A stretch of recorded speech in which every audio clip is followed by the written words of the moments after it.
Above the sea, Ryan sat on Wylord, yawned, and said, "Why do I feel like sea travel has become so common since arriving in Hoenn? It can't be helped. The island where the abandoned power plant is located is completely isolated. There's no ferry service there," Lily said helplessly. "Stop complaining," Sapphire said. "We can already see the island." Following Sapphire's words, Ryan and his companions noticed a dark speck on the horizon. As Wylord approached, they could clearly see the island. The island wasn't large, but a dilapidated power plant occupied nearly two-thirds of it. Ryan couldn't understand why a power plant was built on this island. After all, it was quite far from Malville City. If it was for tidal power generation, such a long distance seemed impractical. Landing on the island revealed the gate to the abandoned power plant. Ryan surveyed the vast facility and said, "I guess it's going to be similar to that abandoned ship. Most electric-type Pokémon have made their homes here. Do you have any Pokémon you want to capture?" Lily asked. "If you do, we can keep an eye out for them." "Huh? Lily, aren't you going to capture any?" Sapphire asked.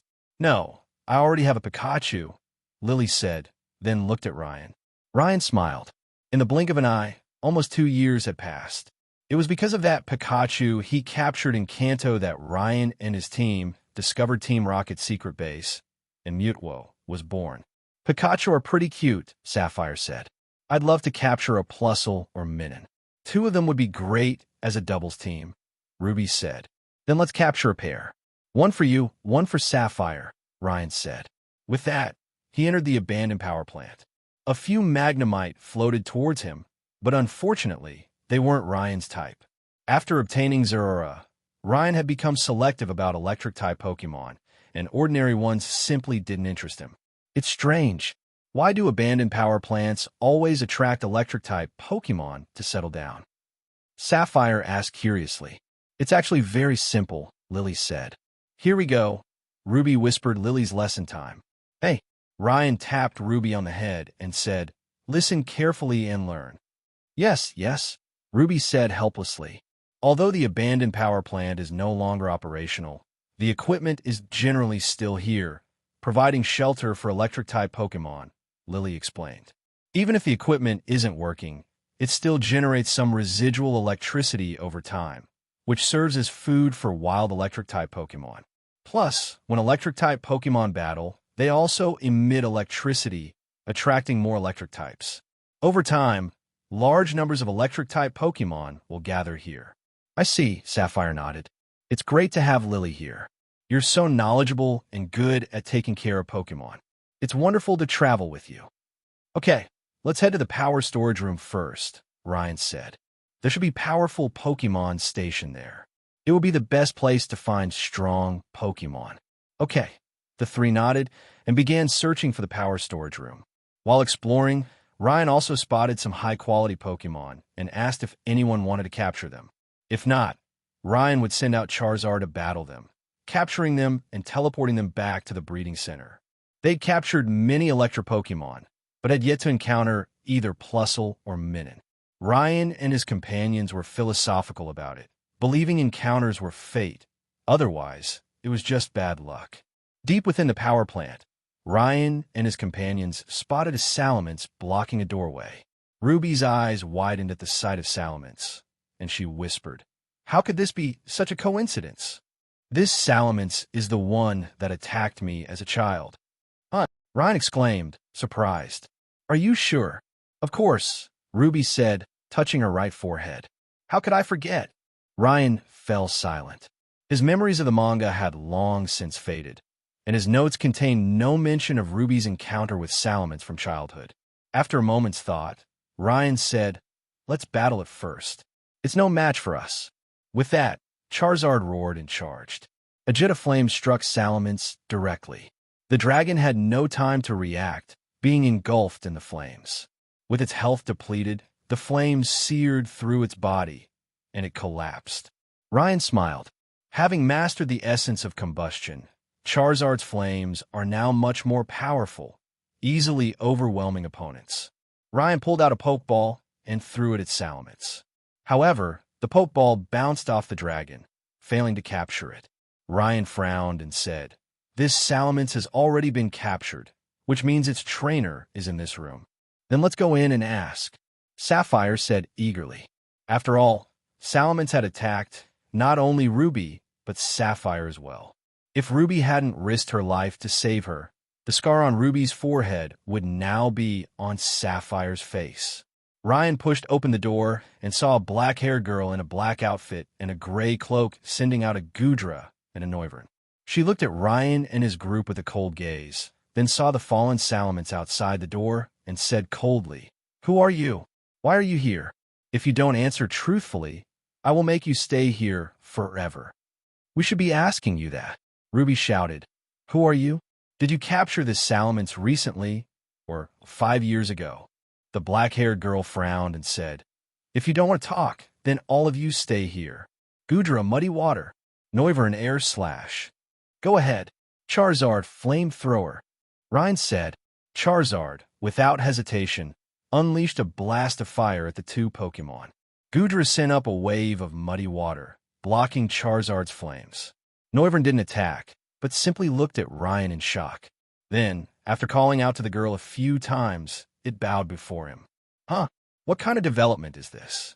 Ryan was completely confused. First they were about to fight, then bowing down in front of him?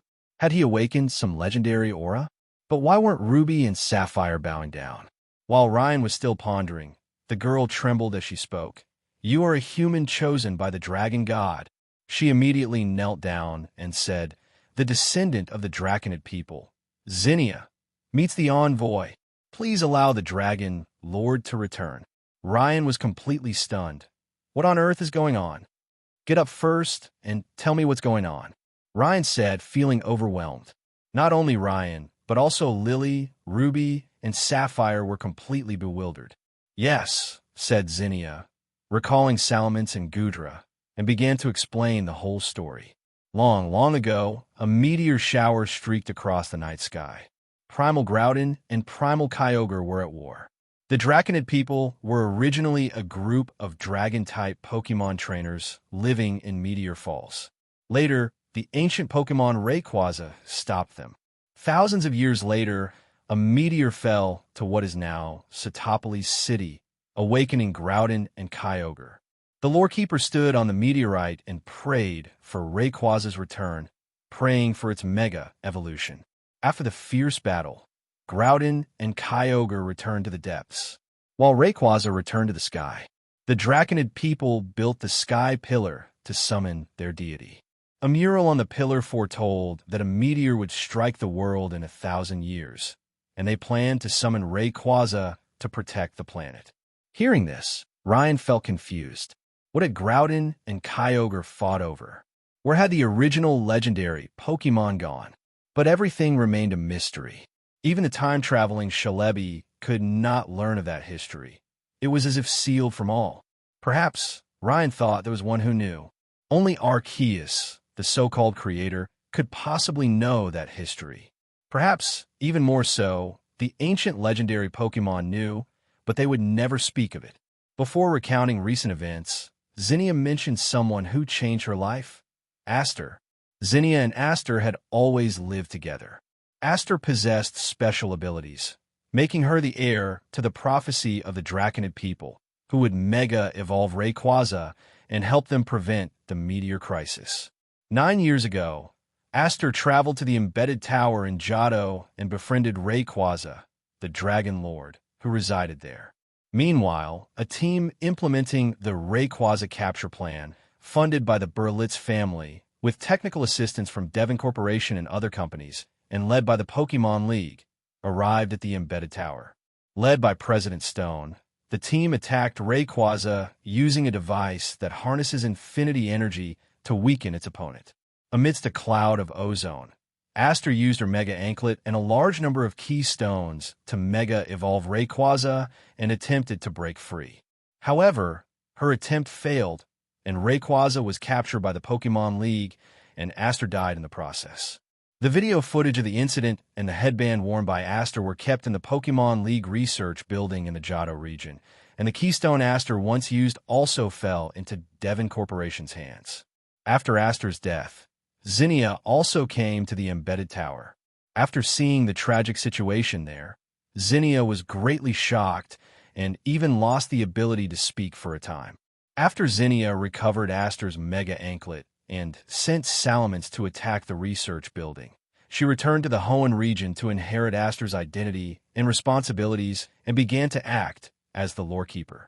As for Salamence, it was indeed sent by Zinnia to attack the Pokémon League laboratory, where Rayquaza was imprisoned, and had a battle with the young Ruby. Having heard this much, Ryan sorted out his thoughts and said while rubbing his temples, "In other words, the meteor will strike the world again? Are you also working hard to find Rayquaza?"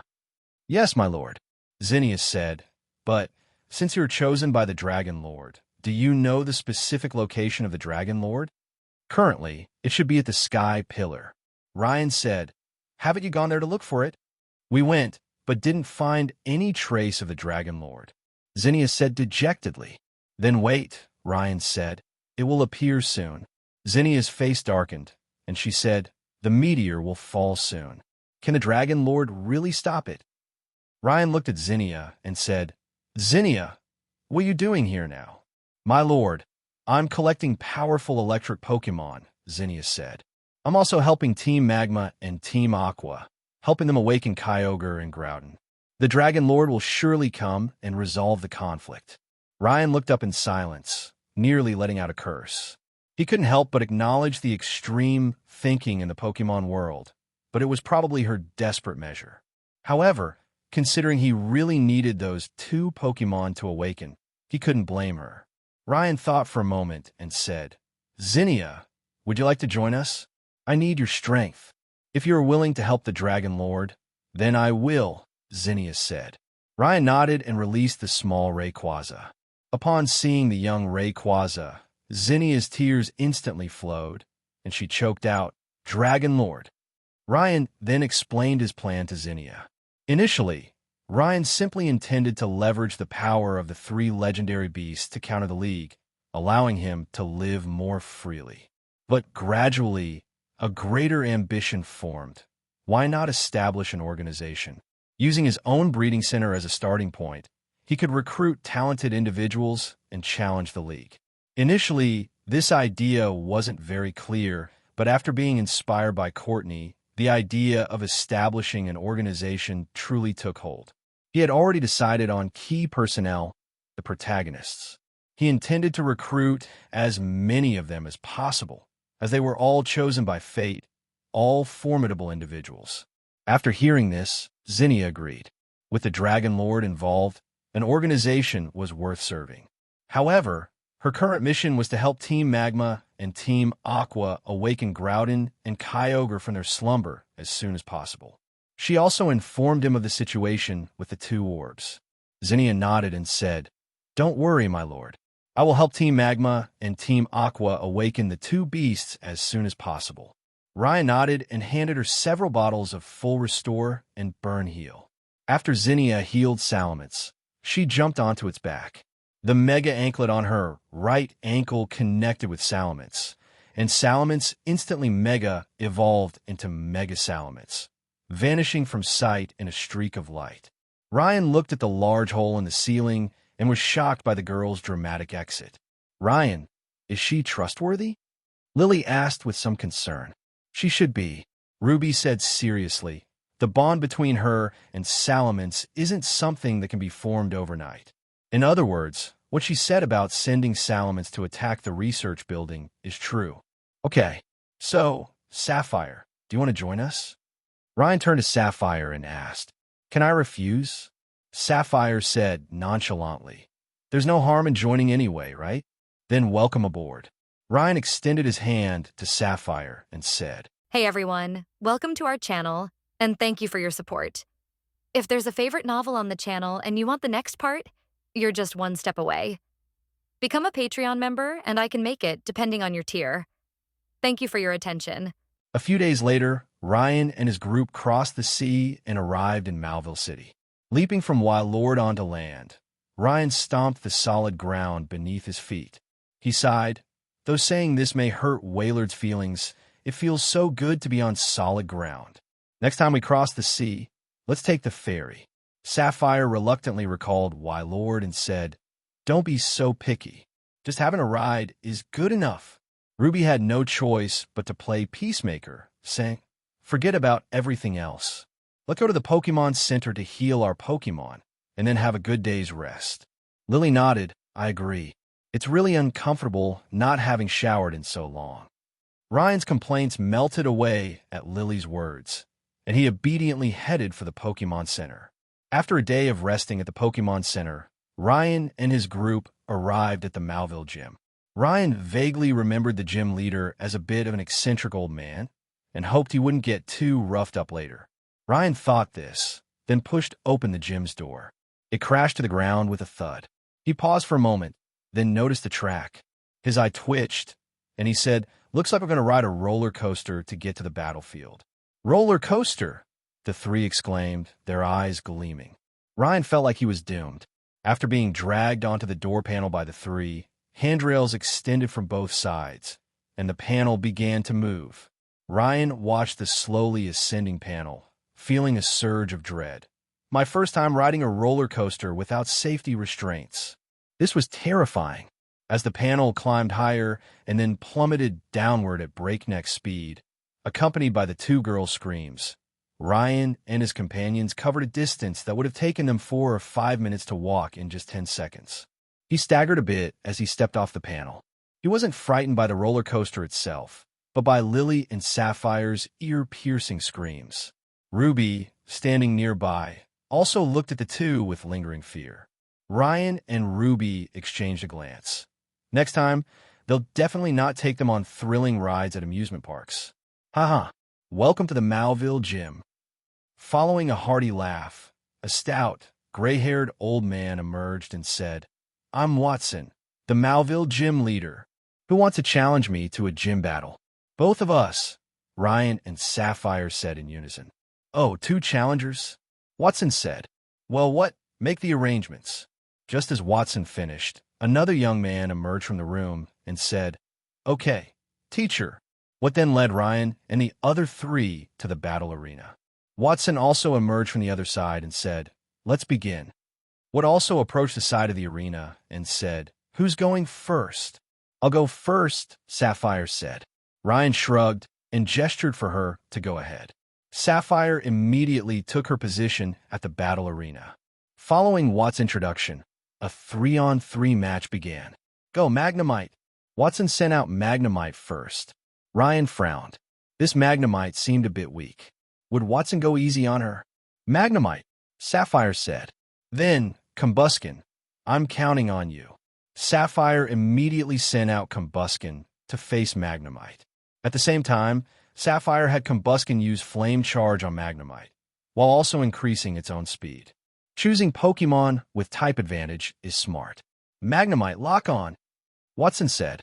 Flame Charge hit Magnemite, but the damage was minimal. Ryan immediately understood.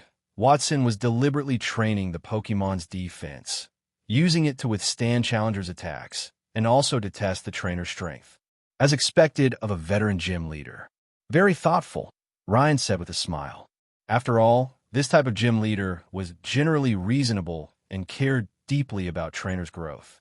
Generally, if a person had decent character and decent skills, they'd be given a badge. As Ryan had predicted, Magnemite withstood many of Combuskin's attacks, allowing Combuskin to demonstrate its development. Ryan thought, next, he'll bring out a powerful Pokemon to test her properly. "Go, Magneton," Watson said, recalling Magnemite. Magneton appeared, and as Ryan had expected, it was incredibly powerful, making Combuskin no match. "Combuskin, Fire Punch," Sapphire said confidently. But reality was harsh. Combuskin's Fire Punch struck Magneton, and while super effective, it barely dented Magneton's defense. Under Watson's command, a single Euro Ball sent Combuskin flying, knocking it out. Ryan remained silent. Euro Ball's power increases the slower the user is compared to the target. For Combuskin, who had already boosted its speed several times with Flame Charge, the damage was devastating. Sapphire watched Combuskin fall, recalled it, and said, "Please, Aaron." Aaron immediately faced Magneton. After all, Aaron's favorite food was steel. Watson's face paled. Aaron charged directly at Magneton, its powerful defenses completely withstanding the electric attacks. Opening its mouth, it bit down directly on Magneton. With a loud crunch, Aaron demonstrated the strength of its jaws.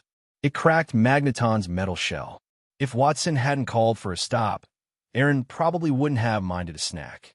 Watson, somewhat sheepish, recalled his Magneton and said, "You win this round. Although the loss was unusual, you're still great at utilizing type matchups. So, here's my last Pokemon. Go, Manectric." As the last Pokemon entered the field, Ryan knew Watson had approved of Sapphire and would go easier on her. He brought out a standard Pokemon to battle. "Aaron, do you still want to fight?" Sapphire asked. Aaron nodded, then radiated an evolutionary light. The light faded, revealing a Lyron. Sapphire was overjoyed, exclaiming, "Great! Lyron, use takedown." Lyron roared, charging towards Manectric like a steel tank. But Manectric was incredibly fast, easily dodging Lyron's takedown.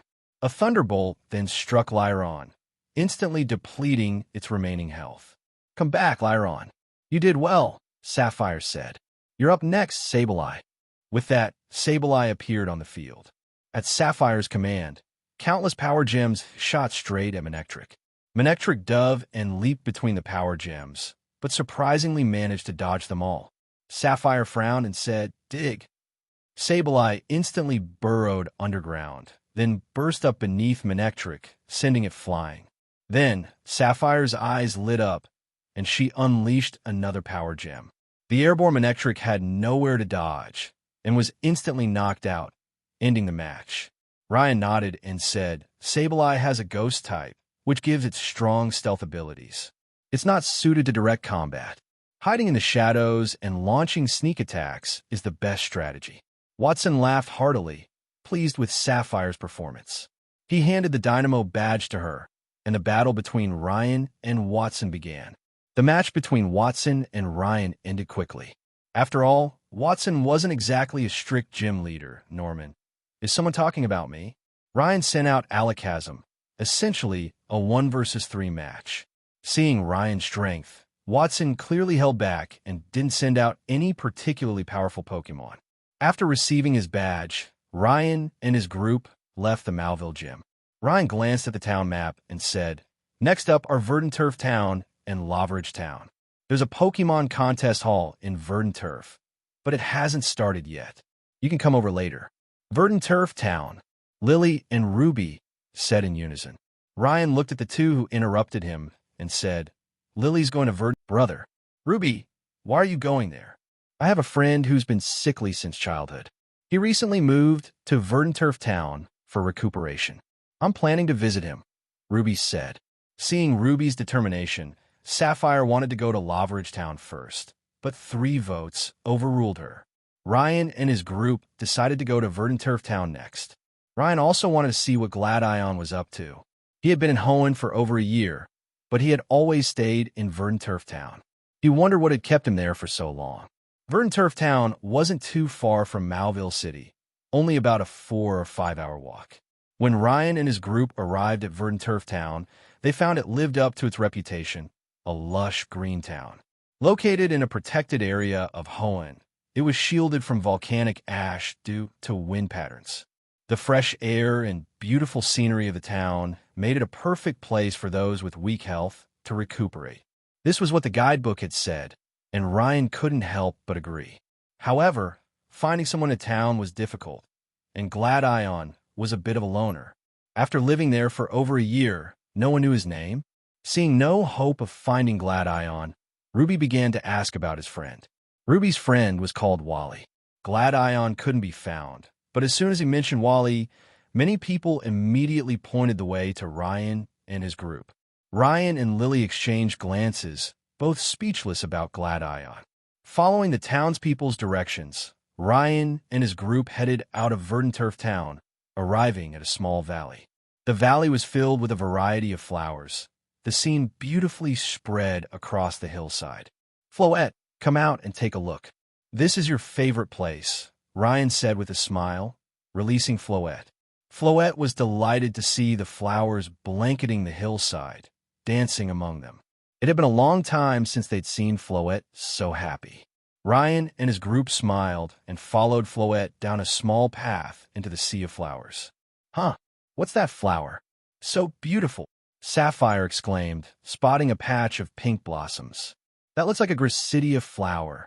Lily observed for a moment, a bit puzzled. "Gracidia?" Ryan asked, puzzled. "Isn't that a flower from the Sinnoh region? How is there one here? Can we pick one?"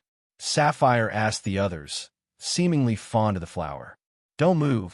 Following two loud shouts, a dark figure leaped down from the cliff. Ryan and the others looked over and saw a Sylvie carrying two people to the ground. One of them was indeed Gladion, whom Ryan hadn't seen in over a year. As for the other, Ryan recognized him when Ruby called out, "Wally." Ryan looked at the delicate, green-haired boy and realized this was Wally from the games. Gladion dismounted from Sylvie and said, "Don't touch these flowers. These are seeds I worked so hard to find and cultivated here." "Brother, have you been cultivating Gracidia flowers here for over a year?" Lily asked. "Yes, that's right. Because of a promise, I must cultivate Gracidia flowers and await their arrival," Gladion said seriously. "Gracidia flowers, waiting for their arrival?" Ryan pondered, then said, "Gladion, the promise you mentioned, isn't it the one with Shaman?" Gladion looked at Ruby and Sapphire. Ryan, aware of his concern, said, "This is Ruby. This is Sapphire. Ruby and Wally are good friends, and Sapphire is one of us." "It's okay." Gladion nodded, opened his backpack, and took out a very weak Shaman. Shaman's body was white, covered in green grass with a few yellow spots on it. A pair of pink flowers flanked its body, and its green eyes looked at the group weakly. "Shaman is so weak," Ryan frowned. "Looks like it's been poisoned. What's going on?" He then took out a potion and some healing items like revival herb and began treating Shaman. But Shaman showed no reaction at all, still looking weak. "System, check this Shaman for me." Ryan secretly contacted the system. Ding. "We've sensed a massive surge of distorted energy within Shaman's body. Conventional healing methods will likely be negated by this power and won't be able to fundamentally heal Shaman. Any solutions? Can you analyze the source of this power?" Ryan asked. Ding. Analysis completed. This surge of energy originates from the distortion world. We can absorb it and use it to form a griseous orb fragment. "Let's try it," Ryan said. He then placed his hand on Shaman's forehead, and the system directly acted on Shaman, easily drawing the distorted energy from it. In Ryan's hand, it formed a griseous orb fragment half the size of a grain of rice. Griseous orb fragment. Incomplete form from the convergence of distortion world power. It slightly enhances the power of Giratina's abilities. This is a consumable item. Gladion smiled at the recovered Shaman, saying, "Great Shaman, you're finally better." Wally also smiled happily, saying, "Perfect timing. It's almost time. Your migration will definitely come to pick you up. Our promise is fulfilled." Shaman cried happily, nuzzling Gladion and Wally affectionately. Ryan then said seriously, "Shaman, I have a question. The power within you should be from the distortion world, right? Where did you encounter Giratina?" Shaman looked at the man before it. Shaman knew it was he who had healed it. It had also heard from Gladion that he understood Pokémon language. Shaman shook its head, calling out softly, and explained its story to Ryan. Ryan listened carefully to Shaman's story and understood what had happened. Shaman could purify toxins in the atmosphere and transform barren land into a sea of flowers. Shaman breathes in polluted air, purifies it within itself, and breaks it down into water and light. Finally, it expels the purified products in the form of Gracidia seeds. Therefore, Shaman species is a migrating species that travels the world. While passing through Mount Coronet in the Sinnoh region, this Shaman accidentally stumbled into a spatial rift. Although it quickly escaped, the distorted energy entangled within it continued to linger. Its body became weaker day by day. But it continued to fly with its migration until it could no longer bear it and fell. That's how it met Gladion and Wally. Gladion and Wally's meeting was fateful. Gladion was traveling in the Hoenn region. Although he wasn't planning to participate in the League Conference, he was constantly battling trainers and honing his skills.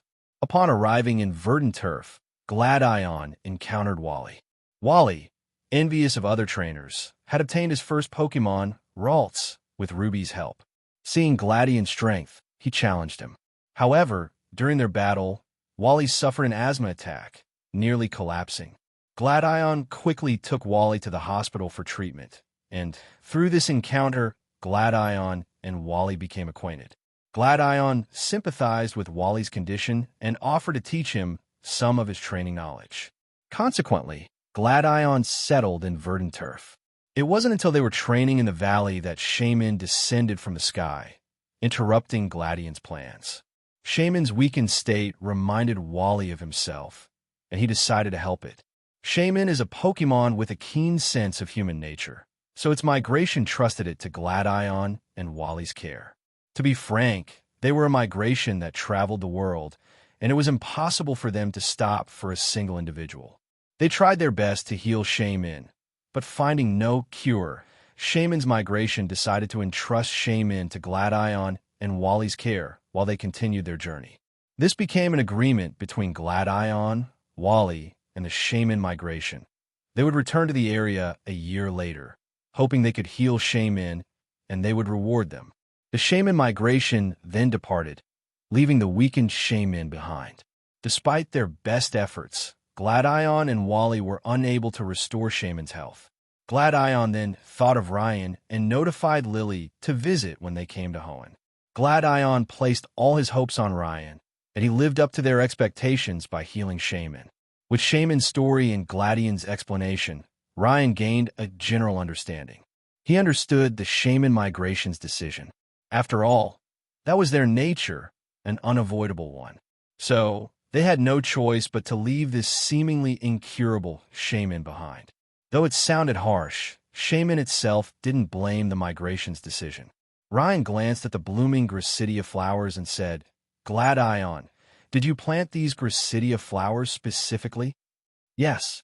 I asked the Ether Foundation to find the Gracidia seeds. The climate here is perfect for Gracidia growth, allowing them to bloom year-round. This acre of flower field will be left as a resting place for the Shaman," Gladion said, looking at the flower field. Ryan nodded. He knew Gladion was someone who appeared cold, but had a warm heart. Although he occasionally acted edgy, he was a good person. Otherwise, the Shaman wouldn't have entrusted their companion to them. Ruby looked at the flower field and said, "Gladion's so thoughtful. He actually grew an entire field of flowers." Lily took Shaman from Gladion's arms and examined it closely. After all, such a rare mythical Pokémon was still uncommon to see. At that moment, Shaman froze for a moment, then excitedly dove into the Gracidia flowers. Gracidia pollen-coated Shaman, and it instantly radiated an intense light, transforming into its Sky for me. In Sky for me, Shaman resembled a small reindeer, with longer legs than its Land for me. It had a red scarf-like structure around its neck, green legs, and a head covered in even greener fur. White flower-like structures flanked its head. It called out loudly, kicked off with its legs, and soared into the air. In the distance, many calls echoed. Sky for me, Shaman flew over from afar, gradually converging around the Shaman, nuzzling affectionately and expressing their longing after a year apart. Then, one by one, the Shaman descended, gathering in the field of Gracidia flowers. They called softly to Gladion and Wally, expressing their gratitude. Gladion and Wally quickly shook their heads, saying, "You don't need to thank us. It was Ryan who saved Shaman. Otherwise, it wouldn't have recovered yet." Upon hearing this, the Shaman nodded in gratitude, turning towards Ryan. Then, with a loud call from the leading Shaman, 2 Pokémon eggs were brought forward, one to Gladion and Wally, the other to Ryan. As the Pokémon eggs were handed over, the Shaman collected enough pollen from the Gracidia flowers. Then, the Shaman took to the sky, circling the group several times before soaring off into the distance with a loud call. The shaman that Gladion and Wally had been caring for paused for a moment before accelerating to catch up with the migration and fly into the distance. It seems that what I read about shaman in the ancient texts is correct, Lily said wistfully as she watched the shaman migration moving away. Shaman must rely on the pollen of Gracidia flowers to transform into sky for me. But this form cannot be maintained for too long, so shamans spend their whole lives traveling in search of Gracidia flowers, while also purifying the air. They will not stay in one place. Wild shaman also have to search for Gracidia flowers.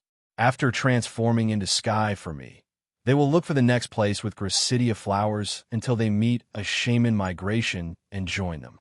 Ryan smiled, pushed the Pokémon egg into Lily's arms, and said, "Since you're so interested, then take good care of it." "Wait, Ryan, this was given to you by the shaman. I can't take it," Lily said, looking at the egg in her arms, and tried to hand it back to Ryan. Ryan shook his head and said, "First of all, I'm not short of legendary Pokémon, and you really don't have any high-powered battlers right now. So just take this shaman. At least it can protect you on my behalf. Besides, do we need to be so formal about what's between us?" Lily looked at Ryan's serious face, smiled, and said, "You're such a softie. Then I'll take this shaman." Ruby and Sapphire looked at Ryan and Lily with some exasperation. Looking at Gladion and Wally, they suddenly felt something was off. Gladion also pushed the shaman Pokémon egg toward Wally and said, "Wally, you need it more than I do. Because shaman can purify the air, it will be very helpful for your asthma. Take good care of yourself. Don't you want to become healthy, become a trainer, and go out traveling? When you're better, we can travel together." Ruby and Sapphire felt uncomfortable. Ryan and Lily looked sweet together, but Gladion and Wally's interaction felt strangely intense, almost brotherly, but overly dramatic. Ruby and Sapphire shook their heads, trying to clear their thoughts. They decided that, with Shaman's situation resolved, Wally took everyone to his home. There, Ryan met Wally's cousin, Wanda, a girl who bore a striking resemblance to Wally. He also learned that Wanda's boyfriend, Tunnel, lived in Rustboro City and planned to dig a tunnel connecting Rustboro City and Verdanturf Town. Wanda, knowing Ryan's group's itinerary, assured them that they would be able to return to Rustboro City through the tunnel when they came back to Verdanturf Town. After a short rest at Wally's house and lunch, Ryan and his group bid farewell to Wally and Wanda, preparing to head to Lavaridge Town. Gladion also left, curious about the dimension Shaman had entered, and was heading for Sinnoh. Ryan couldn't stop him, so he told him not to risk his life and to call him if he found anything. Gladion nonchalantly replied, "I understand. We'll see when the time comes," and rode away on Silverly. Ryan and his companions watched him leave before continuing on their journey.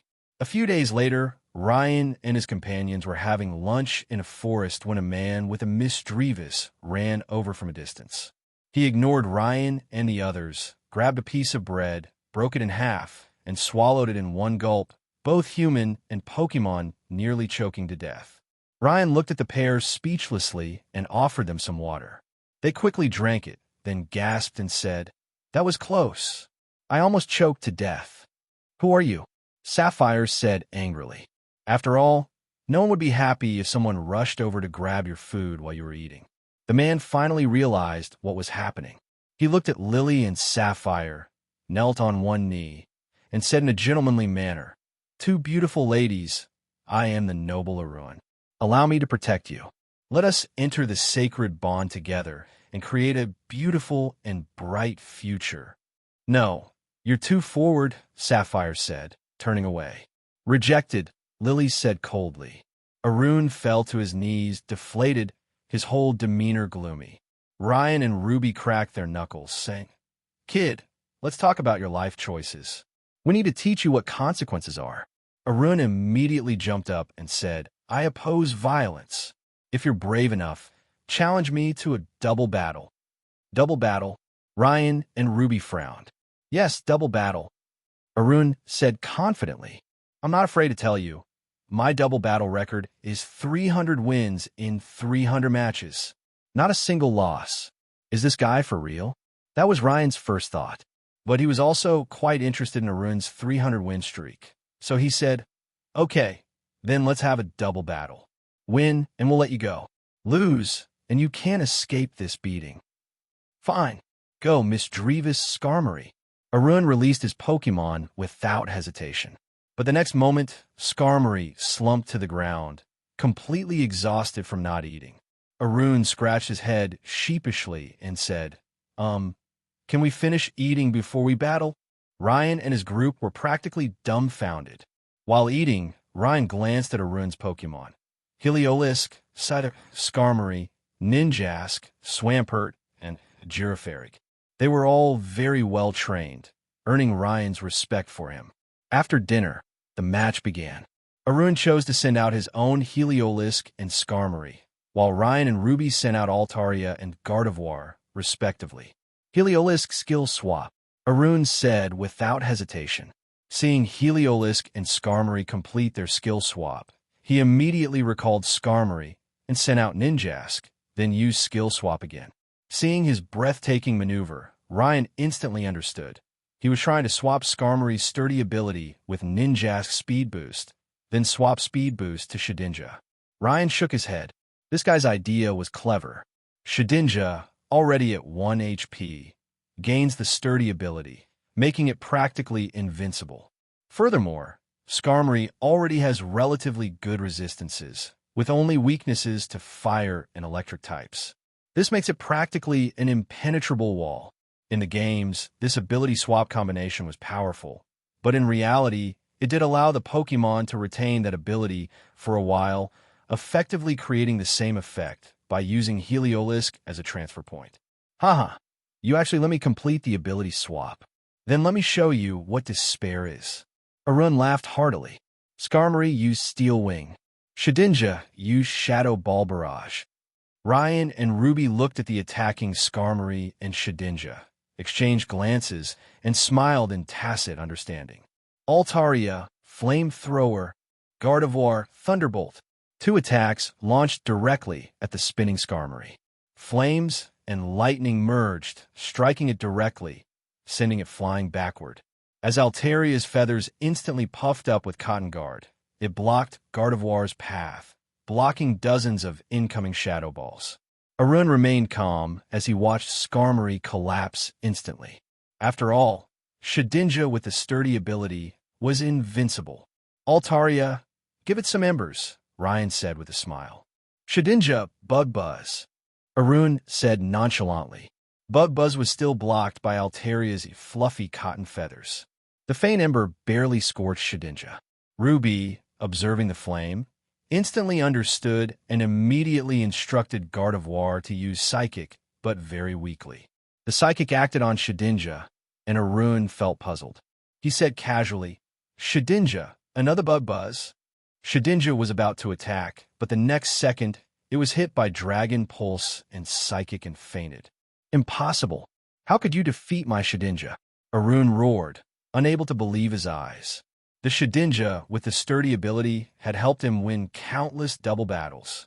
This invincible ability combination hadn't failed him since he'd conceived it. "Haven't you figured it out yet?" Ryan laughed.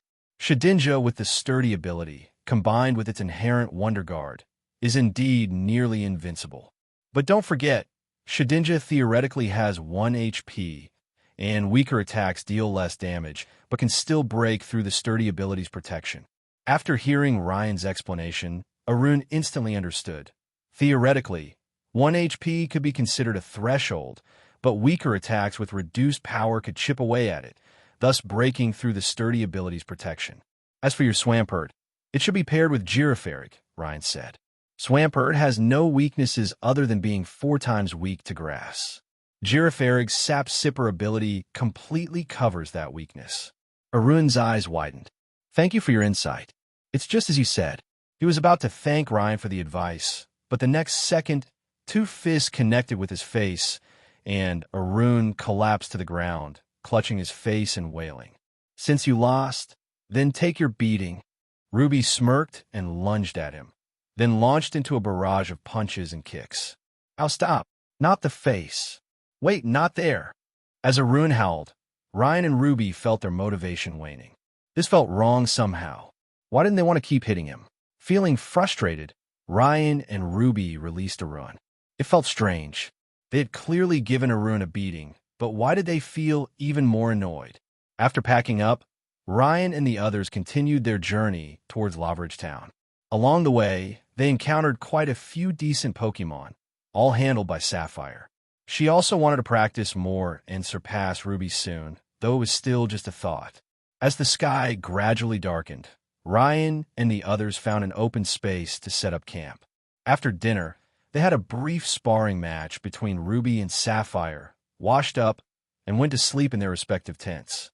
Just then, a Starmie flew over from the horizon, and a figure in a black robe stood firmly on its gemstone core. Looking down at the tents of Ryan and his group, the black robe figure's hood lifted slightly. Remarkable growth. I hope you can help me with my cause. This Pokemon is my welcome gift. If you can't even handle this, then that's all you amount to. He then pulled a Pokeball from his robe, bound with strange chains. He unbuckled the chains and let go, sending the Pokeball plummeting downward. The figure chuckled, and Starmie carried him swiftly away. With the chains released, the Pokeball could no longer contain the Pokemon within, shattering into dust in midair. A dark figure appeared in the air, gazing down at the tents below.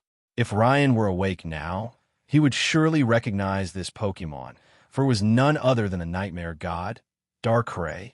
Darkrai was a black, shadowy Pokemon. Its head featured a swirling mass of white hair that covered most of its face, revealing only a pair of bright blue eyes. A red, jagged collar-like structure encircled its neck. Long, tattered black cloth-like appendages hung from each shoulder. It normally floated without visible legs, but could manifest them from its lower body when needed.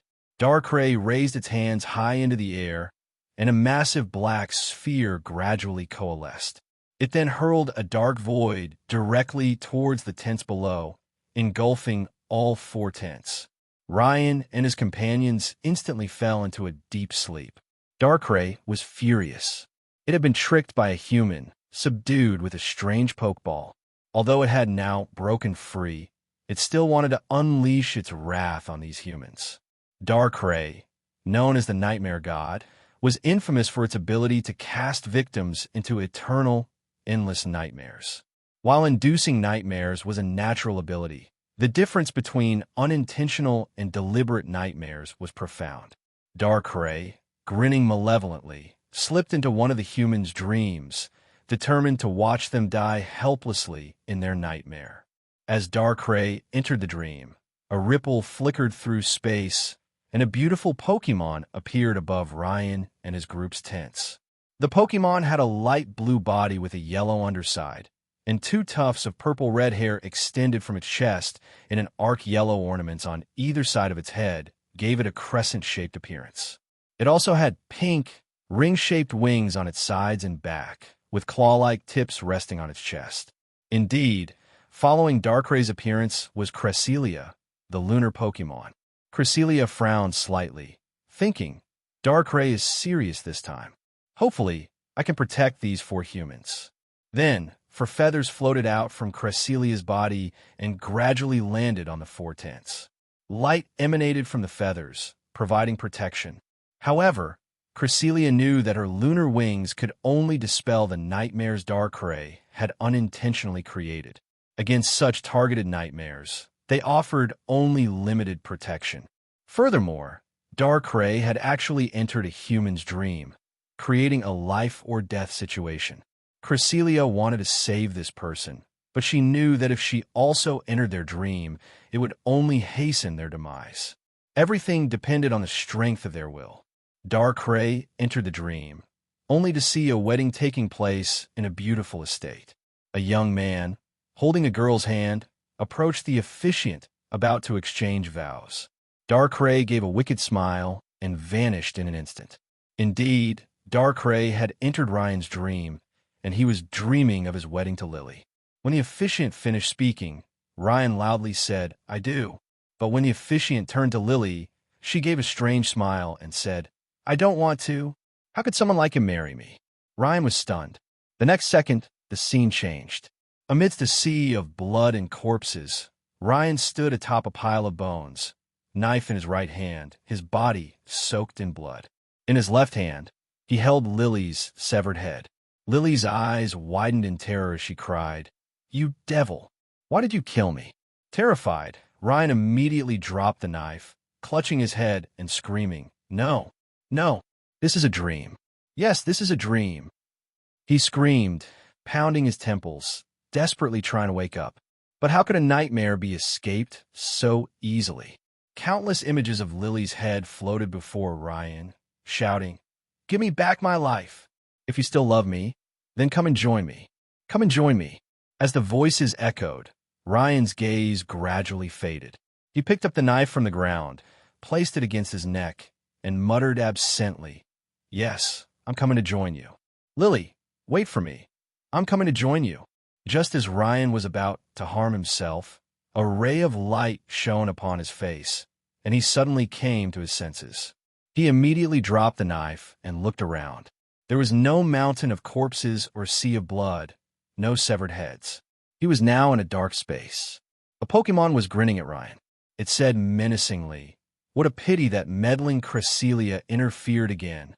"Darkrai," Ryan said coldly, unable to suppress the rising anger in his heart. "Do you want to die?" "Haha, humans are always so arrogant," Darkrai sneered. "You humans captured me, and now you have the audacity to threaten me? Do you think I earned the title of mythical Pokémon for nothing? Do you humans really think we're so easy to bully?" Watching Darkrai gradually lose control, Ryan sighed and said, "You've been blinded by hatred. I don't deny that there are terrible humans, but with your current behavior, do you have any right to judge others? Do you think you can resist me?" Darkrai said coldly, looking at Ryan with indifference. Ryan laughed and said, "It's just bad luck for you that you actually entered my dream. If you had entered anyone else's dream, you probably would have succeeded. And if you had succeeded, believe me, I would hunt you to the ends of the earth. But you entered my dream, so for the rest of your existence, you'll be my Pokémon. Become your Pokémon." Darkrai laughed. "That's a really funny joke." "Yeah, laugh while you can. You'll soon stop laughing," Ryan said calmly. "Since you want to die so badly, I will grant your wish," Darkrai said. With that, it brought its hands together and launched a dark pulse at Ryan. Ryan said nonchalantly, "System, can you suppress it?" Ding. "It might be difficult in the real world, but in the host's dream, I have absolute control. 10,000 points for one Darkrai. Deal." With that, Darkrai was pinned in place, and the dark pulse dissipated completely. Then, an ordinary Pokeball captured Darkrai, and there was no more resistance. Ryan walked over, picked up the Pokeball, and smiled. "This Darkrai is truly nice." "Yes, a little harder," Ryan said, humming a little tune as he enjoyed Darkrai's massage. Darkrai glared at Ryan with gritted teeth, but couldn't help but massage his shoulders. Ruby couldn't bear it any longer and said, "Ryan, I'm a mythical Pokémon after all. Making me give massages and rub legs like this isn't right." "It's fine. Let it do more work so it could develop a better bond with its trainer," Lily said with a smile. Ruby quickly shrank back and stopped talking when she saw Lily's expression. Ryan and his group were currently riding the empty chimney cable car to the summit, planning to take another cable car directly down to Lavaridge Town. Ryan had already told everyone what happened last night. Hearing that Darkrai had tried to kill them, everyone initially had a negative impression of the mythical Pokémon. Everyone also discovered a lunar wing in their tents. According to Lily, wearing it would prevent Darkrai's nightmares and ensure more restful sleep. Ryan silently remembered the favor from Cresselia, the lunar Pokémon. After all, the system needed a certain amount of time to react to Darkrai. Without Cresselia's help, Ryan might have taken his own life in his sleep. Lily, knowing about Ryan's nightmares where Darkrai had even used her image to torment him, declared that she wouldn't be called Lily anymore if Darkrai could live comfortably after what it did. Ryan also had issues with Darkrai. Their bond was definitely at zero. Taking this into consideration, Ryan had the system modify things. Darkrai's hatred for him would remain, but it would obey his orders unconditionally. This led to the current situation, but Ryan remained unfazed. He actually enjoyed seeing Darkray's expression, desperate to attack him but helpless to do so. What a great expression. As the cable car reached the summit, Ryan retrieved Darkray into its pokeball and disembarked. However, it was still early, so no one was rushing to Lavaridge Town. Instead, they planned to explore the volcano's summit to see if there were any rare Pokémon. After all, they had come up from the fiery path, and all they encountered along the way were Slugma and more Slugma. Not even a single Torkoal. Ruby wanted to capture a fire-type Pokémon, but Slugma weren't particularly appealing, so they could only wait and see if there were any better fire-type Pokémon at the summit. The group arrived at the crater. Although it was a dormant volcano, the bubbling lava below had raised the surrounding temperature by several degrees. Sapphire peered closely into the lava before asking Lily, "Lily, do you think there are Pokémon living in lava?" "Yes. I remember meeting Blaine on Cinnabar Island when I was traveling in Kanto with Ryan. He had a Magmar that lived in lava. Although it was old, it was still quite powerful," Lily nodded. "Oh, then that Pokémon must be a Magmar," Sapphire said. Following Sapphire's indication, Ryan and his companions spotted a Magmar floating above the lava. As if relaxing in a swimming pool, the Magmar stretched itself atop the lava, then flipped over and dove back in. It soon emerged at the shore, soaking in the lava like a hot spring. This Magmar looks quite powerful," Ruby said. Interested, Ryan smiled. "Yeah, absolutely. I like to try battling it," Ruby said. "Be careful, it's very powerful," Ryan warned. "No problem," Ruby said, then sent out Marshtomp. The two of them, trainer and Pokémon, leaped down, landing at the lava lake below. The intense heat made Ruby fan himself. Marshtomp wasn't used to this kind of environment, being a water-type Pokémon. Marshtomp had a mucus membrane to keep itself moist, but now it was drying out, causing discomfort. "Hey, Magmar, come battle me. I want to catch you," Ruby called out. Magmar nodded, but then made a silencing gesture at Ruby and called out a few times. Ryan, hearing this, said, "Wait a minute, Ruby. It's about to evolve. Battle it later." "Evolve?" the group exclaimed in disbelief. "Ryan, are you sure?" Lily exclaimed in shock. "For Magmar to evolve, doesn't it need to be holding a Magmarizer during a trait evolution?" "Yes, but the Magmarizer itself is just a container storing enormous amounts of volcanic energy. Compared to the power of natural lava, it's still not enough. Trait evolution only provides a magnetic field to promote evolution. Nature also has places with such special magnetic fields," Ryan explained. Confirming Ryan's words, the Magmar immersed in the lava began to glow. Then, with a flip, it leaped onto the shore. The white light dissipated, and a Magmortar appeared before Ruby. Comparing the two, Magmortar was more robust, its arms shaped like cannon barrels from which it could fire flames. Ruby looked at the Magmortar and said, "I've learned something new, but I won't lose this battle." Marshtomp yawned. Ruby took the initiative. Marshtomp yawned loudly, its mouth wide open, and a wave of drowsy energy swept across the field.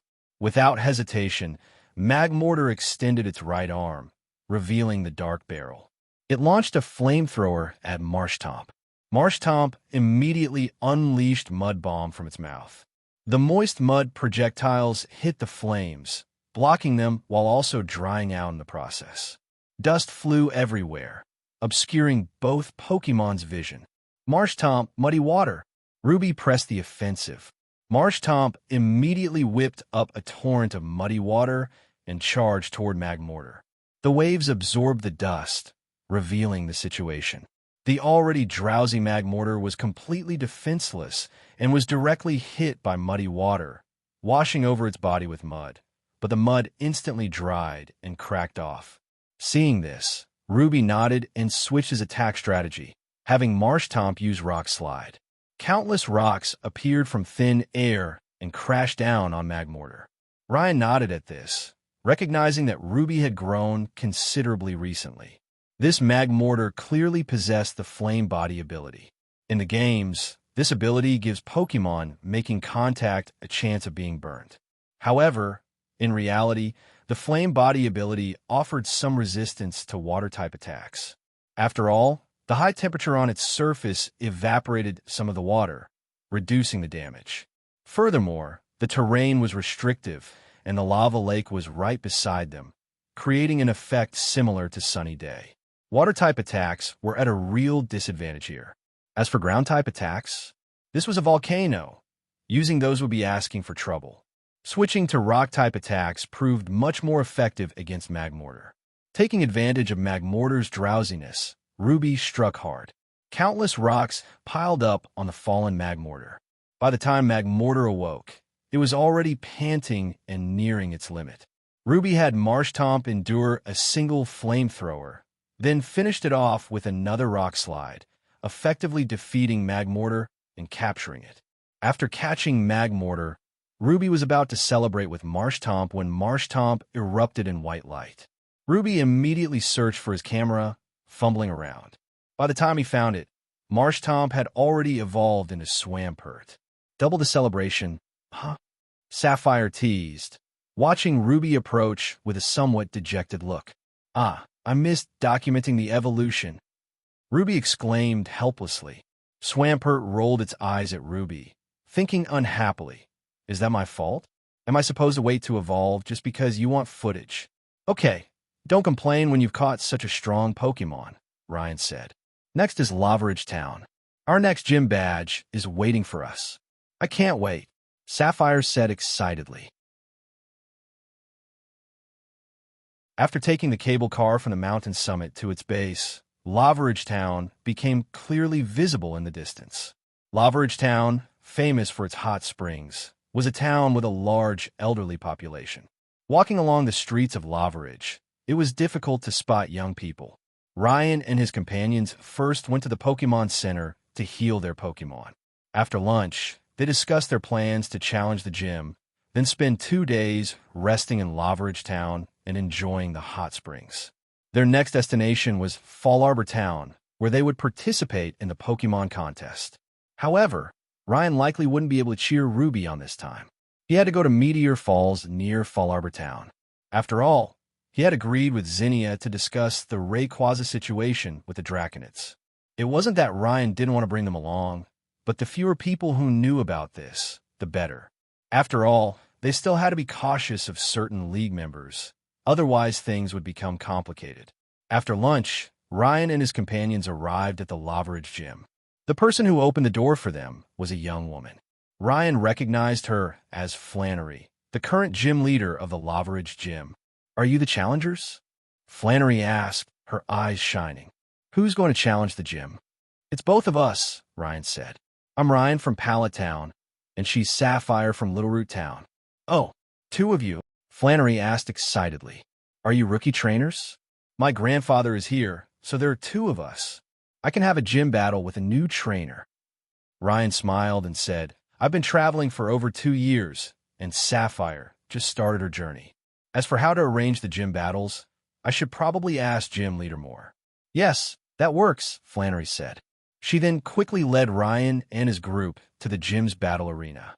Inside, a gray-haired old man was coaching a young trainer in combat. Seeing Flannery leading the group in, the old man said, You're the challengers, right? Who wants to battle me? Grandpa, there are 2 challengers this time. Ryan from Pallet Town and Sapphire from Little Root Town. Sapphire's a new trainer. Can I battle her? Flannery asked. Yes, that's fine. After all, you're running the gym now, so it's good to get more experience, Moore said with a smile. But then, he became interested in Ryan and said, You're from Pallet Town? Then you must know Professor Oak, right? I'm a huge fan of his Pokémon lectures. He then grabbed Ryan and began to ramble on about his deep connection with Professor Oak's research. Ryan couldn't get a word in, so he just listened. However, this reminded him of Professor Birch. They were both quite talkative. Here we go again. Grandpa gets all excited when he mentions Professor Oak. Flannery said helplessly. Well, forget about them for now, Sapphire. Let's have our gym battle. Okay, Sapphire nodded, ignoring Ryan's pleading look.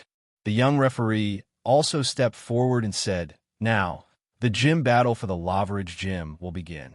Each side will use 3 Pokémon. and only the challenger can substitute Pokémon. The battle ends when all Pokémon on one side are unable to battle. Okay, I'll go first, Flannery said. A Slugma appeared on the field, and Sapphire immediately sent out Lombra, intending to use Water-type moves to counter it. Lombra, Water Gun, Sapphire called out. Lombra fired a Water Gun at Slugma without hesitation. The Water Gun hit Slugma, creating a large amount of steam, but the next second, a ring of light hit Lombra. Sapphire frowned. Yawn, this was going to be difficult. Lombra, brine, Sapphire commanded. A jet of water with a strong, salty smell hit Slugma. The salt seeped into its body, causing it significant pain. However, Slugma was very slow, making it nearly impossible to dodge attacks unless it was in lava, where it could move much faster. After being hit by brine, Lombra fell into a deep sleep. Flannery immediately said, Slugma, body slam, then use smog. Slugma immediately moved and leaped toward Lombra, pinning it underneath. While dealing damage, Slugma's scorching body also burned Lombra. Then Slugma sprayed a mouthful of smog in Lombra's face, immediately ending the battle. Lombra is unable to battle. Slugma wins, said the referee. Come back, Lombra. I was careless, Sapphire said. I'm counting on you now, Aaron. Aaron appeared on the field. Flannery laughed. Sending out a steel type, Aaron isn't a wise move. Slugma, flame burst. But comparatively, my Aaron also has the rock type. Aaron, head smash. Sapphire countered. Aaron ignored the flame burst and, with its powerful momentum, slammed into Slugma, sending it flying and rendering it unable to battle. Aaron, with its rock head ability, ignored recoil damage from moves. Come back, Slugma, Flannery said. It's up to you now, Growlithe. Roar! Sapphire shouted immediately. As Growlithe landed, Aaron roared back, and a Torkoal appeared on the field. Disrupt the rhythm. Aaron, head smash. Sapphire called out. Aaron lowered its head and charged directly at Torkoal, while Flannery decisively used Overheat. Torkoal unleashed a powerful flaming attack from its body, hurling it at Aaron. Aaron, facing the Overheat head-on, charged into Torkoal. Head Smash, a powerful rock-type move in its own right, combined with a fire-type attack, unleashed immense power. With a loud crash, both Pokémon flew backward, both unable to continue battling. Ryan glanced at the battle. While this head-to-head clash looked exciting, it required very little strategy. He doubted Sapphire would use this approach much longer. After all, he preferred speed-based tactics, and he had his own strategies for dealing with slower Pokémon. With both Pokémon down, Sapphire and Flannery were each left with only one Pokémon. They took a deep breath and simultaneously sent out their final Pokémon, Combuskin versus Growlithe. Combuskin, Flame Charge. Sapphire commanded. Take it, Growlithe. Flannery declared confidently. Flame Charge struck Growlithe, but the flames were instantly absorbed by Growlithe, thanks to its flash fire ability.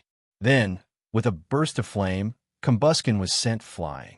Combuskin tumbled through the air several times before landing firmly on the ground. Quick attack, Sapphire called out. Agility to dodge it, Flannery countered. The two Pokémon instantly engaged in a chase across the field. Growlithe, with repeated agility boosts, gradually gained speed, then spun around and used Bite on Combuskin. This is what I've been waiting for. Combuskin, Sky Uppercut. Sapphire shouted. No, get away, Growlithe. Flannery yelled, but it was too late. Sky Uppercut formed in Combuskin's fist, and with a powerful punch, it sent Growlithe flying. Sapphire yelled, don't give it a chance. Flame Charge into Aerial Ace. Combuskin unleashed a powerful leg power charge, racing straight at Growlithe. Then, with a sharp swipe of its claws, it slammed Growlithe to the ground. Growlithe whimpered, unable to continue battling. Growlithe is unable to battle. Combuskin wins. Therefore, the winner is Sapphire from Little Root Town, the referee declared. Upon hearing this, Ryan immediately stood up and said, Mr. Moore, the battle's over. Let's get started on our gym battle. Huh? It's over already? I wanted to talk for a while longer. Ryan shuddered. Better get the gym battle started soon. The old man's enthusiasm was too intense to handle. Sapphire accepted the heat badge that Moore handed her and retreated to the stands to watch Ryan's gym battle. At the referee's command, Ryan and Moore released their first Pokémon. A flash of white light appeared, and Darkrai and Camerupt appeared on the field. Old Moore, observing Darkrai, sighed. That looks like the nightmare Pokémon Darkrai. I didn't expect you, Ryan, to be able to catch a mythical Pokémon. It seems I need to take this match seriously, or else it'll be an embarrassing loss. I caught this Darkrai a few days ago. I just wanted to see how it performs in battle. Don't blame me, Mr. Moore, Ryan said with a smile. Darkrai, Dark Void. Although Darkrai hated Ryan with a passion, it remained obedient. It formed a black hole with its hands and launched it at Camerupt. Camerupt Eruption. Moore commanded. Seeing the speed of Dark Void, Camerupt knew it couldn't dodge. It simply charged up its energy, unleashing a torrent of molten lava from the two volcanoes on its back, hurling it at Darkrai. Darkrai sneered, its figure instantly disappearing into the ground, drifting away from its current location like a dark shadow.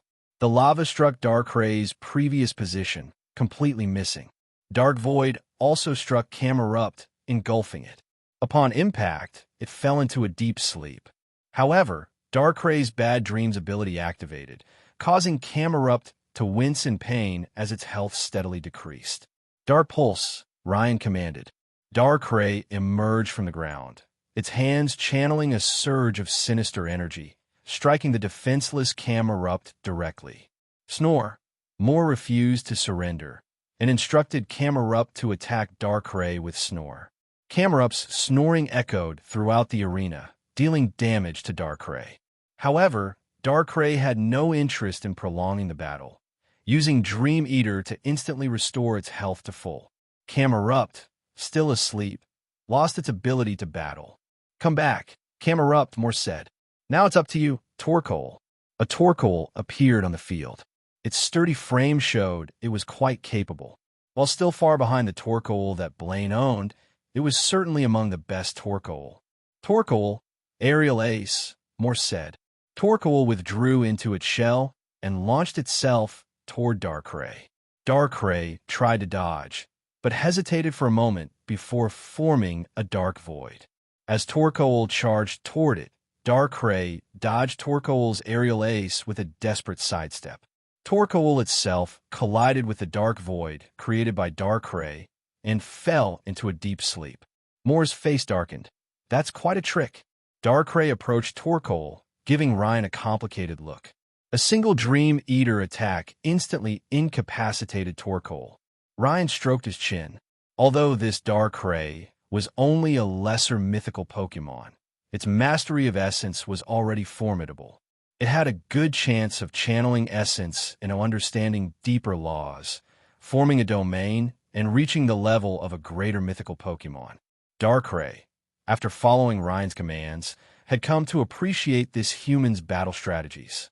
From initially being forced to follow his orders, to now feeling somewhat receptive to his guidance, Darkrai experienced this positive feeling for the first time. If the system had the ability to measure affection, it probably would have given Ryan a notification by now. Darkrai's affection toward you increased by 1. Moore reluctantly withdrew Torkoal and released his final Pokémon, his ace, Magmortar. Moore looked at Darkrai and said, "You're truly a mythical Pokémon. No ordinary Pokémon can contend with you. But an old man, won't give up." Magmortar, Flame Wheel. Darkrai, Dark Void. Ryan had truly experienced the meaning of having one perfect strategy. Dark Void, combined with Dream Eater and the Bad Dreams ability, was a perfect combination against any Pokémon, a foolproof solution. The only way to counter this was Ryan's quick attack style, avoiding Dark Void at high speed and using continuous attacks to defeat Darkrai. Otherwise, this combination of moves would leave opponents severely weakened, if not completely defeated. Magmortar rolled toward Darkrai, who in turn unleashed Dark Void, aiming directly at Magmortar. Magmortar swerved mid-roll, dodging Dark Void and accelerating into Darkrai. Ryan glanced sideways and chuckled. Flamel combined with Flame Charge? That's a pretty good combination, but it's still not enough. Shadow Clone. Nearly 100 Darkrai suddenly appeared in the arena, raising their hands simultaneously. Countless Dark Voids converged between their hands, and then nearly 100 Dark Voids rained down on Magmortar. Even more was bewildered. Finding the single real Dark Void among nearly 100 was simply impossible. Under the barrage of Dark Voids, Magmortar fell into a deep sleep and was defeated by Darkray's Dream Eater move, rendering it unable to battle. Magmortar is unable to battle, and Darkrai wins. Therefore, the victor is the challenger. Ryan from Pallet Town, the referee declared. Come back, Magmortar, Moore said as he recalled his Pokémon. Can't deny my age. These days truly belong to the young. Flannery, I'm planning to retire and focus on studying Professor Oak's research. I'll leave the Lavaridge gym to you. Huh, really, Grandpa? Flannery exclaimed excitedly. I'll work hard. I'll definitely make the Lavaridge gym flourish under my leadership. Ryan recalled Darkrai. Thinking of Flannery's future chaotic management style, he specifically said, Mr. Moore, after you retire, make sure to clearly explain the responsibilities and duties of a gym leader. Yeah, now that you mention it, I just remembered, Moore said, rubbing his head. Thanks for the reminder. Otherwise, I'd probably be traveling while Flannery would be struggling. With that, he handed the heat badge to Ryan. Flannery then asked, What are your plans next? We're planning to go to Fall Arbor Town. Ruby's going to participate in the Pokémon contest, Sapphire said, hugging Flannery. It seemed their relationship had become very close. Then there's no rush. There's still plenty of time before the contest, Moore said. How about taking a hot spring bath first? Our hot springs here are very famous. You can rest in our gym for a while, and you can also help train my granddaughter here. Grandpa, Flannery protested. Thank you very much, Ryan said.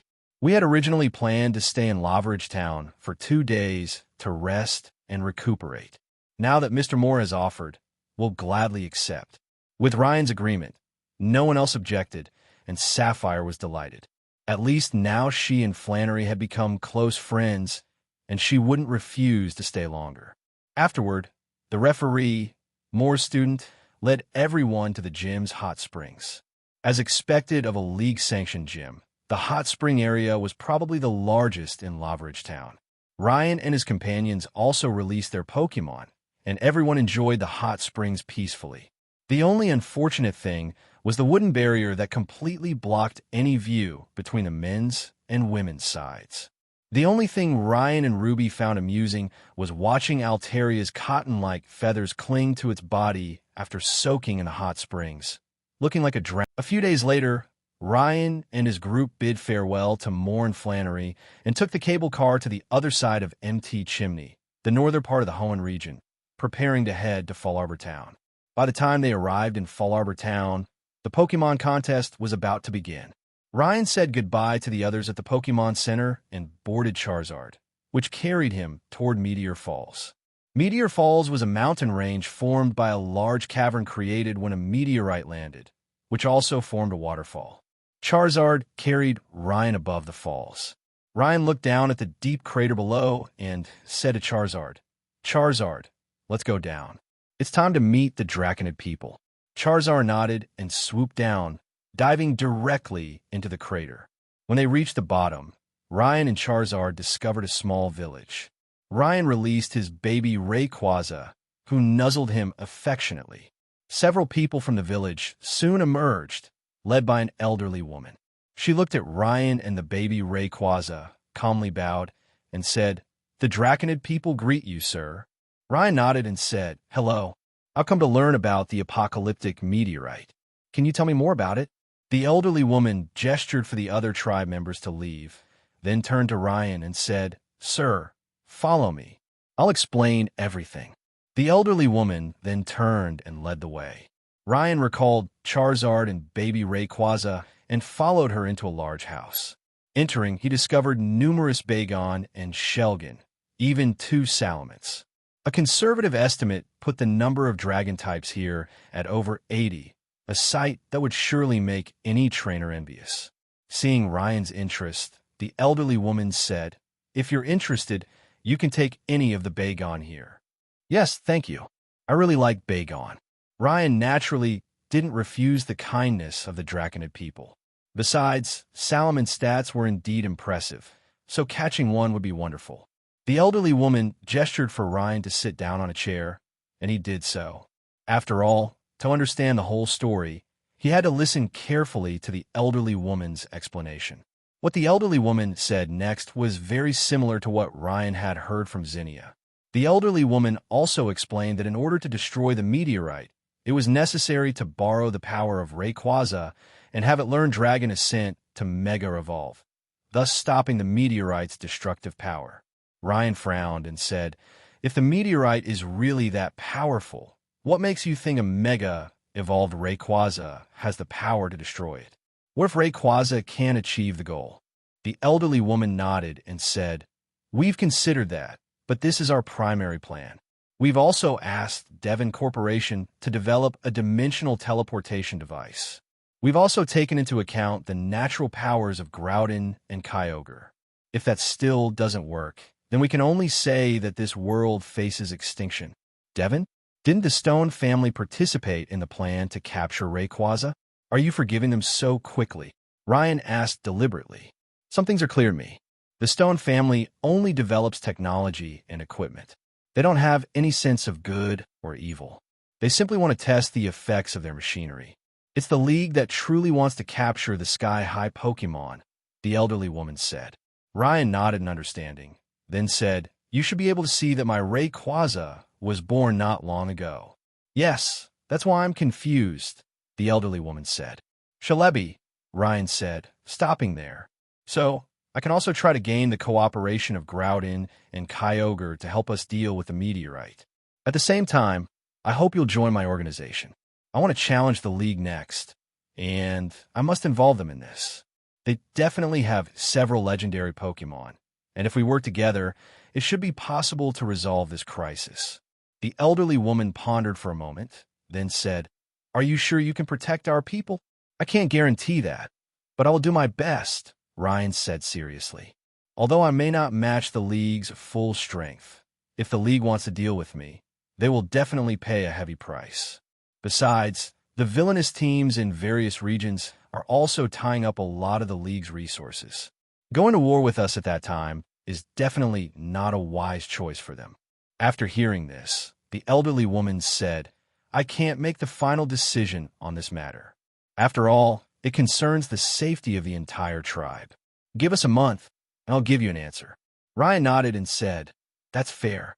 When do you predict the meteorite will arrive?" "It should be about 6 months from now. The exact time isn't certain, but it won't be off by much," the elderly woman said. "I'll really have to leave the rest up to you, sir." Ryan nodded. He really couldn't refuse this time. The system had given him a mission, and the reward was quite tempting. Ding! Rescue mission announced. Destroy the meteorite. The host must destroy the meteorite to protect the world. Completion reward. A random legendary Pokémon, pseudo-legendary tier. 300 million prestige points. Failure. Failure is not allowed. After all, if the world is destroyed, you won't survive. Ryan wasn't really short on the 3 resources anymore, but after spending so much time with the system, he had also figured out their uses. Gold coins were used to purchase supplies. Diamonds had the widest range of uses and were even needed to get the system's direct help. Prestige points were the most powerful, allowing him to change rules and transform the impossible into reality. For example, getting Darkrai to obey Ryan completely cost him prestige points. Initially, Darkrai wanted Ryan dead, but with prestige points, it couldn't resist his orders. Furthermore, special abilities also required prestige points to activate, demonstrating their importance. After discussing the matter, Ryan began selecting a Bagon. After all, they were free, so why not? However, the quality of the Bagon here was also very high. There were no low-quality ones, very few average ones, and most were high-quality or exceptional. It was unclear how they were raised. Ryan selected a larger Bagon. This little creature had a strong personality. Knowing it was about to be captured, it barked at Ryan immediately, waving its little arms and indicating it wanted to battle him. Ryan smiled and sent out Feeba, saying, "Little one, Feeba is now my weakest Pokémon. If you can't defeat it, do you still think you're worthy of being my partner?" Bagon nodded and charged at Feeba. Without water to maneuver in, Feeba simply remained in Ryan's arms. Feeba glared at the Bagon charging at it, then unleashed Blizzard, teaching Bagon a harsh lesson. Ryan gazed at the frozen Bagon, patting Feeba's head helplessly and saying, "You went too far." Feeba knew Ryan's words were meant as a gentle rebuke, but also recognized that he was pleased with its growth. Feeba narrowed its eyes happily, and light began emanating from its body. Ryan was startled for a moment, then excitedly exclaimed, "It's finally happening." Feeba gradually shed its plain appearance, slipping from Ryan's hands. Its body gradually lengthened, and the white light faded, revealing a stunningly beautiful Milotic. Milotic was cream-colored, with red eyes and 3 black spots below its neck, likely gills. Its head was elongated, with a slight protrusion at the end, and red eyebrows extending from above its eyes. Red hair like fins covered either side of its head. Its tail was covered in blue and pink scales, streaked with black. 4 large blue scales overlapped at the end of its tail, each with a pink dot in the center, giving it a fan-like appearance. After all this time, the beauty of Milotic was strikingly different from the wild ones Ryan had encountered. Its body was more slender and graceful, but its tail felt powerful, fully supporting its entire body as it stood upright and rubbed its face against Ryan's. This was a combination of strength and beauty, a beauty that no one could resist. Milotic swam to the edge of the ice mass and shattered it with a single blow of its iron tail, releasing Bagon. Bagon shivered from the cold, its eyes sparkling as it gazed at the now evolved Milotic, nuzzling it affectionately. Ryan walked over, patting Bagon's head and saying, "Don't get the wrong idea. My Milotic is male. You don't swing that way, do you, little one? Because my Milotic doesn't. He has a partner." Bagon collapsed to the ground, its body turning pale and gray, its sorrow evidently overflowing. Ryan produced a great ball, intending to catch it first and then slowly train it later. He recalled Milotic and released Charizard, which then carried Ryan to Fall Arbor Town. By the time they arrived at their hotel in Fall Arbor Town, it was already dark. However, when Ryan opened the door, he found all 3 of them awake. Ryan was initially touched that everyone was waiting for him, but then he looked over and saw 3 people gathered around a Pokémon, discussing something. He approached and saw a Munchlax in the middle of them, with everyone debating who would catch it. To entice Munchlax to follow them, the 3 offered it delicious treats. Munchlax happily ate everything offered. Ryan looked at the Munchlax helplessly. Was it really that much of a glutton? Such an enormous appetite. "By the way, I'm back," Ryan said. The 3 glanced back and said in unison, "Ryan, don't start cooking yet. Wait until I catch this Munchlax." Ryan was helpless.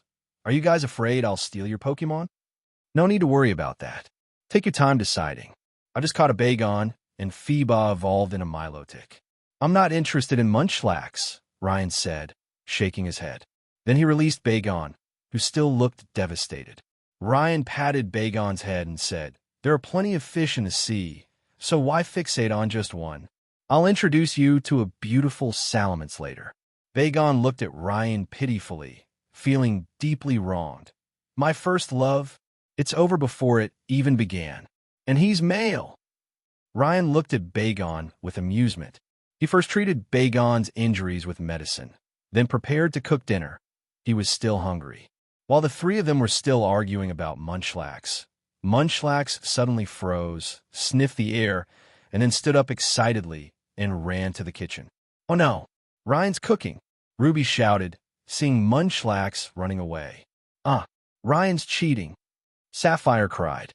Lily's eyes lit up, and she gently said to Munchlax, "Munchlax, this food smells great, doesn't it? If you follow me, you can." Before Lily could finish her words, Sapphire covered her mouth. Sapphire yelled, "Lily, no cheating." Ryan walked out with 2 plates of food and said, "Stop fighting. Let's play rock, paper, scissors. It's all about luck." "How about that?" "Okay," the 3 said. Then they played rock, paper, scissors, and Ruby won. But Sapphire and Lily insisted that Ruby's last round wouldn't count. Watching the 3 quarreling again, Ryan finished his food and said, "Stop arguing. I have 3 chopsticks here. Each of you draw one. I've left a tooth mark on one of them. I won't participate, so you won't suspect me of cheating. Whoever draws the chopstick with the tooth mark gets to catch this Munchlax."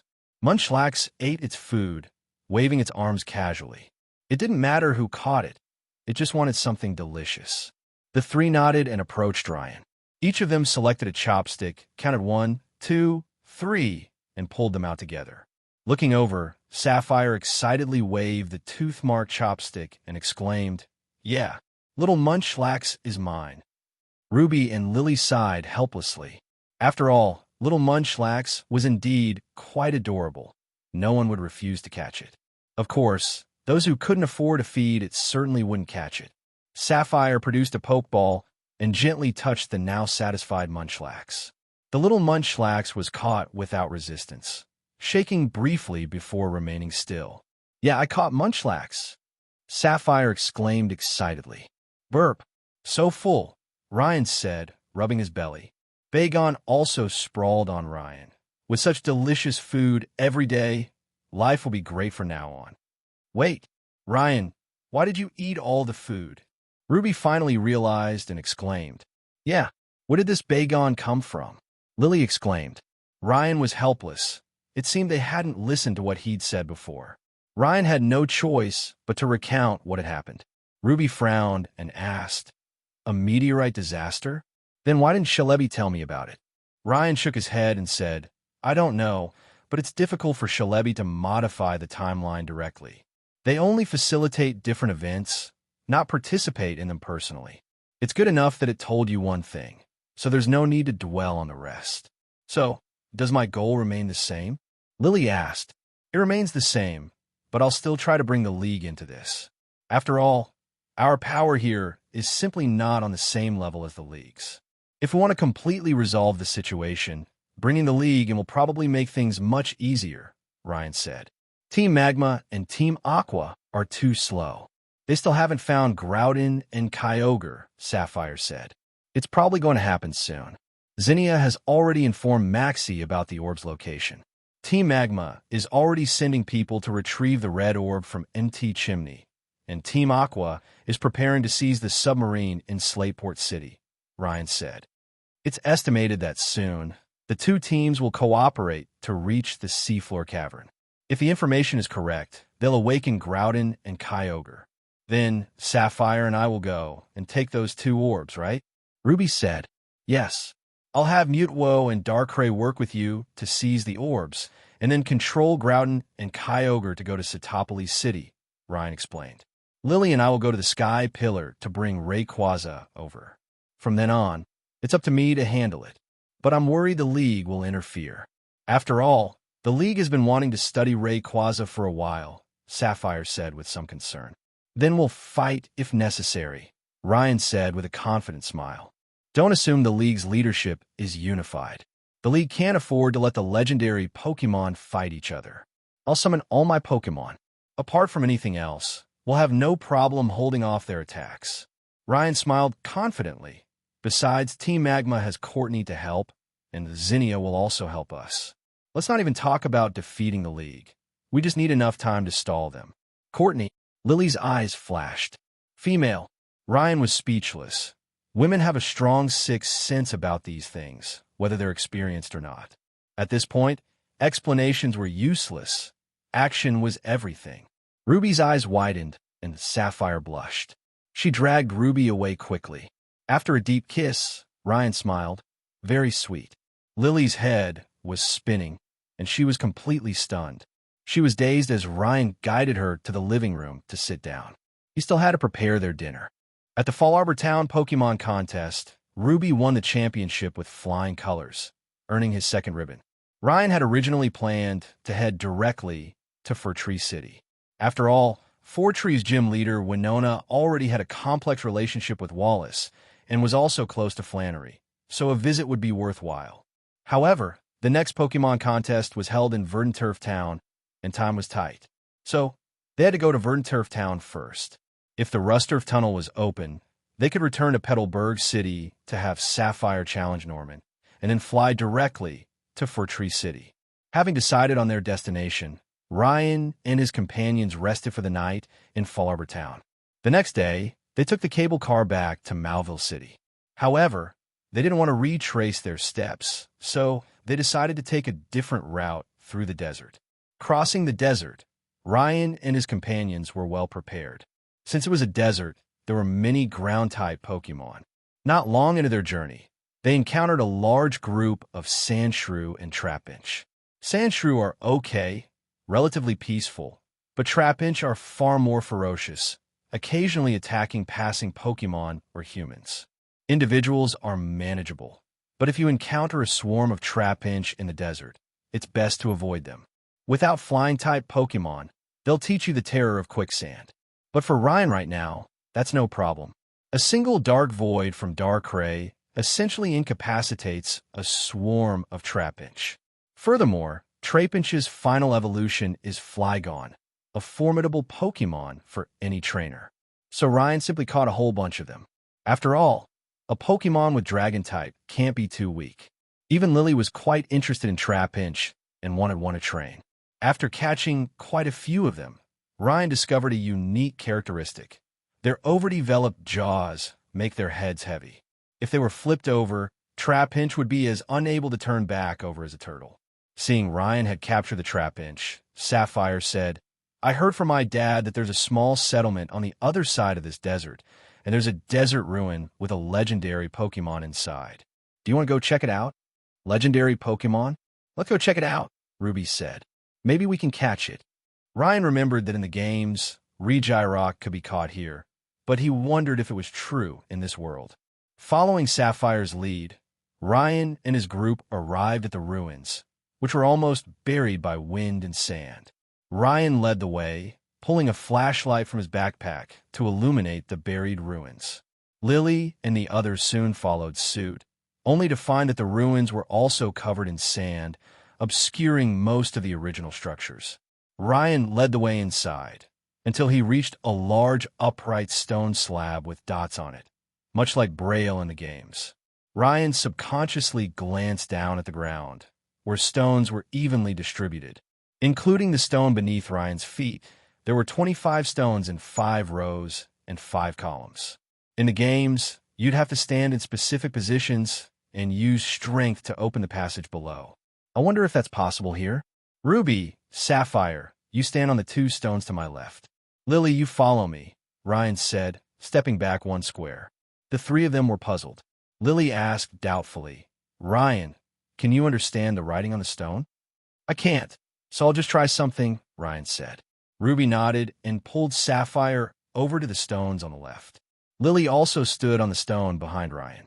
Seeing them stand still, Ryan sent out Charizard, Metagross, and Blaziken, positioning them 1 square in front of Ryan and 2 squares to his left, respectively.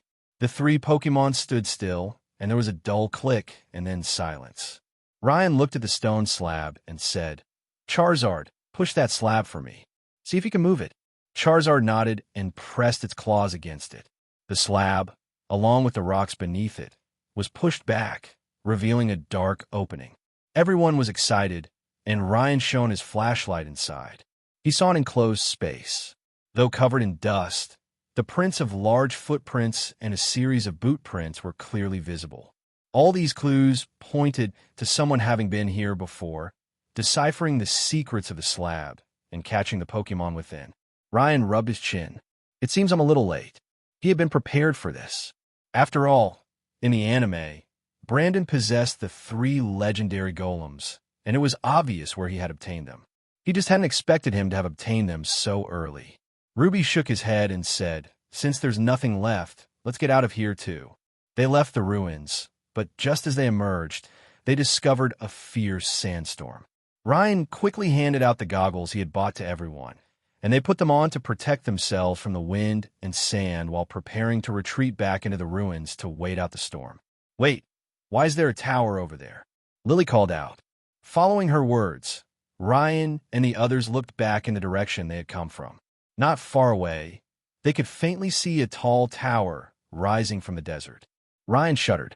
They hadn't seen that tower when they came here, and it was clearly over 10 meters tall. It was impossible to say it hadn't been visible. Suddenly, Ryan thought of the Mirage Tower from the games and couldn't help but ask, "Sapphire, have you heard of the Mirage Tower?" "The Mirage Tower? I haven't heard of it," Sapphire said. "I think I've read about it in a travel journal," Lily suddenly said. It was written by an ordinary traveler describing his journey through Hoenn. "I read it when I was in Kanto." Seeing everyone looking at her, Lily continued. The journal mentioned this desert. It said that during a sandstorm, a tall tower was vaguely visible. After the tower appeared, the sandstorm suddenly stopped. As Lily spoke, the sandstorm outside also suddenly and strangely stopped. Ruby swallowed and said, "Why does it feel like I'm listening to a ghost story? What happened next?" "I don't know." The journal mentioned that the traveler was about to go to that tower, but the tower strangely disappeared before his eyes, Lily said. "So, should we go take a look?" Ryan said. "I don't think so," Sapphire said, hugging Lily with a look of fear on her face. Ruby thought for a moment and said, "I think we should go take a look. I've always felt that this tower isn't scary." Ryan nodded and said, "Let's go take a look. Maybe it'll disappear as soon as we get there." The two girls agreed. They arrived in front of the tower, but it didn't disappear as described in the journal. It still stood there, peaceful and quiet, without a trace of strangeness. "How about we leave?" Lily said, pulling on Ryan's clothes. "I keep feeling like this place seems familiar," Ryan said, rubbing his chin. "It's best to go in and take a look." With that, Ryan stepped into the tower. But the next second, Ryan rushed out, shouting, "Get out of here! We can't stay here any longer."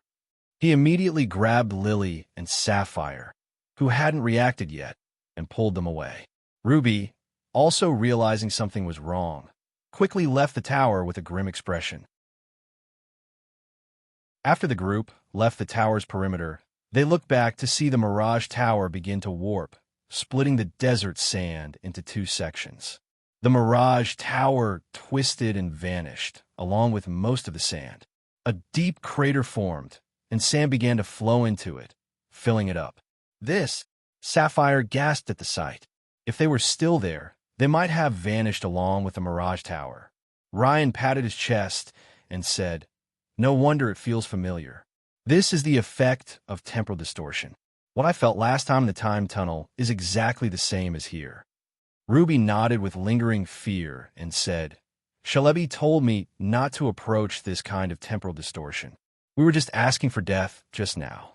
As soon as he finished speaking, two meteors streaked across the sky, crashing into the desert with a loud bang. The powerful shock waves scattered sand everywhere. Ryan and his companions quickly hid in the ruins to avoid the sandstorm. Ryan rubbed his temples. Why are there so many things happening today? One thing after another. Curious, Ryan and his group decided to take a look. Besides, baby Rayquaza could also absorb the energy of meteorites to grow. When they reached two deep pits, they saw two rock-like Pokémon lying in the somewhat crystallized craters, each with a small fragment beside them. Ryan recognized them as Solrock and Lunatone, but they had lost their ability to battle and were severely wounded. Solrock and Lunatone? How did they fall with the meteor? Sapphire asked curiously. Solrock and Lunatone were first discovered at the site of a meteorite crash 40 years ago, so they are considered meteorite Pokémon, Lily explained, and Sapphire was filled with admiration for Lily's extensive knowledge of Pokémon. Ryan examined their injuries, took out medicine to treat them, and used his healing power to aid their recovery. Ryan secretly ran a system scan of their injuries, and the results surprised him. Ding! Scans show the injuries were caused by Psycho Boost. The outer rock layer has been damaged. A conservative estimate is 3 months of recovery. Ryan remained silent. Psycho Boost was Deoxys's signature move. How could these two, Solrock and Lunatone, have encountered Deoxys? He could only wait for them to wake up and then ask. With the effects of the medicine and healing power, Solrock and Lunatone regained consciousness. Ryan said, "Good, you're awake. Can you tell me why Deoxys injured you?" "Deoxys?" the three exclaimed in shock. Solrock and Lunatone floated up and looked at Ryan and his group. The two Pokémon nodded. Lunatone used hypnosis, while Solrock explained telepathically to Ryan and his group. A story unfolded before them. Solrock and Lunatone were good friends, living on a massive meteorite half the size of Hoenn, a place of considerable freedom. But Ryan's face turned pale at the sight of this. This meteorite, couldn't it be the one? Amidst his racing thoughts, the arrival of a Deoxys disrupted their peaceful existence. Enraged, Deoxys, completely bereft of reason, threatened to alter the meteor's trajectory, sending it crashing into the distant planet. Seeing this, not only Ryan's face turned pale, but the other three also turned grim. They had already learned about the meteorite impact from Ryan, and with this scene, they could deduce everything. Solrock and Lunatone naturally wouldn't let Deoxys do this. They tried to stop it, questioning its reason. But Deoxys, already enraged, ignored their questions. With a psycho boost, it sent Solrock and Lunatone flying, slamming the two Pokémon into the meteorite, shattering a small portion of it. The impact carried the fragments and the two Pokémon toward the planet. Solrock, after fainting, could only vaguely hear fragments. "Companions, revenge." The scene faded. Ryan, his face grim, picked up two pieces of meteorite from the ground. He then released Eternal Flower Floette and Darkrai, saying, "Can you two destroy this?" Floette cried softly, and Ryan handed her a piece of meteorite. Floette took it and tossed it away, brandishing the Eternal Flower in her hand. Using her signature move, Light of Ruin, she struck the meteorite, sending it flying. The Light of Ruin shot outward, crashing into the distant rock wall. With a loud bang, half of the rock wall shattered. Ryan used his psychic powers to retrieve the meteorite, which only revealed cracks, but was far from destroyed. Floette's Light of Ruin would consume half her health each time, yet she couldn't even destroy this small piece of meteorite. As for Darkrai, he also relied on attrition, and in terms of destructive power, he couldn't match Floette's. "This is too tough," Ruby exclaimed. Lily pondered for a moment and said, "It shouldn't be that hard normally. After all, the heat generated by the friction of the meteorite passing through the atmosphere is still astonishing. This piece must have been heat-treated at high temperatures, which would greatly increase its strength. After all, the Deoxys in the vision was able to break the meteorite with just a psycho boost. But we must also prepare for the worst," Ryan said. "When we get to the next city, I'll send another piece of meteorite to the daycare and let the legendary Pokémon try to deal with it.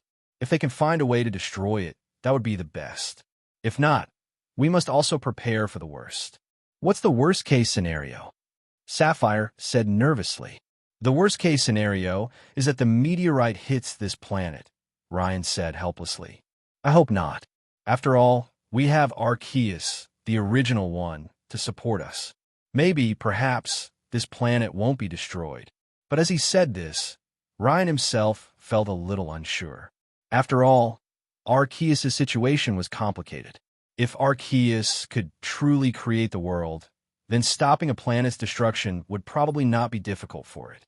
"System, do you have any good ideas?" Ryan asked the system. Ding. "The purpose of this system is to help the host become a Pokémon Master. This isn't within my scope of responsibility. If I don't succeed this time, I'll be dead. What kind of Pokémon Master am I then?" Ryan protested in his mind. "Besides, you've already given me a task. At least give me some hints. Host, can you try to get your Pokémon to eat the meteorite? Like Aaron." "Are you kidding me? Aaron eating meteorite that even Light of Ruin can't break? Aren't you afraid of breaking its teeth?" Ryan said helplessly, but then he was stunned for a second. Maybe it really could work. Ryan released Baby Rayquaza. As soon as Baby Rayquaza emerged, it saw the meteorite in Ryan's hand and looked at Ryan longingly for it. Ryan handed the meteorite to Baby Rayquaza. Baby Rayquaza absorbed the power of the meteorite like candy, then tried to chew it twice, hurt its teeth, and spat it out with its teeth. Ryan picked up the meteorite, then looked at Sapphire and said, "Let your Aaron out and see if it can chew through this meteorite." Sapphire looked at the meteorite, which was covered in Baby Rayquaza saliva, and felt extremely repulsed. But after considering the danger of the meteorite, she compromised and let Lyron out. Lyron, unaware that it was feeding time, bit into the meteorite, crunching it and swallowing it. Ryan gave Aaron another piece as a test, but Aaron took a bite and immediately spat out the meteorite, holding its cheek and crying out in pain. Ryan picked up the meteorite and smiled. Now the biggest problem is solved. Then, our top priority now is to find Pokémon with strong teeth in large numbers, Ryan said, recalling Floette and Baby Rayquaza. Durant, Lily said. Aaron, Ruby said. Mawile, Sapphire said. Ryan nodded. These three Pokémon all had strong teeth. Aaron primarily feeds on iron. Mawile also feeds on ore, and Durant also has well-developed jaws. While they don't eat iron or ore, their abundance means they can easily help break down meteorites. Then, let's stay in the desert for a while, Ryan said, releasing Charizard. Darkrai, come with me. Let's capture as many Durant as we can first. Darkrai nodded and followed Ryan. Ryan, Charizard, and Darkrai began searching for Durant nests. Soon, they discovered a large Durant colony. At Ryan's signal, Darkrai condensed dark voids and launched them into the colony below, putting them to sleep. Ryan then produced Pokeballs, easily capturing them. If any resisted, Charizard would simply follow up with a burst of flames. However, this was still insufficient. Ryan considered using Pheromosa, the ultimate Pokemon capturer. The pheromones released by Pheromosa attract Pokemon with little resistance. This would make capturing Pokemon so much easier, with both Dark Void and Flames, Ryan thought. After capturing the Durant in that nest, he resumed his search. He cleared 3 Durant nests in succession, amassing over 200 of them. Next up are Mawile and Aaron. However, these two Pokemon are most abundant in Granite Cave on Dewford Island. After all, the area is rich in stone and minerals, making it an ideal habitat for these two Pokemon. They'll likely need to visit Dewford Island later. Another location is Steel Valley, which will be the next one they'll pass through. It's home to many Steel-type Pokemon, and there should be an Aaron population there. After Ryan finished capturing them, he immediately led everyone out of the desert, preparing to head to Steel Valley. However, Ryan wasn't expecting Ruby and Sapphire to recruit Solrock and Lunatone, respectively. It's not quite captures, but rather that Solrock and Lunatone are preparing to follow Ruby and Sapphire to avert the meteorite threat. Whether they can still follow Ruby and Sapphire after that depends on their performance. After all, the footage from Solrock and Lunatone shows that these two Pokemon are quite powerful, especially their excellent synergy, making them excellent doubles partners. This also fulfills Ruby's previous wish to capture a Plusle and Minun pair. A few days later, Ryan and his group arrived at Steel Valley. They were surprised to run into Ash and his group there. But come to think of it, since Ash's group didn't have May from the original storyline, they wouldn't be participating in Pokemon contests. They were probably heading back to Rustboro City after challenging the Lavaridge Gym. When they encountered Ash and his group, he was commanding a Torkoal against the Steelix. Both were extremely slow Pokemon, so there was absolutely no finesse required. It was just a matter of trading blows.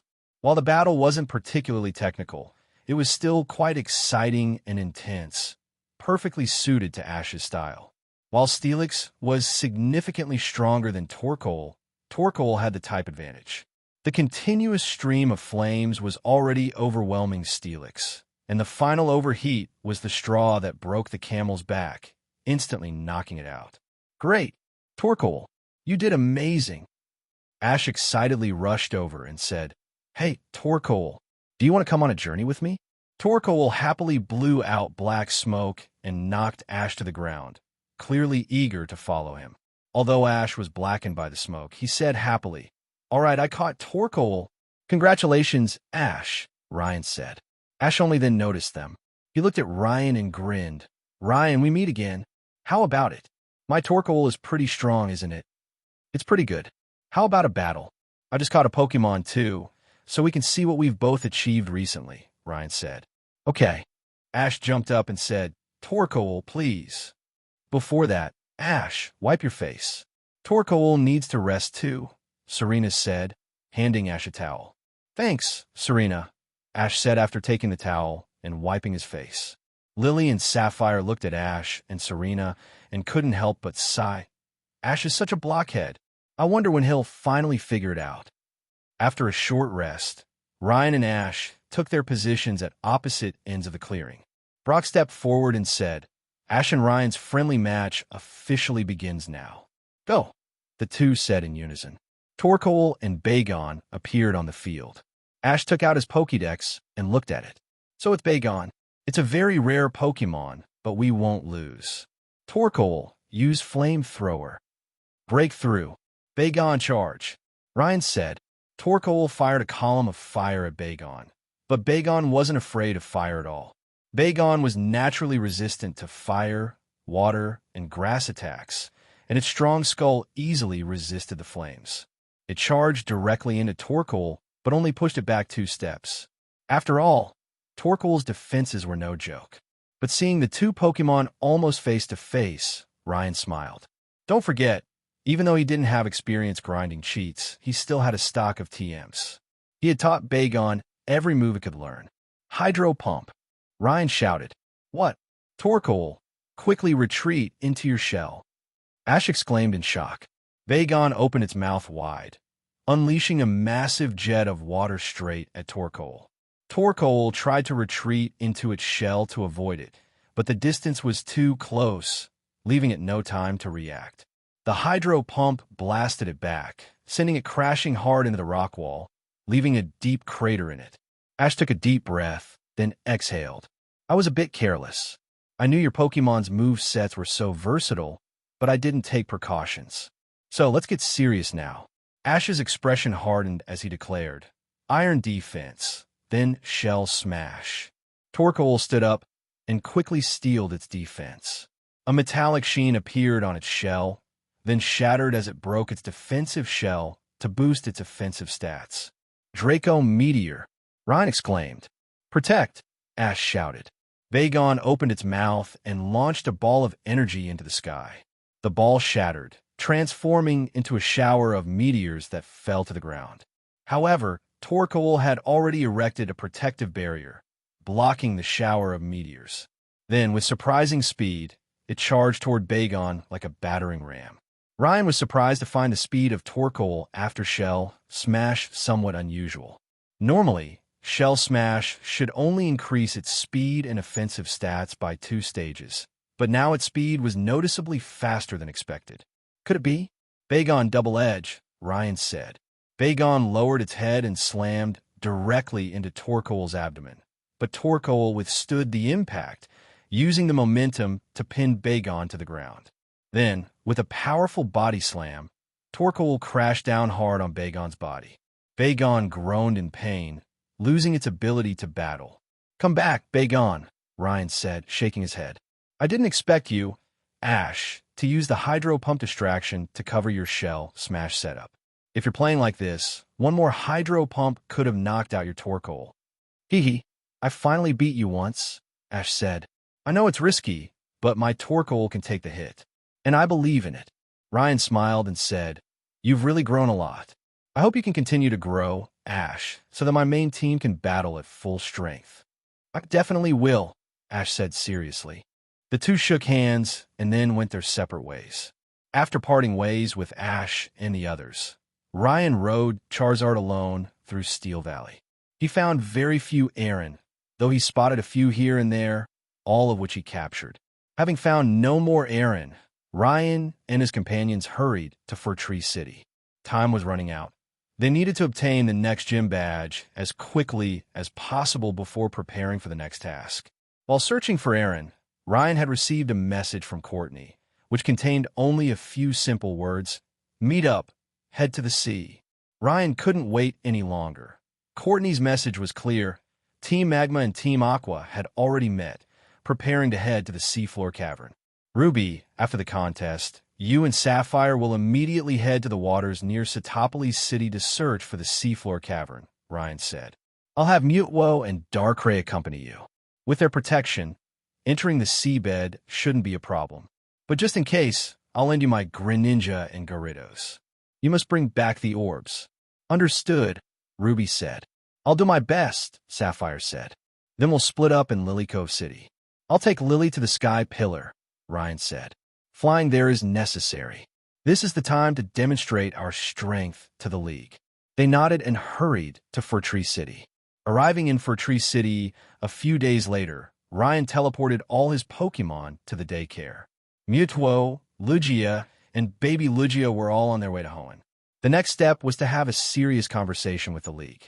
Ruby and Sapphire teleported their Pokémon back and accepted the 4 Ultra Balls Ryan handed them.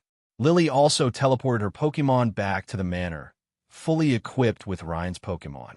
Leaving Furtree City, Ruby and the others headed to Lily Cove City to participate in the contest. Ryan released his Master Ball, and baby Rayquaza soared into the sky. Though still a bit short of its full-grown 7-meter length, its massive 5-meter body was more than enough to carry Ryan and Lily. Baby Rayquaza, carrying Ryan and Lily on its head, soared rapidly toward the Sky Pillar. A deep dragon roar officially announced its arrival to the world. Ryan's high-profile debut sent the League's top brass into a frenzy. Rayquaza had reappeared after so many years, only to fall into Ryan's hands. Some were optimistic. After all, Ryan had received assistance from the League, so handing over this Rayquaza would be easy. But some astute individuals noticed. This Rayquaza wasn't the one previously known, and judging by its size, it was clearly a juvenile. Clearly, Ryan knew of the League's intentions regarding Rayquaza, and so had kept it hidden. The League confirmed this within hours with the Dragon Master in Blackthorn City. It turned out that Ryan had acquired baby Rayquaza long ago, but had kept it hidden, concealing it from the League. His high-profile debut meant he had secured the trump card that would prevent the League from taking it. Or perhaps his backers were strong enough to suppress the League. While the optimists paid no mind, the astute had already seen through most of the hidden agenda and couldn't help but sigh. Another major storm is brewing. The scene shifted to Ryan. He and Lily were originally heading to the Sky Pillar, but halfway through, Lily heard a movement from her backpack. Ryan helplessly watched Lily cradling the Pokémon egg. Using his psychic powers to shield her from the wind and turbulence, he said, "This little one's hatching timing is truly unfortunate. Perhaps it's because it senses the presence of the sky, and so can't wait to come out and see the azure heavens," Lily said, her face lit with excitement as she held the Pokémon egg. The Pokémon egg's light gradually grew brighter, and then there was a crack. A small, hedgehog-like shaman opened its eyes in Lily's arms. It looked at her, smiled, then gazed up at the azure sky, crying out excitedly. Ryan chuckled. "You're right. This little shaman really is eager to see the vastness of the sky. That's why it couldn't wait to hatch." Lily hugged the little shaman and said, "It's a shame there's no Gracidia flower. If there were Gracidia pollen, shaman would transform into sky for me and fly freely." "It's been ready for a long time," Ryan said with a smile. He then searched his backpack and pulled out a small bottle of Gracidia pollen he had obtained from the system. He then handed the bottle to Lily. "Thank you, Ryan," Lily said. She opened the bottle and sprinkled some of the pollen onto Shaman. Shaman cried out in delight, gradually transforming into its sky for me. Shaman, now capable of independent flight, couldn't sit still any longer. It broke free from Lily's embrace and took to the sky. Shaman, already possessing considerable speed, flew circles around baby Rayquaza. Then, as the effects of the Gracidia pollen wore off, it exited sky for me and returned to land for me. However, judging by its unsatisfied expression, the sky still held a strong allure for it. "Hold on tight. I'm going to try Rayquaza's Mega Evolution," Ryan said. Rayquaza, Dragon Ascent. With a roar, baby Rayquaza soared to a higher altitude, a green aura enveloping it as it charged forward. As baby Rayquaza charged, its form gradually shifted, becoming larger. The yellow V-shaped markings on its head also changed, the top portion becoming streamlined and extending backwards, while the bottom became larger, jutting out and converging around Rayquaza's mouth to form a protective crest. Mega Rayquaza's stats also increased significantly, gliding through the sky at an extremely fast speed, leaving behind bursts of sonic booms. Ryan had to slow it down, otherwise the drain on his psychic barrier would be too much for him to bear. The distance from Fortree City to the Sky Pillar was considerable. Even at baby Rayquaza's current speed, it took nearly a day. Upon reaching the Sky Pillar, Ryan and Lily disembarked from baby Rayquaza, who was exhausted from the day's flight. As if sensing baby Rayquaza's presence, a massive green figure descended from the sky. Its enormous dragon head gazed at baby Rayquaza with a loving look. "Rayquaza, I've come to you as promised. Now it's up to you, and I'll bring you justice later," Ryan said. Rayquaza nodded, then suddenly sensed something and let out a deep roar. Ryan smiled at the sound and said, "Really? Groudon and Kyogre have awakened." Ryan and Lily looked eastward, toward the location of Sitopolis City. Dark clouds were clearly gathering there, as if a torrential downpour was imminent. But suddenly, the clouds began to dissipate, and sunlight began to pierce through to the earth. Ryan stroked his chin and said, "It looks like Maxie has taken action. After all, he has both orbs in his possession, and he's using them to suppress Kyogre and strengthen Groudon. I hope Ruby can catch up with him." Then he turned to Rayquaza and said, "The stage is set for you. Do you want to go?" Rayquaza nodded, but called out to Ryan a few times. Ryan shook his head and said, "It's okay. I'll use my psychic power to form a shield and leave a vent. Try to keep the ozone layer out. We won't suffocate." Rayquaza nodded and lowered its head near the Sky Pillar. Ryan, without hesitation, jumped onto Rayquaza's head with Lily, and, at the same time, he recalled baby Rayquaza. Using the power of Aura, he communicated with Rayquaza. "Can you use Dragon Ascent?" "Don't underestimate me," Rayquaza grinned. "Then charge at full speed and help me block the wind." Baby Rayquaza's control of power is still a little weak. "When this is over, let it train with me for a while." "Yes, please." Rayquaza roared and rushed towards Sitopolis City. At the same time, during the sprint, its body transformed into Mega Rayquaza. The scene shifts to Ruby and Sapphire. Ruby easily wins the contest with Gardevoir. After the contest, Ruby asks Sapphire, "How do we get to Sitopolis City next?" "I'm not sure. Let's ask Ryan's Mutuo." "A plane would be too slow, and by the time we get to Sitopolis City, we won't have enough time," Sapphire says. "Then we'll have to ask Mutuo first. It's a legendary Pokémon, after all, and Ryan should have told it how to handle this," Ruby says. Ruby releases Mutuo. Seeing the indifferent Mutuo, Ruby swallows nervously and says, "Hello, Mutuo. We're Ryan's friends. Do you have any ideas for how to get to the seafloor cavern quickly? It's near Sitopolis City, and we need to get there to help Ryan." Mutuo glances at Ruby and Sapphire and telepathically replies, "My parent has already told me the details. Master and I teleported to Sitopolis City once before, and I'll try to teleport there." With that, it begins to gather its psychic powers. Ruby and Sapphire grew curious about the parent Mutuo was referring to, but perhaps it meant Ryan.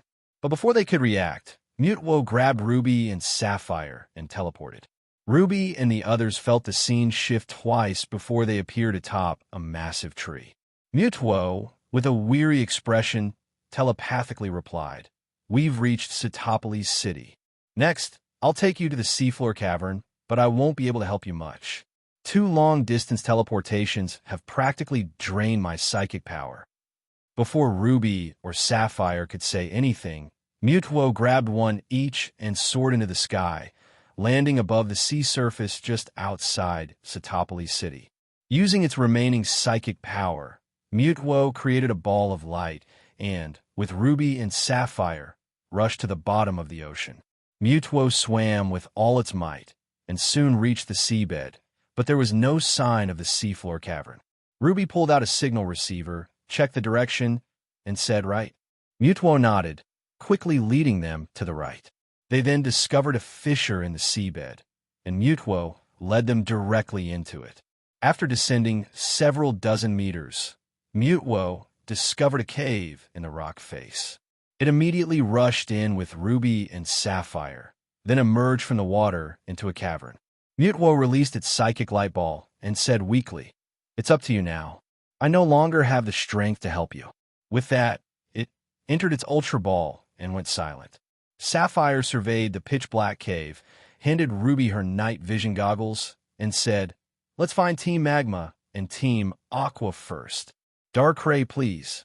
Sapphire released Darkrai, who could operate in the shadows, making him perfect for searching for Team Magma and Team Aqua in this dark cave. Ruby put on her night vision goggles and looked around. Behind them was a submarine, though not very large. Ruby thought for a moment and said, "It's not big, so they can't bring many people down. Besides, Courtney is on our side, so she should be able to help us in a critical moment." "I hope so," Sapphire said. As soon as she finished speaking, the cave began to shake violently. Ruby and Sapphire looked at each other and said, "It looks like they've awakened. We need to speed up." A moment later, Darkrai returned. He held up 2 fingers to Ruby and Sapphire, indicating 2 directions. Ruby said, "Our target is the 2 orbs. Take us to where the orbs are." Darkrai nodded and led Ruby and Sapphire forward. After walking for a distance, Ruby and the others discovered 2 forks in the road. Darkrai led Ruby and the others to the left passage. Further ahead, Ruby spotted 3 members of Team Magma lying unconscious on the ground. "Looks like this is where we're going," Ruby whispered. "Darkrai, how many people are in there?" Sapphire asked. Darkrai held up 3 fingers. Ruby said, "Including Courtney, there are 3 of them, including Maxie, which means there's another subordinate." "Sapphire, you use Darkrai to deal with Maxie, and I'll handle the other one." "Understood," Sapphire nodded. Then she ordered Darkrai to lurk in the shadows and move next to Maxie, ready to seize the 2 orbs. "Leave it to me now," Ruby said. "Swampert, Greninja, I'm counting on you." Swampert and Greninja appeared in the now brightened area. After all, this was Groudon's resting place, so lava was still present. With the help of the lava, they could barely see clearly. Greninja, carrying its water shuriken at its side, calmly walked into Groudon's chamber, followed closely by Swampert. "Who are you?" Courtney, still alert, immediately spotted Greninja and Swampert. "Courtney, Tabitha, stop them. Don't let them ruin our plan," Maxie said. "It takes a lot of energy for one person to control 2 disobedient legendary Pokémon, and it is easy for the Pokémon to control him in turn." Maxie now has some signs of being controlled by the 2 beasts, but because the 2 Pokémon are fighting for the right to control, Maxie has avoided being completely taken over. "Yes," Courtney and another man named Tabitha said. Tabitha immediately sent out his Camerupt, and Courtney also casually released her Ninetales. But no one noticed that Courtney quietly stepped back a few steps and moved away from the battlefield. Greninja's water shuriken was slightly revealed, and Night Slash was instantly executed twice. "Playing tricks, Camerupt, use Flamethrower," Tabitha said. But Camerupt could not respond to Tabitha's words, and fell directly to the ground, losing the ability to battle. "What?" Tabitha shouted in surprise. But the next moment, he stiffly turned to look at Courtney behind him, his expression somewhat grim, and said, "Courtney, what do you mean? I can't help it. I've already defected from Team Magma," Courtney said, holding a dagger against Tabitha's back. "After all, you all underestimate these legendary Pokémon. Groudon and Kyogre are not that easy to control.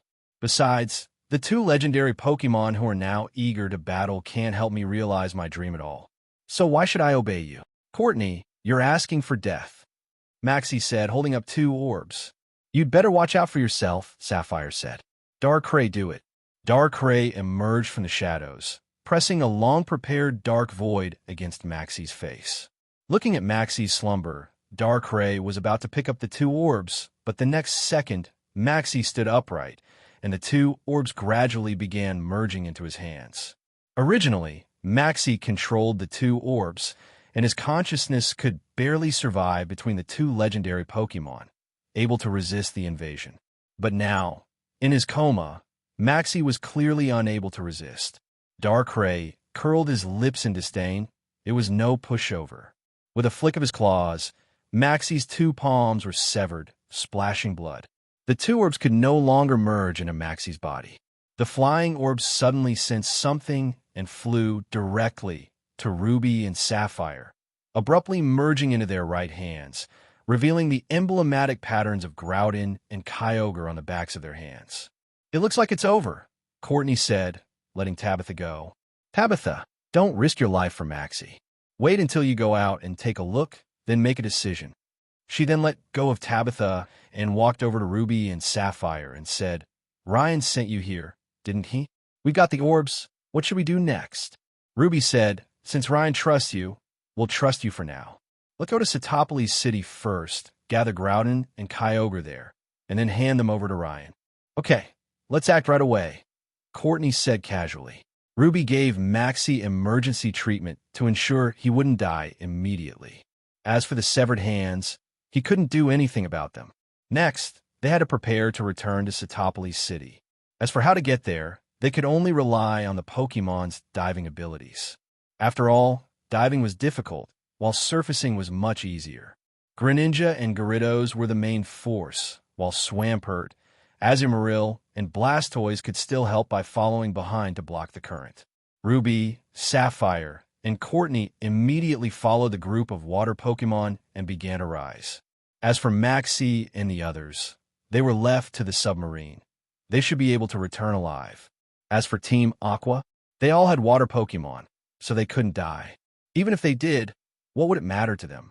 With the orbs in Ruby and Sapphire's hands, Groudon stopped creating fissures to cause lava eruptions, and Kyogre stopped raising massive waves to flood the land. The two stopped fighting and headed towards Satopolis City, the final battlefield they had fought on since ancient times. The League officials were also restless. They dispatched their own forces, the Hoenn Regional Champion, the Elite Four, and gym leaders, all ready to delay the two legendary Pokémon, knowing the consequences of their clash. Not only were they publicly deployed, but the League officials also sent trusted personnel. "Lance, please," one of the leaders said. "You must prevent the battle between Groudon and Kyogre." "I'll do my best," Lance said with a bitter smile. "Deoxys, let's go." A Deoxys beside Lance nodded, its body surging, transforming into liquid and clinging to Lance's body. A thin, protective membrane formed around Lance, and a blue crystal shimmered on its chest. Lance then opened the conference room window, and Deoxys, in tandem with Lance, quickly headed towards Satopolis City. Should we notify Ryan? He possesses Rayquaza, after all. According to legend, only Rayquaza can stop the war between the two, a woman said. "Do you think we can control his baby Rayquaza?" a bearded man said. "As for Rayquaza, it's been avoiding us and won't come. If all else fails, we can send out the League's legendary Pokémon. It's time to demonstrate the League's strength and put those troublemakers at ease. We don't need to send out the legendary Pokémon yet. They're just Groudon and Kyogre. They can't cause any major problems," said an elderly man, already in his twilight years. "Don't forget about that incident. Who among you can bear the consequences of the fall of a legendary Pokémon? Or who will bear the consequences of a war between legendary Pokémon?" Following the old man's words, everyone fell silent. They didn't dare, let alone have the courage to speak out. Rayquaza won't ignore this matter. If it does, it would be dereliction of duty, the old man said. So, the second capture plan has begun. Keep an eye on Rayquaza's movements. Yes, everyone said, then gave orders and began preparing for the second capture of Rayquaza. At Team Rocket's Johto headquarters, Silver approached Giovanni and said, "Father, I'm planning to intervene regarding the Groudon and Kyogre situation in the Hoenn region." Giovanni looked at his son and said, "Okay, just be careful.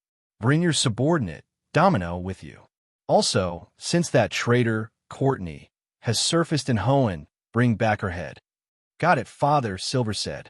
Can I use that Pokemon? You can take that one, Giovanni said, and take some of the experimental subjects for field testing as well. Got it, Father. Aren't those experimental subjects still incomplete? Silver said.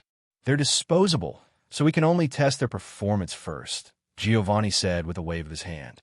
Silver nodded and left Giovanni's office.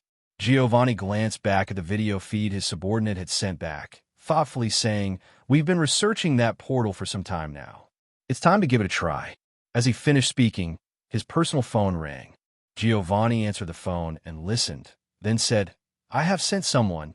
It's my son. So, I don't want my son to have any trouble. If you make me angry, I will not let you off easily."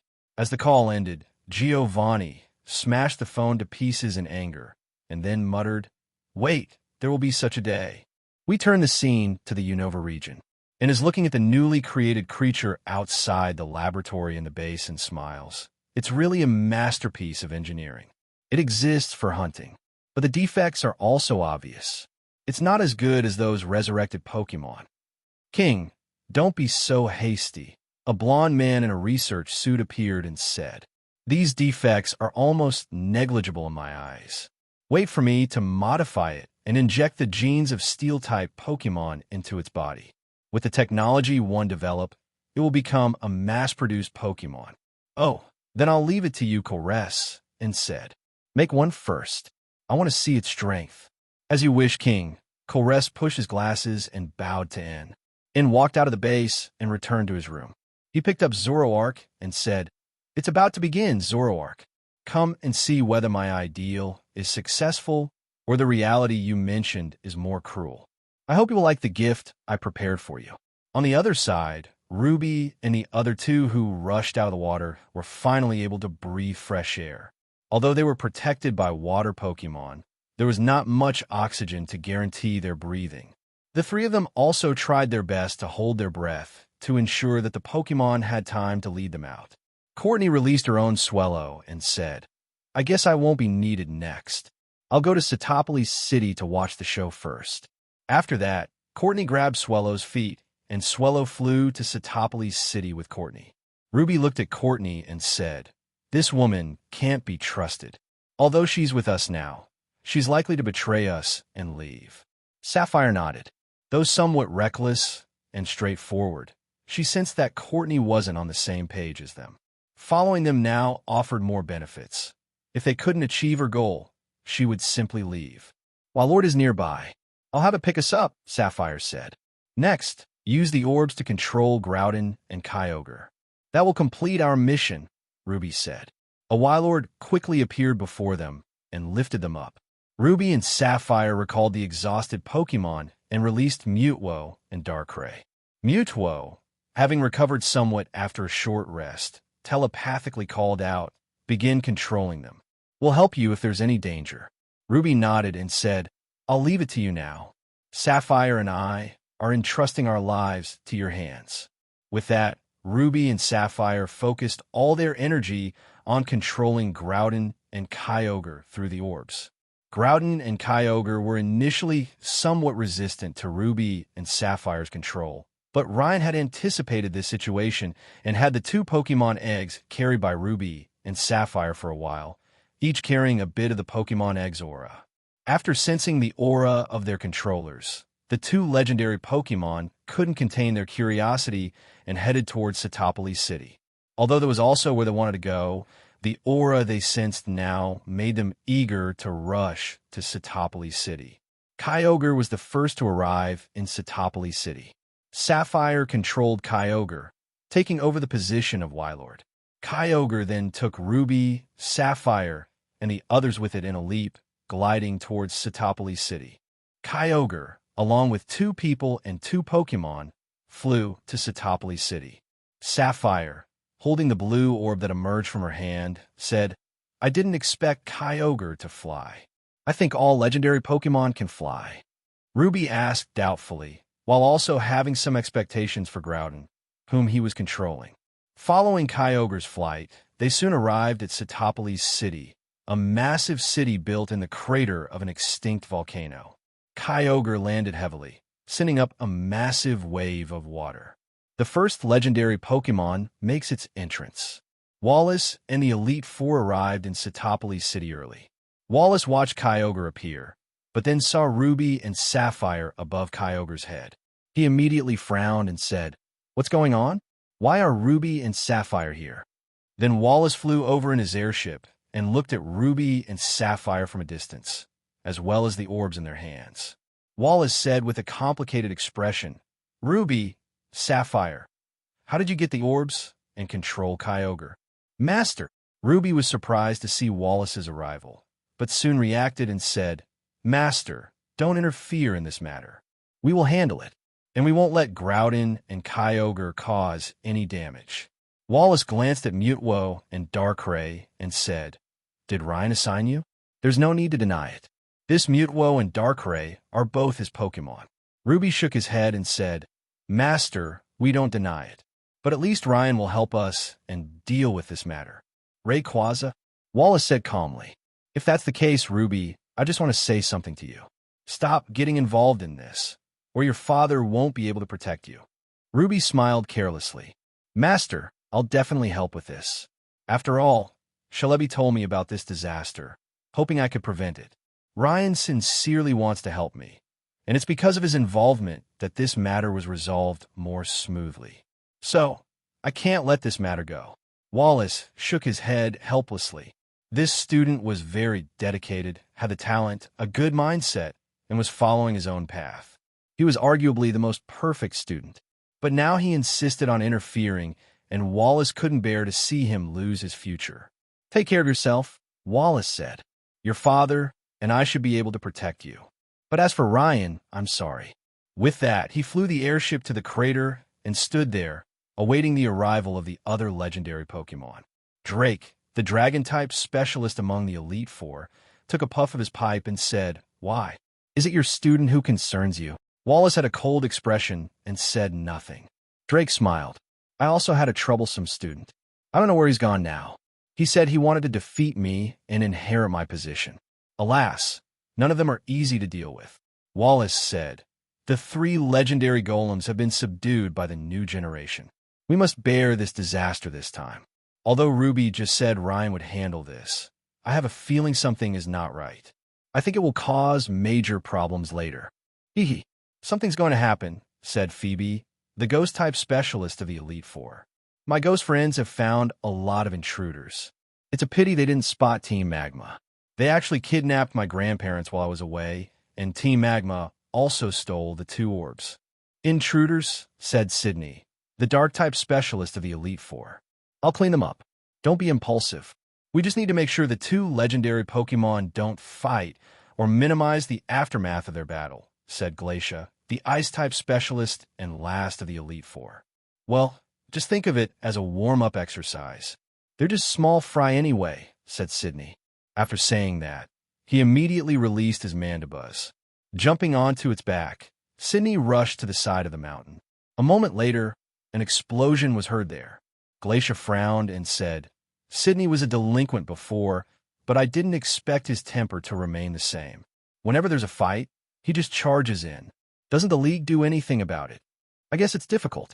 After all, the Elite Four have a high degree of freedom. Unless there are some essential missions, you're free the rest of the time," said Phoebe. "If the League hadn't called me away about something that time, Team Magma would never have been able to steal the ore from my grandparents." Glacia smiled and patted Phoebe's shoulder, saying, "Okay, don't be angry. We'll teach them a lesson later." As soon as she finished speaking, a violent earthquake shook the area. Sydney also flew over from the side, frowning and saying, "Groudon's coming." Drake took a puff of his pipe and said, "Almost. Look, the inland sea below is already boiling." Everyone looked at the boiling water. As streams of magma gushed out, a huge floating island formed in the inland sea. Groudon, accompanied by the magma, landed on the floating island and glared at Kyogre with a fierce look as if a fight was imminent. The weather also took a dramatic turn with the meeting of the 2 legendary Pokémon, and a fierce confrontation began. On one side, dark clouds gathered and heavy rain fell, while on the other, the sun was blazing. Even the trees withered from the scorching heat. Mutwo used its psychic power and flung Ruby towards Groudon. Ruby landed steadily on Groudon's head, and then Ruby and Sapphire began to suppress Groudon and Kyogre with all their strength. The two legendary Pokémon naturally disliked this kind of suppression, but suddenly, as if sensing something, they looked up at the sky. With a long dragon roar, the weather suddenly calmed, and a green figure appeared before everyone. Ryan stood atop Mega Rayquaza, looking at this familiar yet unfamiliar scene, thinking of the future he had foreseen. "It seems to have changed a little," Ryan said with a smile. In that vision, there weren't so many people waiting for us. Mega Rayquaza roared again, and Groudon and Kyogre momentarily wanted to retreat, but they were suppressed by Ruby and Sapphire. At this time, Ryan's voice resounded through the sky. "Groudon and Kyogre, stop your quarrel and lift the seal." Before Wallace and the others could register the meaning of these words, two massive Pokémon eggs flew down from Mega Rayquaza's head. Ryan's psychic power held the eggs steady in front of the two legendary Pokémon. Groudon and Kyogre were stunned for a moment, tears welling in their eyes, as two deafening roars echoed through the air. "Not good," Wallace instantly realized, shouting, "Stop them!" The Elite Four also reacted. In an instant, 5 Pokémon, Dusknoir, Absol, Shiftry, Salamence, and Milotic, were deployed, targeting the two Pokémon eggs. They wouldn't allow them to hatch. But how could Groudon and Kyogre let them have their way? Groudon roared, its body gleaming with the color of magma. Sharp stone blades coated in magma erupted from the ground, directly striking the 5 Pokémon.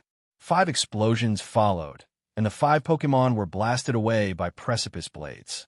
Several blue energy orbs appeared around Kyogre. Then, with a roar, they radiated waves of blue energy, striking the 5 Pokémon that had been blown away.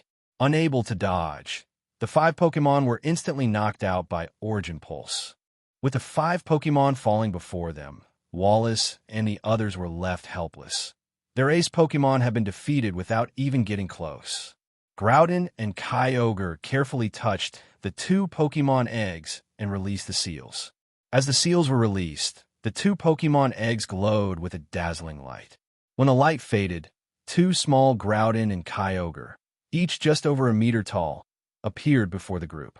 Unlike their parents, they were in their primal forms. "Ruby, Sapphire," Ryan called out, "place the orbs on the heads of the 2 legendary Pokémon. You don't have to control them. They won't hurt us anymore." Upon hearing Ryan's words, Ruby and Sapphire immediately placed the 2 orbs on Groudon and Kyogre's heads. Meanwhile, Mutwo and Darkrai helped Ruby and Sapphire quickly escape from the 2 legendary Pokémon. Ryan watched Ruby and Sapphire leave, silently contacting the system. "Say system begin." "Ding. Got it," the system said.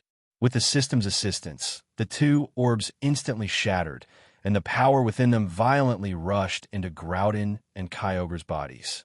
The 2 legendary Pokémon instantly glowed brightly, then gradually returned to their primal forms. "Sure enough, my suspicions were correct," Ryan said, observing Groudon and Kyogre's return to their primal forms. In the games, those 2 can enter their primal forms by holding orbs in battle. Plus, the orbs can control them. Considering this, it's very likely that the power sealed within them had weakened them. Before Groudon and Kyogre could rejoice, 2 multicolored spheres of energy blazed towards them. Groudon and Kyogre snorted coldly. A rock pillar and a massive wave blocked the attack. Ryan looked toward the source of the attack and saw a figure in a strange suit. A ball of energy condensed from his hands. "What the? Some kind of transformation suit." Ryan observed the figure's attire. It looked like someone in a specialized combat suit, forming energy spheres, especially the blue energy crystal on his chest. It was incredibly striking. However, Ryan realized this wasn't just a suit. The spheres he was forming were clearly Deoxys's psycho boost ability. In other words, he and Deoxys had merged. Thinking of this, Ryan also felt that Groudon and Kyogre were in danger. He instantly manipulated two Ultra Balls to capture them. Groudon and Kyogre could sense Ryan's presence, so they didn't resist and were captured by the Ultra Balls. Ryan then waved his hand, and the two Ultra Balls returned to his hands. The man who was forming the energy spheres said coldly, "Ryan, hand over Groudon and Kyogre. They cannot be allowed to exist in this world." "Oh, really? Will the world be destroyed?" Ryan sneered. "Or will they hinder the interests of certain people?" Lance did not speak. He just said calmly, "There are some things you better not know. I'm one of the top officials of the League, in charge of the Johto region. I now order you to hand them over, including Rayquaza." "Huh, come and make me," Ryan said. "The League is being rather tyrannical. Why should I hand over the legendary Pokémon I captured? I hand them over this time, and the Articuno last time. The League is really arrogant." "Don't forget where you came from, Ryan," Lance said. "If it weren't for the League helping you, you would be nothing now." "Haha, then stop exploiting me before you say that," Ryan said coldly. "The daycare was indeed completed with the help of the League, and I am very grateful for that. I also have friends in the League, and I don't want to fall out with you. But some of you have gone too far. You set the prices for the daycare, but you know how much money was siphoned off by you. Do you think my Pokémon didn't see those falsified account books? And why do you control the Pokémon with top-tier potential and don't allow others to capture them? The League is being far too arrogant. After all, it's just some profits. I can give you all the profits, and at the same time, the League personnel will evacuate your daycare," Lance said. "As long as you hand over these 3 legendary Pokémon, everything can be negotiated." "Huh, don't treat me like a child. Hand over my legendary Pokémon? Then the 3 legendary Pokémon of Hoenn will turn against me, and I'll be attacked from both sides, with no choice but to seek protection from the League. TSK, what a scheme. Do you think I trust your word, or the Pokémon who fought alongside me?" Ryan sneered. "I won't waste any more time. You retreat. We won't interfere with each other. If you want to fight, then let's start." Following Ryan's words, Groudon and Kyogre protected Ryan and the others. The 3 legendary Pokémon glared at the League members with hostility. As long as Ryan gave the order, they would immediately attack. Clap, clap, clap. A series of crisp applause was heard, and Silver and Domino appeared in the crater area, followed by a large group of Team Rocket members. "You are truly impressive, Ryan," Silver said. "I admire your style. You've endured until now for this day. How about we join forces to eliminate these League members?" "Ha ha. So you were still in the dark?" Ryan said with a laugh. "I thought you were a worthy opponent, but it turns out you didn't even know your own position." Silver was stunned for a moment. Domino beside him showed a helpless smile and said, "You are truly impressive, Ryan. I'm curious how you figured it out. I had this suspicion for a long time, but it was confirmed when Bruno and I broke into your base last time. Even a fool can see that such a large base doesn't even have a decent combatant. It's all cannon fodder." "Are you kidding me?" Ryan wiped the tears from his laughter and said, "But I didn't think about it that way at first. But fortunately, Ruby's offhand comment made me suddenly realize." "Me?" Ruby was also stunned when he heard Ryan's words.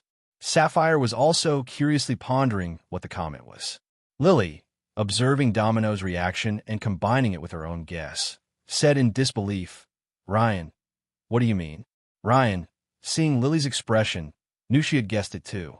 Only Silver was somewhat lost. "Domino, tell me the truth. What are you hiding from me?" Domino sighed and was about to tell the truth, but Ryan said, "Then let me reveal it. Let you hear if I'm right." Ryan gathered his thoughts and said, "Simply put, Team Rocket is part of the League, helping the League do some shady work." Silver, Ruby, and Sapphire were shocked by these words. Wallace and the others, with the exception of Lance, Wallace, and Drake, all stared at Ryan in shock, wondering how he could come to such a conclusion. "I started to doubt it from the beginning. After all, after Team Rocket members were captured, they could redeem their members by paying a certain fine. Only a complete idiot of a leader could come up with this. And since Giovanni was able to become the gym leader of Viridian City, it's impossible that he wouldn't have noticed anything even if the inspection was incomplete," Ryan said. As for what happened later, I saw the true nature of the League, so I started to think about it this way. That time when we broke into the base, it felt exactly like Team Rocket was delivering all kinds of information and research results to the League.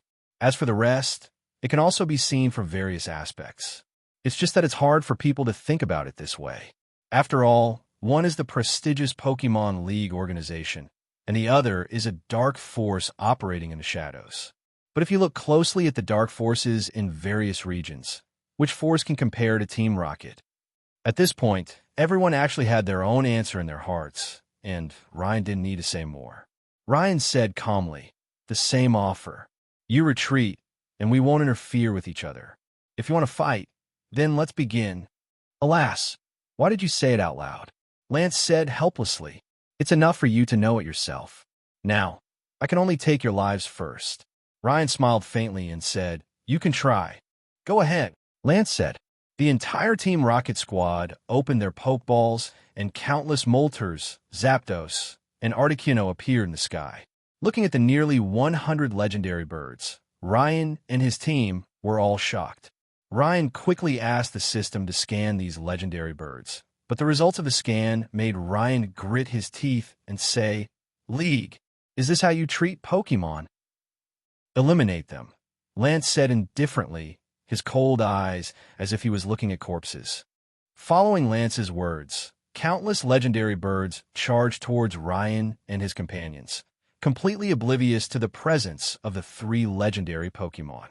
It wasn't that they ignored those who surpassed them, but rather that they lacked any thoughts of their own.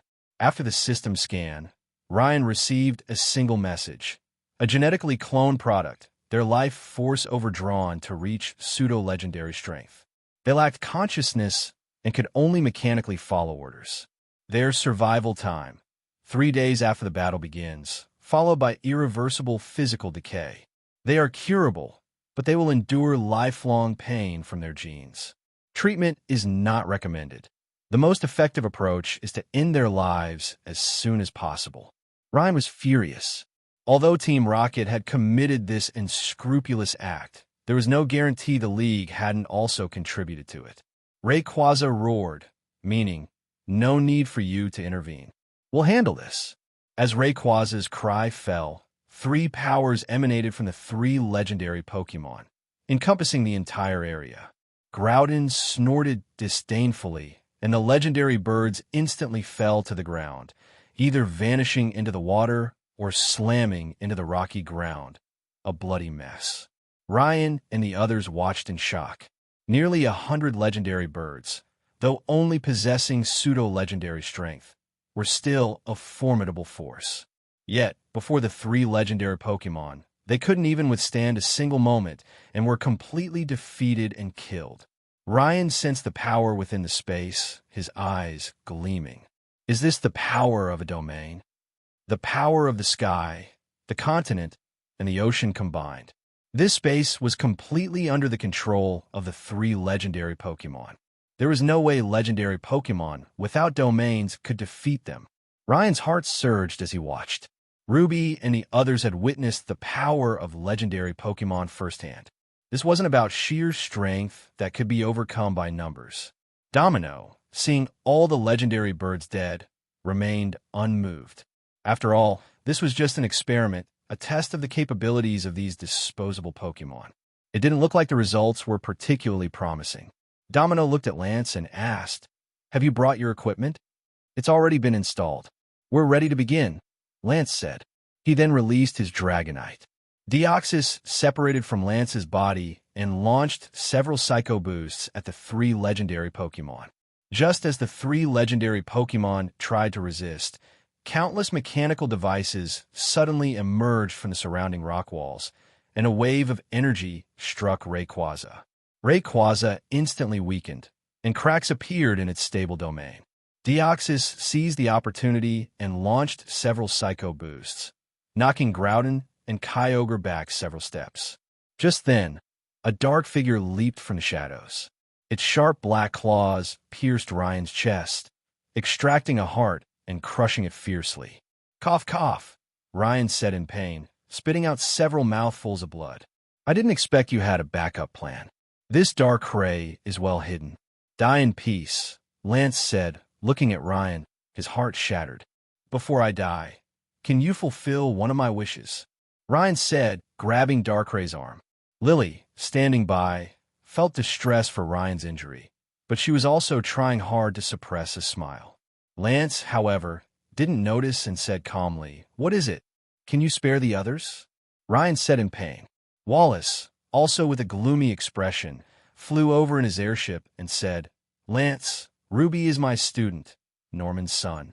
Sapphire is Professor Birch's daughter. If you want to touch them, you have to get past me first." In other words, this girl can't be spared, Lance said, looking at Lily. Darkray, take care of her. Damn, you push your luck. Ryan, who was about to die, was instantly revived. Floette appeared in an instant, grabbed Darkray's fur, and violently pulled it away from Ryan's body. Moonblast directly blasted it away. Ryan wiped the blood from the corner of his mouth. Within the hollow of his chest, a heart was rapidly growing and healing. The hole was also healing at a visible speed. Soon, the hole in Ryan's chest had disappeared. If it weren't for the shredded clothing and the blood, it would have been impossible to tell that Ryan had been injured. "What kind of monster are you?" Lance was shocked, his icy composure unable to contain itself, and he exclaimed in horror. "A monster you can't afford to mess with." Ryan said, "Everyone, let's have a proper fight." With that, all of Ryan's main Pokémon appeared. Aegislash instantly erected a protective barrier over 10 meters wide, shielding Ryan and the other four. Aegislash saluted Ryan. It had been training against legendary Pokémon for so long, and when it came to protecting people, it was top-notch. Several speedsters, led by Beedrill, began to wreak havoc on Team Rocket and the lower-ranked league members. Their superb speed made them move like ghosts, weaving back and forth through the crowd. The two artillery Pokémon, led by Tyranitar and Aerodactyl, also showed them the true power of firepower. The all-encompassing hyper beams were destroying the mechanical equipment in the crater. The few remaining Pokémon also served as battlefield medics, providing healing to the team. Ruby and Sapphire watched Ryan's Pokémon wreak havoc on the crowd and couldn't help but swallow nervously. Sapphire muttered, "Ryan's main team is so strong. I think they've reached their limit." "The League is about to take serious action," Ruby said, watching the movement from the League. At the same time, he felt a deep sense of powerlessness at his own inability to handle such a situation. He had thought himself strong enough, not the best, but above average. But in this situation, let alone fighting, even observing the battle required Ryan's protection, which only brought back his competitive spirit. One day, I too will face a legendary Pokémon and capture it. Ruby set a goal for himself, to capture a legendary Pokémon within a year. Just as Ruby had said, the League members withstood the onslaught and began to counterattack. But it still wasn't enough. Ryan gestured to Greninja and said, "Greninja, Night Slash." Greninja and Ryan instantly completed their bond evolution. Greninja had already equipped the Splash Plate before the battle, and with the support of the plate, it now possessed the attack power of a second-tier legendary Pokémon. In the blink of an eye, Greninja swung 4 strikes, sending streams of water surging in all directions. This disrupted the League and Team Rocket's counterattack formation. Ryan said coldly, "This is just a warning. Next time, it'll be lethal strikes. Are you sure you want to continue?" As Ryan spoke, Mewtwo, Solgaleo, Celebi, Zeraora, Floette, and Darkrai, 6 legendary Pokémon, stood before him, facing the League. "Celebi, are you sure you want to go against the League?" Lance asked, looking at Celebi. Celebi sneered. Ryan continued, "Your League has already offended Rayquaza. Rayquaza alone can't handle you. Are you sure you want to go against the entire Celebi species?" Lance fell silent. Suddenly, a phone rang. Lance answered the call, then hung up with a drastic change of expression. He turned to Ryan and said, "Ryan, the League will no longer pursue this matter. It's safe to say that the League will apologize to you and compensate Rayquaza for its losses. But you must hand over this Floette. This is an order. If you resist, then let's fight. Even if it means risking my life, I must recover that Floette." then there's no room for negotiation. Let's fight, Ryan declared. Meanwhile, Ryan fell into deep thought. Why would the League abandon Rayquaza and instead demand Floette? Floette simply possessed the eternal flower, thereby gaining the power of destruction. Wait, destruction? Ryan felt that this was what the League feared. While the others were held back by Ryan's Pokémon, Ryan now faced a champion, the Elite Four, and three unpredictable individuals. To put it bluntly, he didn't even have a 10% chance of winning, but he'd endured all this time just for this day. That wasn't to say Ryan had no chance of winning. After all, Rayquaza was temporarily disabled, but Groudon and Kyogre were still on his side. Now that the battle was about to begin, Groudon and Kyogre refused to hold back and unleashed their full power. Groudon swung his massive arms fiercely, his domain governed by gravity. Without the protection of his domain, all flight was nullified. He also planted his feet firmly on the ground, providing himself with a constant supply of power. Kyogre summoned deep-sea vortices. He was the master of the ocean, and no water-type Pokémon could stand up to him within his domain. Even without Rayquaza's Sky Domain, these two domains were already a formidable challenge for the League. Wallace was completely useless. His main team was water-type, and he was completely suppressed by Kyogre's domain, unable to move. Is this the power of a legendary Pokémon? No wonder my father would pursue such power so fiercely. The difference in strength is too great. Silver, who had already left the battlefield, watched the rampaging Groudon and Kyogre, and a desire to capture them arose within him, no matter what method he had to use.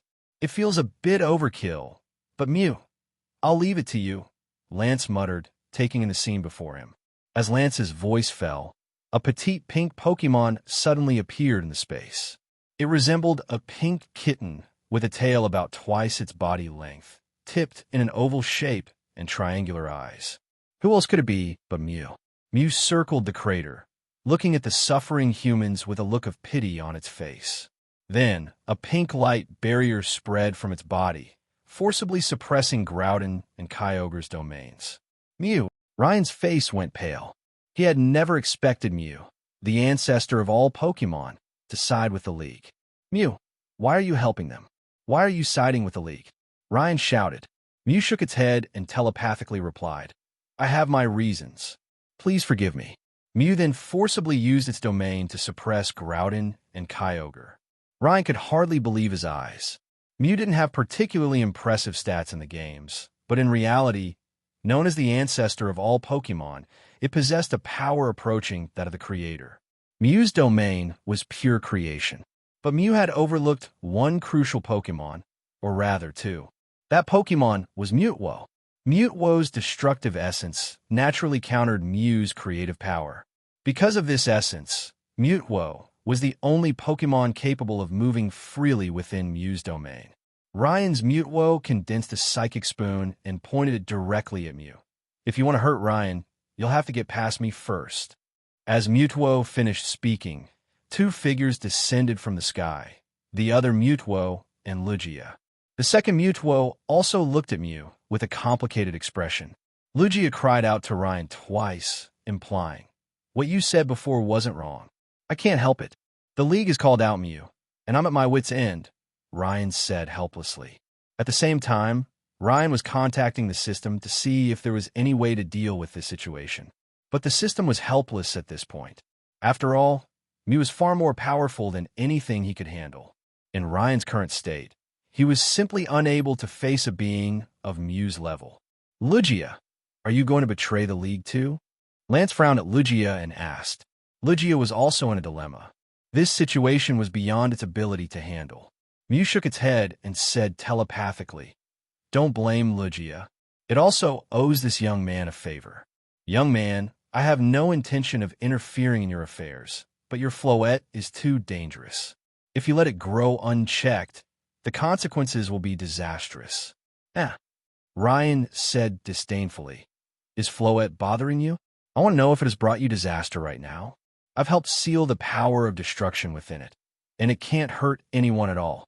When it can master this power completely, it can control it at will. How could it bring disaster? Do you know how catastrophic it will be if it loses control? Lance said in a cold voice. How could it possibly lose control with me here? Ryan said disdainfully. Besides, isn't it ironic that you're saying this? At this moment, Phoebe and Glacia stepped forward and said, I think Ryan is right.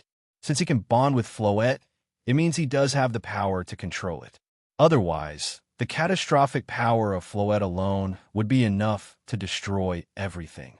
Seeing that his own Elite Four members stood up to speak for Ryan, Lance frowned and said, Phoebe, Glacia, don't forget your positions. Phoebe sneered and said, I haven't confronted you about the League and Team Rocket yet. I just realized it now. Tell me, why did Team Magma go to MT Chimney to steal the orb? I just happened to be assigned by the League to handle that mission. What are you hiding? If you don't give me an explanation, I'm resigning from the Elite Four. Glacia also said, I want to step down from the Elite Four as well. I came to Hoenn to train my Ice-type Pokémon. I'm not accomplishing my goals here, and the League has revealed its shady dealings. I don't intend to continue being one of the Elite Four. Two of the Elite Four had instantly turned against Lance, and he was beginning to feel a headache. After all, they were Elite Four members. If this got out, the League would likely suffer heavy losses. Subconsciously, Lance's gaze turned cold. Phoebe and Glacia felt a sudden sense of danger. From the shadows behind them, Darkrai suddenly leaped out, piercing toward the two women with Shadow Claw. Phoebe and Glacia's expressions dropped. Their Pokémon had already lost their combat capabilities and were powerless to block this attack. Mutwo, block it, Ryan said. Ryan's Mutwo instantly appeared before the two women, blocking Darkray's attack with its Psychic Spoon. Simultaneously, with both hands exerting force, it sent Darkrai flying. Mutwo grabbed both women, one in each arm, and teleported them to Ryan's side. You try to kill us. Phoebe and Glacia were furious. They had finally witnessed the League's ruthlessness. The League had completely lost two of its Elite Four members. The system then chimed in, Host, there's another way. I wonder if you're willing to risk it. Tell me what it is. Nothing's too valuable right now. Ryan practically roared. The splash plate, the system said. I can use it to summon Arceus, but there's a good chance Arceus will ignore us and take the plate away. Do you think it's feasible? Ryan remained silent. Then, looking at Lily, Ruby, and the others, he gritted his teeth and said, Let's take a gamble. System, summon it. If we die together. Understood. As the system's voice fell, a massive spatial distortion converged within the area, causing space itself to warp and shatter, completely breaking through Mew's domain. A pristine white hoof with golden tips stepped out of the shattered space, followed by a majestic head. Everyone present gasped. Arceus. Arceus slowly walked out of the shattered space, looked around, and said, Everyone, stand down. Meaningless fighting. Arceus, why are you here? Don't forget your sins. Mew shouted, I'm still atoning, so I'm here just to mediate. Arceus said, Someone gathered one of my plates and used it to summon me. Therefore, I will protect him. After saying this, Greninja trembled violently, and a blue plate floated out, then merged into Arceus's body. Arceus's cross-shaped will instantly turn blue. Arceus said calmly, I will protect him. Who dares to challenge me? Then a powerful aura spread out. All the legendary Pokémon lowered their heads. No Pokémon dared to disobey Arceus, including Mew. Lance, looking at the subdued legendary Pokémon, practically gnashed his teeth. He angrily said, Let's retreat. He was about to leave, but the two Mutwo stopped him. Ryan said, The rest of this discussion is between us. All League members must evacuate my daycare and return all the money they embezzled from me. In return, I won't tell anyone about your dirty dealings, but I will build my own organization, which must be officially recognized by the League. Lance said sternly, Don't push your luck. If I had lost, what do you think the League would have done to me? Ryan said calmly, So, in 1 week, MI Estate will sign an agreement. If you don't agree, you'll have to deal with my wrath. Lance sneered and said, Can you still summon Arceus? Arceus pulled the plates out of its body, and the plates returned to Ryan's hands. Arceus said, "Young man, thank you for helping me collect all the plates. But I'm still atoning, so I won't need them. I'll leave them with you for now." Ryan held up the plates toward Lance. Lance's stern expression faded, and he said, "Retreat." Ryan laughed and said, "Don't forget, I'll only wait 1 week." The League and Team Rocket members quickly withdrew, and soon they were all gone. Wallace then came over with Drake and Sydney and said, "Ryan, I won't say anything else. Take care of Ruby and Sapphire." "I will," Ryan said. Wallace sighed, looked at Phoebe and Glacia, and said, "The League has wronged you, so whether you return or not is your choice. I won't say anything. Just take care of yourselves." Phoebe and Glacia nodded at Wallace. They knew that betraying the League would make their future difficult, but they had no regrets. Wallace nodded and left with Drake and Sydney. Seeing that the matter was resolved, Arceus also shattered the void and departed. Only Ryan and his group, Phoebe, Glacia, and a large number of Pokémon remained. Ryan and Lily jumped off Rayquaza's back and reunited with Ruby and the others. Ryan turned to look at the 3 legendary Pokémon and said, "You can't stay in the Hoenn region anymore. The League might make some moves. So if you don't mind, go to Pallet Town. I'll establish my organization and set up my headquarters there." The 3 legendary Pokémon nodded, and then, before Ryan and the others' eyes, one soared into the sky, one burrowed underground, and one submerged in the sea, all vanishing. The next matter was other business to handle. Ryan gathered everyone and said, "Lily, I'll ask the Ether Foundation to take care of the daycare temporarily. I'll take over when there are enough people." "No problem," Lily said. At this time, Ruby said, "Ryan, I'm curious why you don't expose the relationship between the League and Team Rocket." "It's very simple," Lily said. "Because the League is so powerful, not many people will believe what we say. Even if others believe it, they won't expose it. After all, the power of the League is not something they can afford to provoke. Even if everyone believes it, or the League announces it themselves, how many fearless people do you think will stand against them?" Ryan nodded and said, "It's because we have Arceus backing us that the League doesn't dare touch us. I also miscalculated. I thought the legendary trio could suppress the League. I didn't expect the League even had Mew on their side, and I almost lost everything." Then Ryan looked at Phoebe and Glacia, the 2 former Elite Four members, and said, "Phoebe, Glacia, are you willing to join my organization? At least I won't restrict you in anything, and you've seen our prospects. We're doing pretty well." Phoebe smiled and said, "Is there a place to live? I want to bring my grandparents over. After all, the orb is gone, and their mission of guarding it is over." "That's no problem," Ryan nodded and said. "Are there any strong opponents?" Glacia asked. "Plenty.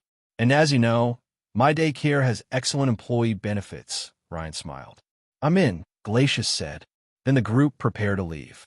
Ruby and Sapphire headed to Petalburg City, challenging gyms while awaiting Ryan's return. After all, they had agreed to compete in the Evergrande Conference together. Phoebe went to pick up her grandparents, while Glacia followed Ryan. The 3 of them headed directly to Pallet Town to handle matters. Ryan's situation had been sorted out, but the League was in an uproar. The League's top brass was buzzing with discussion, but after Lance's report, they understood the various points of contention, all centered around the same principle. With Arceus, the ultimate deterrent, they couldn't touch Ryan. They also had to apologize to Ryan and return all the items they had embezzled from the daycare. While these were minor issues, Ryan still had to build his organization, and the League had to acknowledge its legitimacy.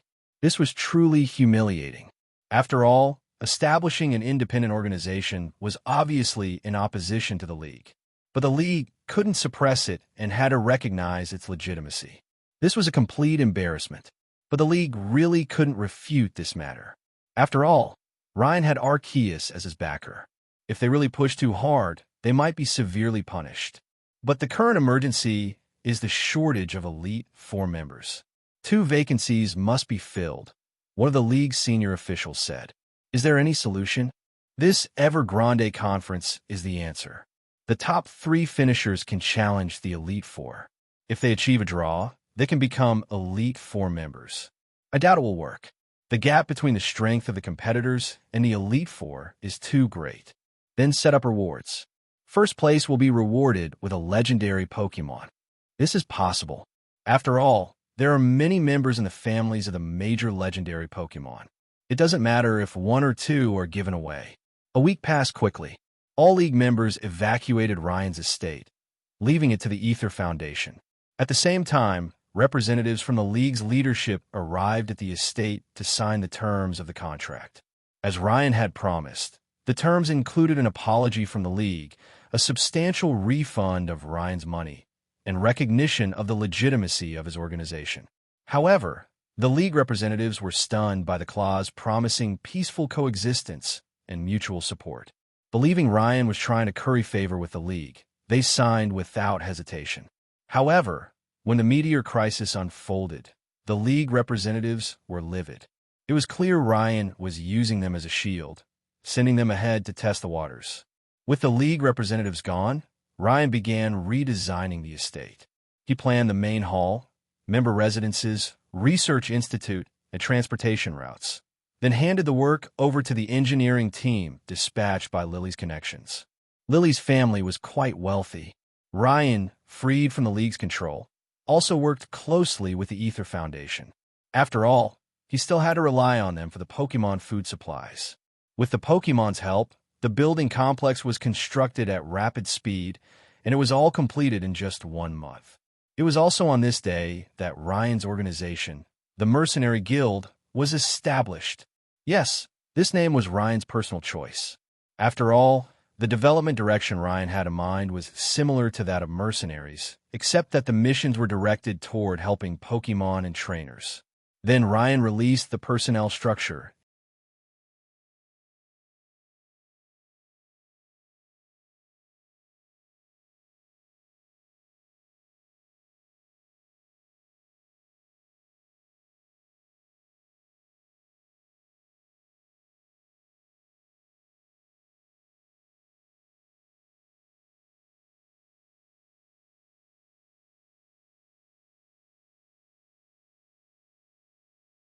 Recruitment advertisements, which was the first step in opening up his organization. The day after the Mercenary Guild opened, Ryan's estate was packed with people. The reason was simple. Ryan had stated in his recruitment advertisement that each member of the Mercenary Guild would be given 3 starter Pokémon. The daycare would also be open to employees, and with enough quest points, one could enter the daycare and choose a Pokémon. Everyone was immediately excited, especially children from poor families who found it difficult to obtain their own starter Pokémon. Trainers were also rare in this world, with most serving as support roles rather than full trainers. Even the League's recruiters wouldn't be so generous as to give everyone 3 starter Pokémon. But Ryan wasn't bothered. He gave his members 3 Pokémon: Gyarados, Trapinch, and Aaron. Gyarados evolved from Magikarp and was relatively rare, but Magikarp were plentiful. Ryan purchased TMs and had several Pokémon train them up. Level 20 was easy to reach, and Magikarp evolved into Gyarados without any difficulty. As for Trapinch, it truly lived up to its reputation.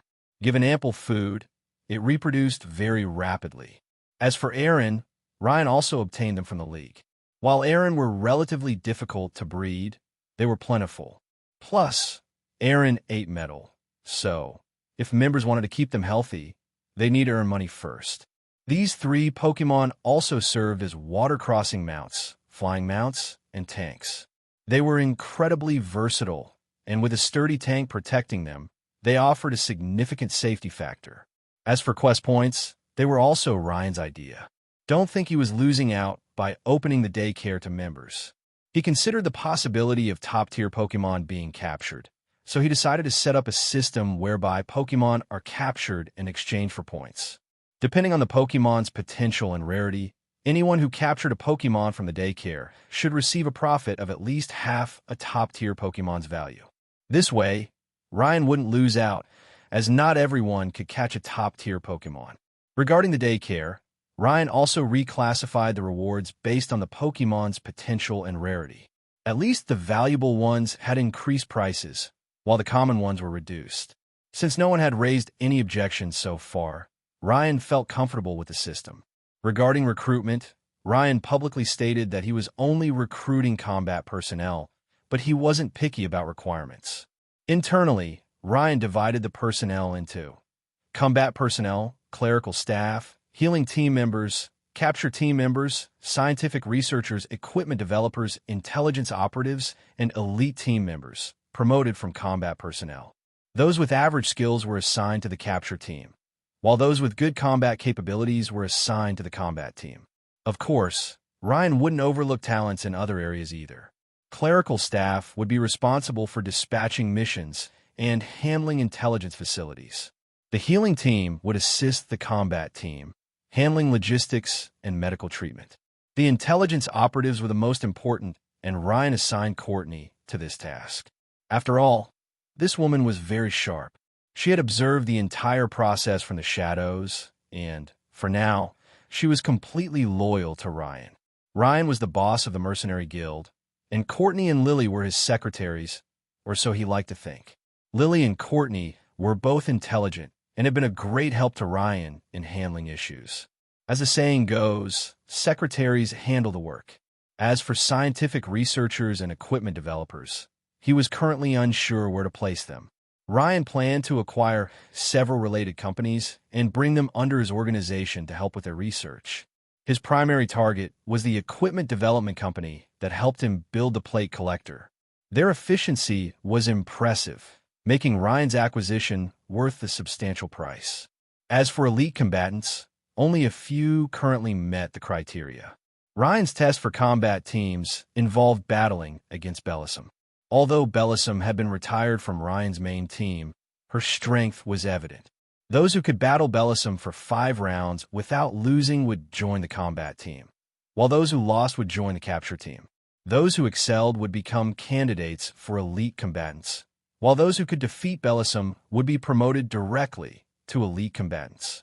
Ryan had currently given elite combatant positions to Ruby and the others. After all, they were all protagonists from the Pokémon Adventures manga, and their potential for future growth was undoubtedly limitless. He had also recruited Gold and Crystal. Since they hadn't yet matured and weren't favored by the League, it was easy to recruit them. There were a few elite candidates left in the combat team. Ryan reviewed their profiles and found 7: Zinnia, Shelly, Lin, Tu, Sai, Nan, and Hoku. Shelly was a wandering girl from the Draconid people, recruited by Zinnia. She was rumored to be participating in the Evergrande conference. Lin was the only male among the 7, a squinty-eyed man with a cheerful smile. However, he opened his eyes during a battle with Bellisum and nearly defeated her. He was from Saffron City. The remaining 4 were quadruplets. They were currently homeless and a bit reserved, but their abilities were impressive and their synergy was remarkable. The 4 sisters worked well together, making them a formidable force.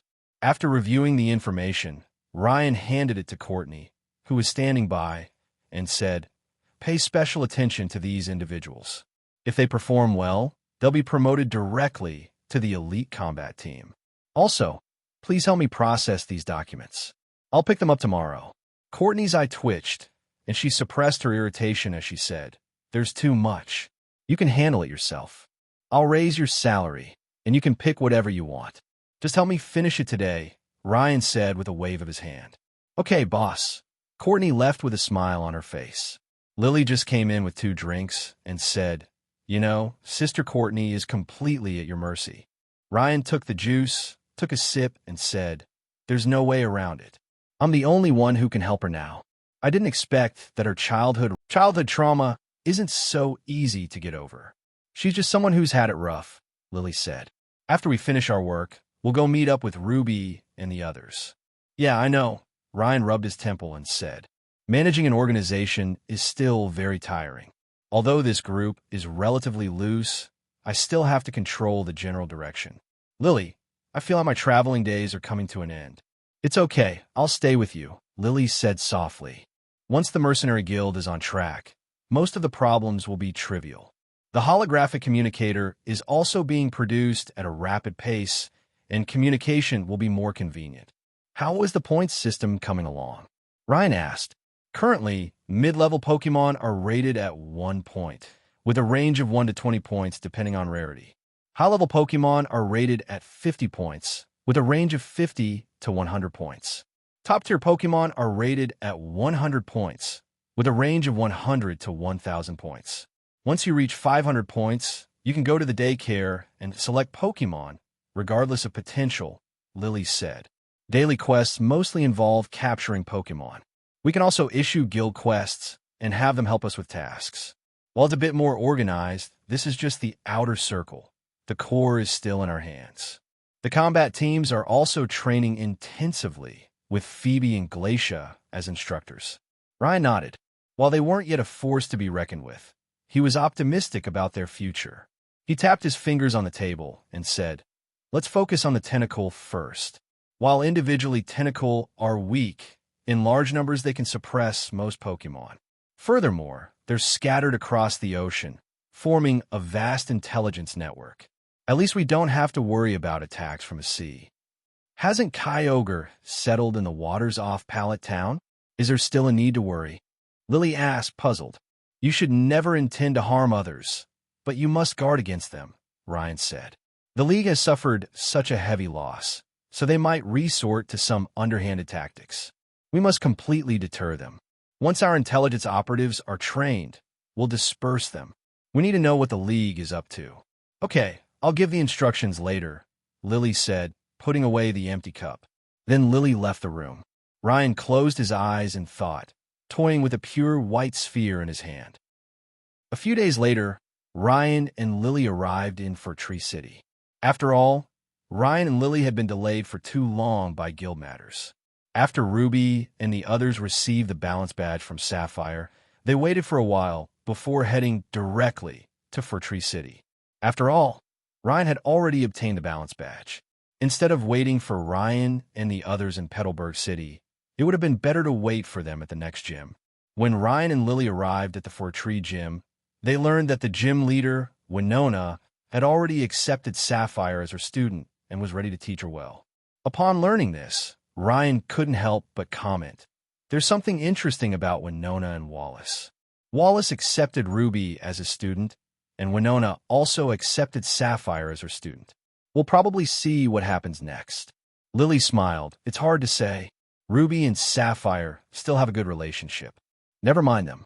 When will our relationship take the next step? Ryan said, holding Lily's hand. Don't even think about it now. Lily rolled her eyes at Ryan and said, At least wait until we're married.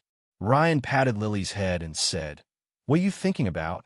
I'm talking about getting engaged. After all, your mother agreed to it, and I want to find an opportunity to make it official. Lily blushed instantly and said, After you become champion. Okay, that's what you said, Ryan smiled. As the two of them gazed at each other affectionately, Ruby came out with a sullen look on his face, rubbing the goosebumps on his arms. He said, Don't be so lovey-dovey, you two. Winona is waiting for you. Finish the match quickly so we can head to Satopolis City. I only need one more ribbon to participate in the grand festival. Ryan smiled, hugged Ruby, and asked, How have you been lately? Not bad. Just miss your cooking a little. Ruby smiled. Ryan smiled and followed Ruby into the Fortree gym. Entering the gym's battle arena, they discovered that Sapphire, commanding Blaziken, was conducting combat training against Winona's Altaria. Ryan took a look and said, Combuskin has evolved into Blaziken. That was pretty fast. Yeah, Sapphire has been working really hard lately, Ruby nodded. Gym leader Winona, Ryan is here. Please have a gym match with him. Winona, wearing her flight suit, glanced at Ryan and said, You must be Ryan, right? Pretty impressive. This is the first time the League has suffered such a major loss. Nothing much, just lucky enough to meet a good ally, Ryan said. Winona nodded, recalled Altaria, and said, Logically, for a trainer like you, I could just give you the gym badge, but it wouldn't feel right without a battle. So, this gym match will be decided in one round. And I know you have an Altaria, so use your Altaria against mine. Ryan nodded and said, No problem. Let's have a sky battle. Winona nodded, had Sapphire step aside, and then took her place on one side of the battlefield. Ryan followed suit on the other. Then, The mechanism started, and the platform they were standing on slowly rose, lifting them into the air.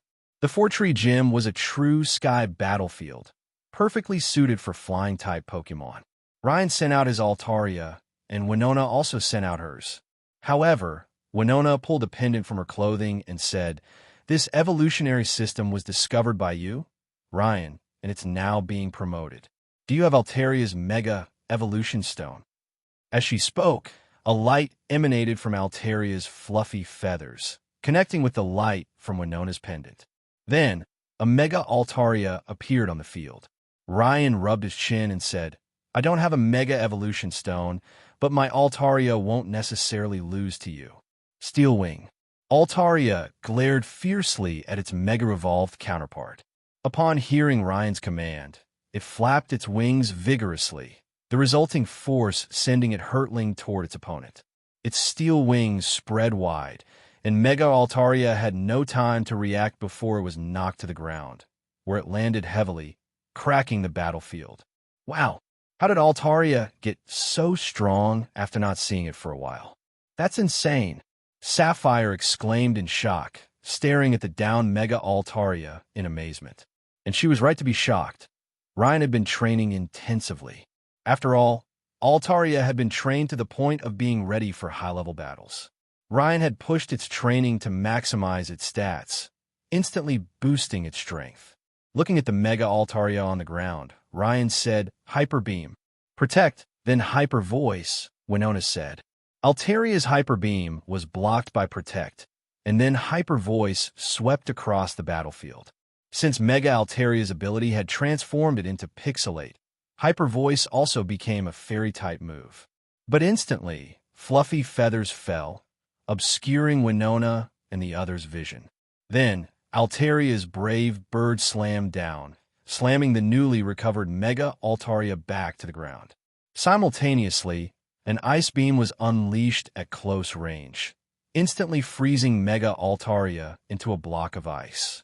Winona reluctantly recalled her now-reverted Altaria and said, "Sure enough, the gap is quite large. I don't know how you train your Pokémon. I accept defeat wholeheartedly." With that, the platform gradually descended, and the two returned to the battlefield. Winona handed the feather badge to Ryan. Ryan took the badge and said with a smile, "Thank you, Leader Winona." Winona waved her hand and said, "Ryan, let me give you a heads up.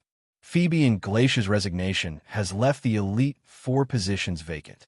First place in this conference will be rewarded with a legendary Pokémon, so the number of participants has increased dramatically. The league will use this opportunity to recruit a large number of talents to fill the vacant Elite Four positions. At the same time, I also want to give you a warning." Ryan smiled and said, "When enemies come, I'll fight. When troubles arise, I'll deal with them. I'm not so easy to handle. They'll probably restrict your legendary Pokémon, preventing them from battling," Ruby said seriously. "If that's the case, you'll probably have a tough fight." Ryan shook his head and said, "I don't plan to use legendary Pokémon in this tournament. This is the time to test my main team. I hope to push them to truly reach the legendary realm. Only then can I truly achieve rapid development, and the league won't be able to stop me. After all, the reward for that system mission were very generous. As long as one of his Pokémon reached the legendary realm and defeated a legendary Pokémon, the rewards would help Ryan develop his team tremendously."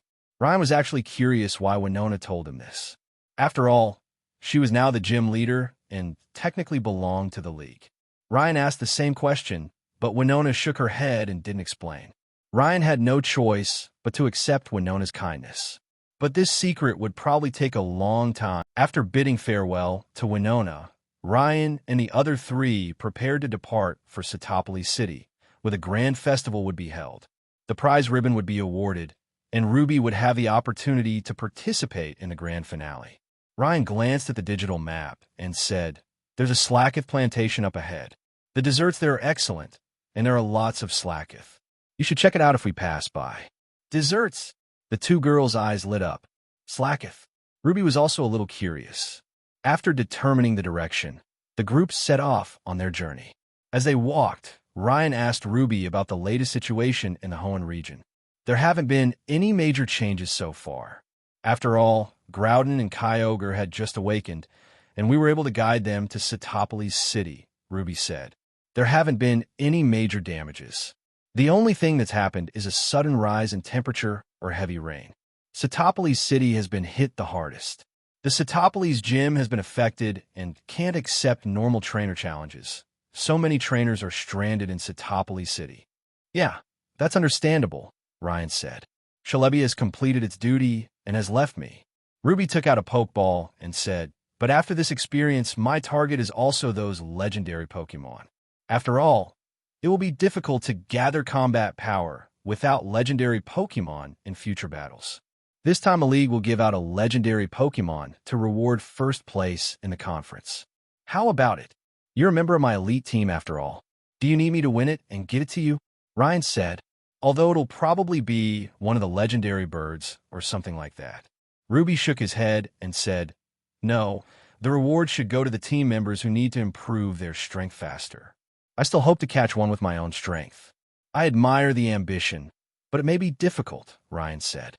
Even I find it challenging to catch a real legendary Pokemon. A pseudo-legendary is no problem. It's difficult to defeat a third-tier legendary without having a legendary Pokemon in your team. But I won't give up. Lend me your splash plate then. I hope Marshtomp and Azumarill can comprehend the origin as soon as possible, Ruby said seriously. Ryan nodded. If Ruby had such ambition, he wouldn't refuse. After all, they were close friends, so he'd certainly help. After a few days of walking, Ryan and the other three arrived at the famous Slacketh Banana Paradise. Business seemed brisk. Upon entering, they indeed spotted numerous Slacketh lounging around the banana trees. Ryan glanced at the long line at the dessert shop, shrugged, and said, Ruby, you go get in line. I need to meet someone. Oh, I see. Ruby nodded, perhaps having guessed what he meant. The two girls found an empty seat and sat down, waiting for their desserts. Ryan wandered around and found a man sitting at a table wearing a blue brooch. He walked over, sat down, and said, hello, mind if I sit down? Go ahead. You're Ryan, right? I'm the league investigator, Looker, the man said, extending his right hand to shake Ryan's hand. Ryan shook hands with him, and a data chip was passed from Looker to Ryan. He slipped the chip into his pocket and said, I'm curious why you're helping me. I have no choice. After all, everyone wants to climb a ladder, right? Looker said, yeah, well, work hard. Yeah, only getting a break once every 3 months is really exhausting. Looker finished his dessert and quickly left the banana paradise. Ryan smirked and said, not bad. He then returned to Lily and the others, removed the chip, and simultaneously retrieved a laptop from his backpack, inserting the chip into it. He opened the files, revealing mostly the current state of the league, as well as some future plans. Lily leaned over to take a look and asked, how credible is this? Not sure, about 50-50, Ryan said. We can't rule out the possibility of double agents, so for now, we shouldn't rely too heavily on defectors. We're more confident using our own people. Anything important? Lily asked. Just one thing. Team Plasma plans to study and revive an ancient fossilized Pokémon, Ryan said. It's credible and quite plausible, but it doesn't really concern us right now. Judging from the overall data, the league's primary target is Team Rocket, followed by Team Plasma. After all, N is determined to overthrow the league. Lily smiled and said, so, after N fails, will we recruit Team Plasma? N will be the leader of my elite combat team by then.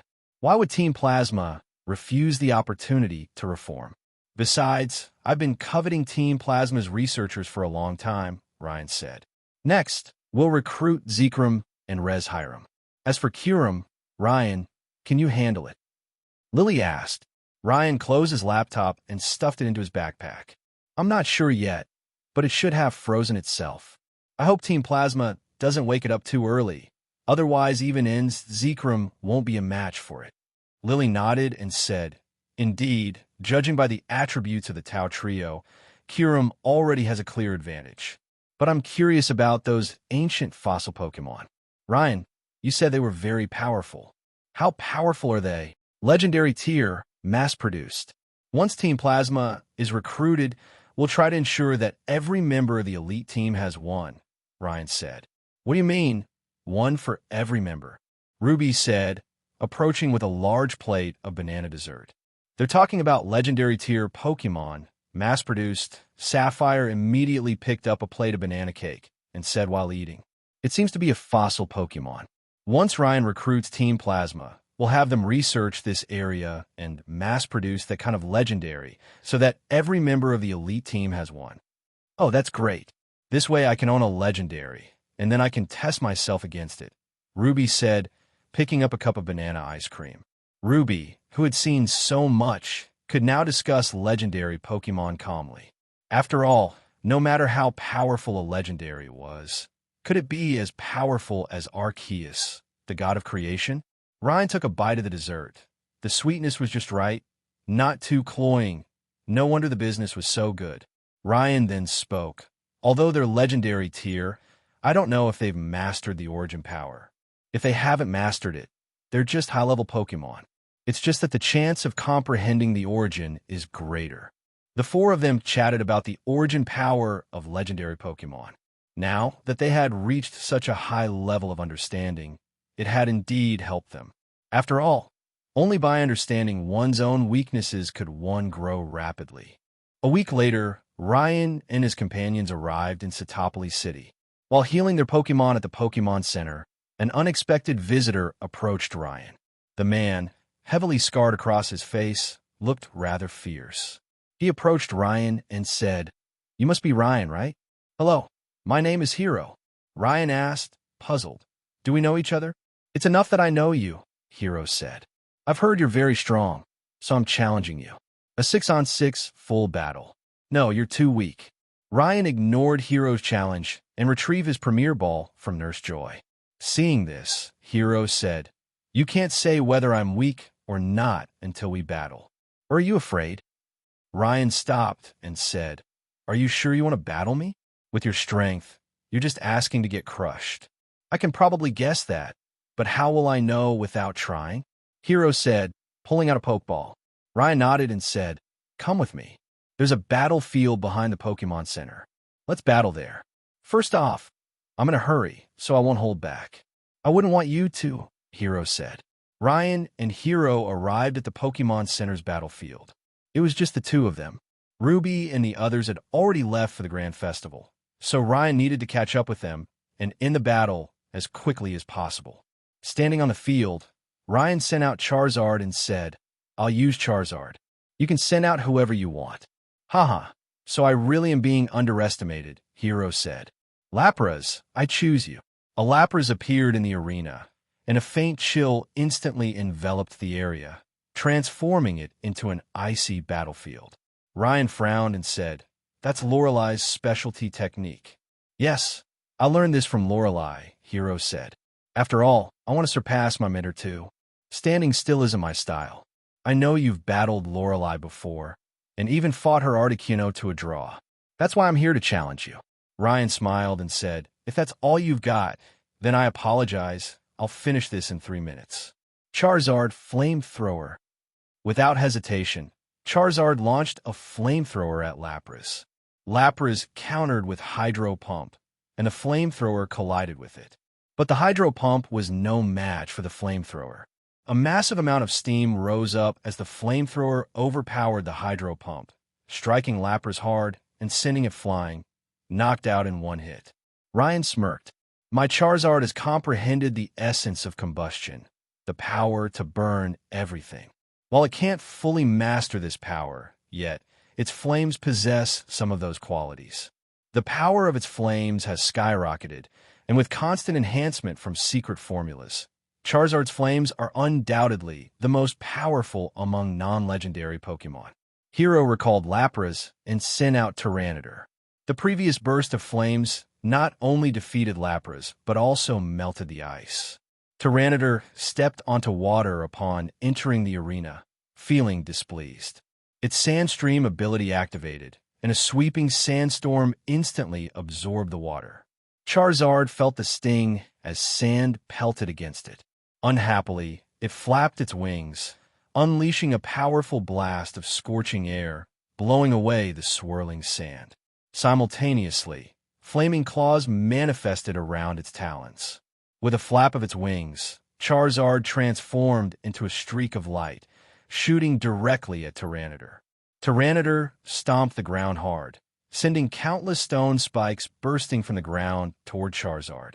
Charizard swung its fire punch, shattering Tyranitar's stone edge attacks one by one.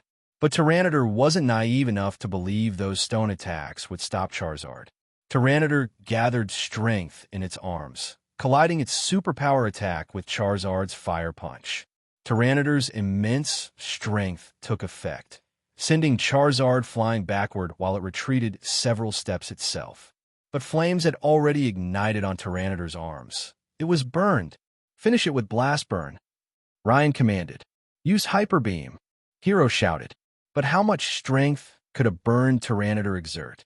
The Blast Burn suppressed the Hyper Beam, striking Tyranitar hard and knocking it out. Ryan looked at Hero, who had recalled Tyranitar, and said, "Are you still going? The gap in our strength is enormous. You can't bridge it with your current power. Again, how will I know if I don't try?" Hero said, sending out Dragonite. "Even if I lose, I'll lose with everything I've got. Running away isn't my style." Dragonite Draco Meteor. Dragonite unleashed a sphere of dragon energy, which exploded in the air, sending countless meteor-like energy projectiles hurtling toward Charizard. "Blast Burn," Ryan declared. Charizard's entire body erupted in flames, slamming into the ground. Explosive flames spread toward Dragonite, simultaneously incinerating all the Draco Meteor projectiles. Seeing the situation was dire, Dragonite attempted to flee, but the Blast Burn attack struck it directly, sending it flying. Thanks to its excellent fire resistance, Dragonite managed to withstand the attack, but it was nearing its limit. "Final Fire Punch," Ryan declared. Charizard's claws erupted in flames, and with a flap of its wings, it knocked the already retreating Dragonite to the ground, rendering it unable to battle. Hero then sent out his own Charizard, Lucario, and Agron, but they were all too weak compared to Ryan's Charizard. A Pokémon that hadn't grasped the essence of its power was no match for Ryan's Charizard. Ryan approached Hero and said, "Your strength is quite good. Keep training hard. How about joining my guild?" Hero looked at Ryan and said, "My mentor is Lance, so I won't join your guild." "Ryan, I'm no match for you now, but that doesn't mean I won't be in the future. I'm going for special training next, and I'll definitely become champion. When that time comes, I'll challenge you again." With that, Hero left without looking back. Ryan watched him go, smiled, and said, "So you're Lance's student. You've got a good attitude and plenty of motivation. It's a shame I can't recruit you to the guild. You'd make an excellent addition." Looking at the time, the battle with Hero took 10 minutes, which was far longer than Ryan expected. But meeting a worthy opponent was worth it. "Next, let's go cheer for Ruby," Ryan said, scratching his head. Recalling Charizard, Ryan quickly ran to the Grand Festival venue. Ryan released Milotic and activated his treasure hunting device. Numerous points of light immediately appeared on the screen, confirming that this sea area truly did contain a large number of treasures, just as Steven had mentioned, though he didn't know what those treasures were yet. Ryan waited underwater for a while, then Ruby and the others followed suit. Ryan pointed to himself and Lily, and Ruby nodded, sending Swampert to lead him and Sapphire to the left, while Milotic led Ryan and Lily to the right. Wallace, riding on Latios, looked around, then decided to catch up with Ryan and the others. Milotic was quite fast in the water, and through their psychic bond, they arrived at the location of the first treasure, a coral reef. Ryan checked the treasure hunting device. This was it. However, there was a group of Remoraid here, presumably their home. Milotic went to negotiate, and the Remoraid were quite understanding, quickly producing a somewhat damaged Pokeball. Ryan took the Pokeball with a wry smile. It was empty, just a broken Pokeball. Although disappointed, the Remoraid didn't understand such things, and they meant well, so Ryan left them some Poke Blocks as a token of gratitude. Lily smiled and pointed to another point of light. Ryan nodded, gesturing for Milotic to swim over. Wallace followed, his eyes filled with interest as he looked at the treasure finder in Ryan's hand. Ryan smiled and gestured. "If you want one, I'll give you one later." Wallace was delighted, giving a thumbs up to show he would help out. Upon reaching the next treasure location, there was nothing conspicuous. Remembering his previous experience, Ryan swam over and began searching through the seabed sand and rocks. Soon, he found a bell. After washing in the seawater, he discovered it was a soothe bell. Ryan shook his head with a smile. Lily's luck was indeed much better than his. After handing the soothe bell to Lily, Ryan and his companions continued their journey underwater, determined to retrieve all the treasures found there, and also to find the deep-sea jewel. They searched many places and found various miscellaneous items, but the item Ryan had been hoping for remained elusive. Half an hour later, as they passed a relatively calm area, Ryan spotted something among a large colony of clam pearl. Just as he had suspected, it was the item. Amidst the swarm of clam pearl, a glimmer of light flashed on a rock. The rock had likely been broken, with numerous cracks and dents, which exposed part of the item within, reflecting light onto the filtered sunlight. However, while they had found it, this colony of clam pearl posed a significant challenge. Clam pearl had pink bodies surrounded by blue protective shells. Despite their cute appearance, they're carnivorous.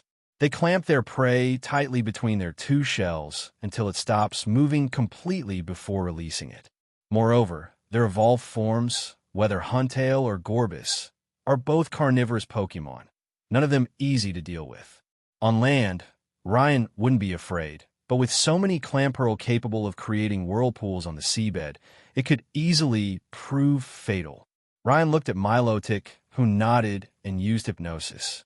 Psychic ripples followed the ocean currents, sweeping across the rocky area and hypnotizing the clam pearl there. Milotic then used Iron Tail to strike the rock, intending to knock the item free. However, before Milotic could hit the rock, two figures, one blue and one pink, shot out from the sand. The blue figure bit Milotic's tail, while the pink figure spun and stabbed at Milotic's body with its horn, causing Milotic to cry out in pain. But Latios was still there. A beam of luster purge forced both attackers back. Ryan squinted at the two Pokémon. Why are these two here? These two Pokémon were the evolved forms of Clamperl, Huntail and Gorbis. Ryan remembered that Dawn had caught a Gorbis before. He hadn't expected to be ambushed here by these two Pokémon. However, Ryan was also puzzled, since these two Pokémon typically inhabit the deep sea, where even light cannot reach. How could they appear in this relatively shallow seabed? But these two Pokémon wouldn't give Ryan and his companions time to think. Instantly, they unleashed Whirlpool, creating a massive underwater vortex. The powerful suction threatened to pull them all in and tear them apart. However, Ryan wasn't going to stand idly by. Milotic fired a hydro pump at the vortex without hesitation, hoping to shatter it. Latios, not to be outdone, launched Dragon Pulse into the vortex, detonating it and successfully breaking it apart. Although he didn't want to disturb their habitat, Ryan wasn't going to back down now that the battle had begun. But the next second, Ryan's expression twitched. The Clamperl had been disturbed and were all unleashing their own whirlpool attacks. Watching the gradually forming supersized vortex, Ryan decisively changed tactics. He told Milotic to quickly cut through the rock with Iron Tail and take it, then they should immediately retreat. After all, the sheer size of this combined whirlpool was not something to challenge lightly. Latios, still eager to fight, launched Dragon Pulse twice more, but the attacks didn't even make a splash against the massive whirlpool. These Clamperl, harnessing the power of the ocean together, had created a powerful whirlpool that already possessed primal force. Latios, still young, was better off retreating than facing such an attack. Milotic and Latios also exerted all their strength, trying to escape before the whirlpool's suction became too strong. Otherwise, they wouldn't be able to escape later. Once they were clear of the area, Ryan immediately released Altaria and Metagross, while Wallace also had Latios fly away from the water surface. When Ryan and the others looked back at the massive whirlpool, they couldn't help but shudder. If they'd been caught in that, their chances of survival would have been slim. Lily, riding on Altaria, asked, Ryan, what exactly is that thing? Is it worth taking such a big risk? Ryan handed the rock to Metagross, whose claws easily peeled away the outer surface, revealing a smooth pearl inside. The pearl contained air bubbles that connected to form a heart shape, quite beautiful. Ryan examined the pearl against the sunlight and said, a heart drop, an item that can summon Latios or Latias. I figured you meant your Latios when you mentioned needing a connection to a legendary Pokémon, since the two species have a bond and can be summoned through the heart drop. Wallace's eyes lit up with excitement as he gazed at the heart drop, already imagining the possibilities. End of chapter. Plus 100 Power Stones equals plus 1 extra chapter. Plus 5 reviews equals plus 1 extra chapter. If you enjoyed this chapter, leave a review. Patreon/Soulforder 30 plus advanced chapters. Buy me coffee ko-fi*com/Soulforder01. Comment 1 comment, vote chapter 179. Chapter 179, Treasures of the Deep Sea. Chapter 179, Treasures of the Deep Sea. By the time Ryan arrived at the Grand Festival, the first round had already concluded, and Ruby had undoubtedly advanced. The second round was essentially Ruby's domain. After all, most coordinators focused on performance, lacking in battle skills. But Ruby, with her top-tier combat abilities and her mastery of the Grand Festival format, was unbeatable, save for Wallace. Furthermore, after all these Grand Festivals, many people had become aware of Ruby's existence, and Ryan was certain of this. After all, Wallace was Ruby's mentor, and Ruby's style was increasingly similar to Wallace's. This claim was understandable. Furthermore, having witnessed countless high-level battles, Ruby's practical knowledge was likely even superior to Wallace's. As the tournament progressed, Ruby undoubtedly won the championship, and Ruby's Feebas finally successfully evolved into Milotic. Just now, Ryan noticed a caste form among Ruby's Pokémon. After asking Sapphire, he learned that this caste form was one Ruby had captured at the Weather Institute. After the competition, Ryan and his friends rented a yacht and prepared to sail to Moss Deep City. After all, Ruby had collected all 5 ribbon badges, earning a ticket to the Grand Festival. Ryan and Sapphire were still 2 badges short of participating in the Evergrande Conference. Ryan could have just used a League-certified badge, but that would have been too boring. After all, collecting badges is the fun, isn't it? Ryan slowly drove the yacht towards Moss Deep City. Ruby and the others had already changed into swimsuits and were sunbathing on the deck.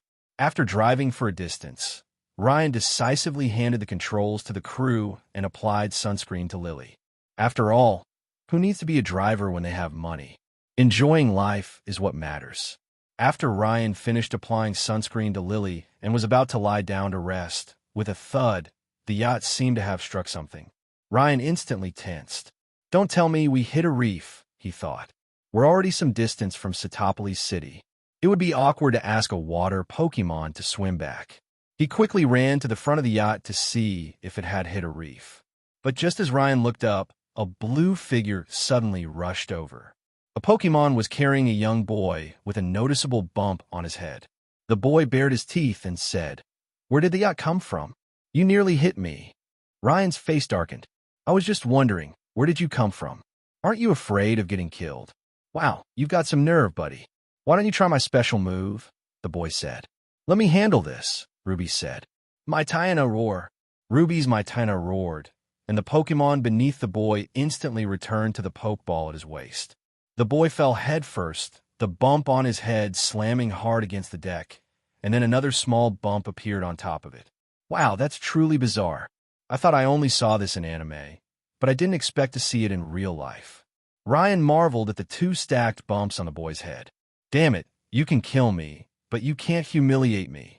I'll fight you," the boy shouted. Latios, Luster Purge.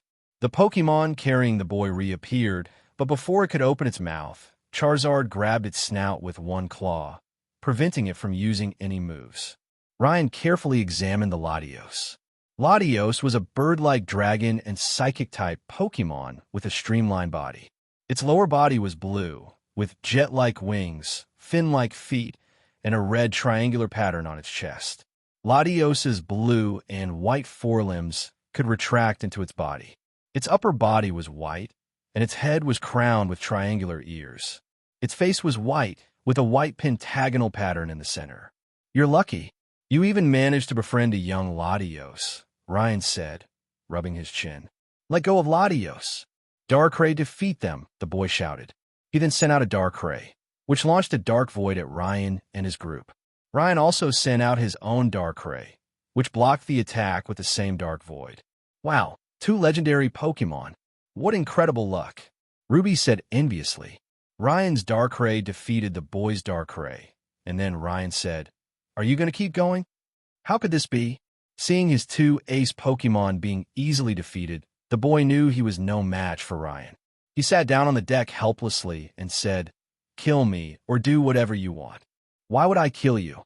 Ryan waved his hand, telling Charizard and the others to let go. Then he said, "Kid, why don't you join my organization as an officer? The benefits are very good." "Your organization? Who are you?" the boy said disdainfully. "My name is Ryan, and I'm currently the boss of the Mercenary Guild," Ryan said. "How about it? Want to join?" The young man thought for a moment, then suddenly said, "You're the organization recently recognized by the League. That's great. I've always wanted to join, but I've been searching for deep-sea treasures, so I haven't had the time. My name is Kaido, and I'm from Moss Deep City. I heard the Mercenary Guild is relatively free and the benefits are very good." Ryan nodded and said, "You're welcome to join. You can go to Pallet Town to handle the paperwork. It'll be considered my special recruitment." Looking at the excited Kaido, Sapphire was interested in the deep-sea treasure he mentioned and asked, "What is that deep-sea treasure?" "I don't know, but it's said to be related to a legendary Pokémon," Kaido said. "I also heard it from the older generation. They say that there's a treasure in this sea area that's closely related to a legendary Pokémon. Using it can summon the legendary Pokémon, but no one knows what it is." "Summoning a legendary Pokémon? That's interesting. Let's go look for it later," Ryan said, and asked the crew to stop the boat and prepare to dive to search. Ruby was also curious and asked, did they specify which legendary Pokémon to summon? Kaido shook his head and said, "No, but it said that summoning a legendary Pokémon requires the help of another legendary Pokémon." Lily was speechless. "Why did you bring up another legendary Pokémon?" Ryan found his backpack, pulled out several scuba gear sets, tossed them to Ruby and the others, and said, "That's enough. I can probably guess what it is. Ruby, open the treasure detector and take a look. Are there any readings?" Ruby nodded, took the treasure detector from her backpack, opened it, and examined it. There are a lot of bright spots here, at least dozens. Are there so many treasures here?" "Yes, there are a lot. In ancient times, there were many shipwrecks here," Kaido said affirmatively. "Then let's search them one by one," Ryan said. Then he put on his diving gear and jumped into the sea. Ruby and the others had no choice but to put on their diving gear and follow him in. Ryan and the other 2 returned to the yacht and found that Ruby and the others had already returned. Sapphire looked at Ryan and the other 2 and asked, "How is it? Did you find the treasure? And what exactly is the treasure?" "I found it. It's the Soul Dew, which can summon Latios or Latias," Ryan said, and handed the Soul Dew to Ruby. Ruby took the Soul Dew and asked doubtfully, "Ryan, don't you want one?" Ryan shook his head and said, "I don't really need it. I already have enough main Pokémon. Only rare or exceptionally strong Pokémon will attract my attention. Besides, you'll be part of my elite team in the future. It would be embarrassing to tell others that my elites don't have at least 2 legendary Pokémon." Sapphire immediately became interested and asked, "Ryan, what about mine? I want a legendary Pokémon too." Ryan rolled his eyes at her and said, "Let's talk about it when you're stronger. You can't control a legendary Pokémon now." Hearing this, Kaido straightened his chest. "See, although my legendary Pokémon is young, at least I have a legendary Pokémon following me." Seeing Sapphire feeling a little discouraged, Ruby patted her shoulder to cheer her up. Lily also smiled and said, if what Ryan said is correct, then after Ruby captures Latios or Latias, she can use the soul to summon another one. Ryan shook his head and said, that's impossible. The soul dew is like Arceus's plates, a unique item. Once you summon one, it will merge into its body. But there are so many legendary Pokémon, so there's no need to worry about which one you get. Besides, isn't it more satisfying to nurture your own Pokémon and let them grow into legendary tier strength? Sapphire nodded thoughtfully and said nothing more. In fact, Ryan had not told Ruby and Sapphire that he had actually planned to enter the Ultra Space through Solgaleo after his guild became powerful.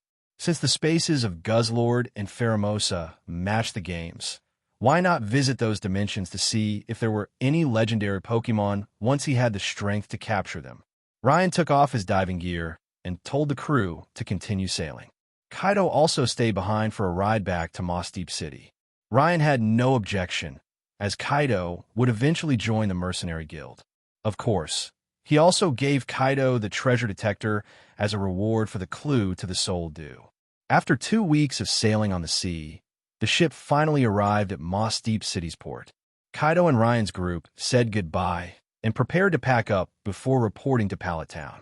Ryan and his group didn't rush to challenge the gym, but instead traveled to Moss Deep City Space Center.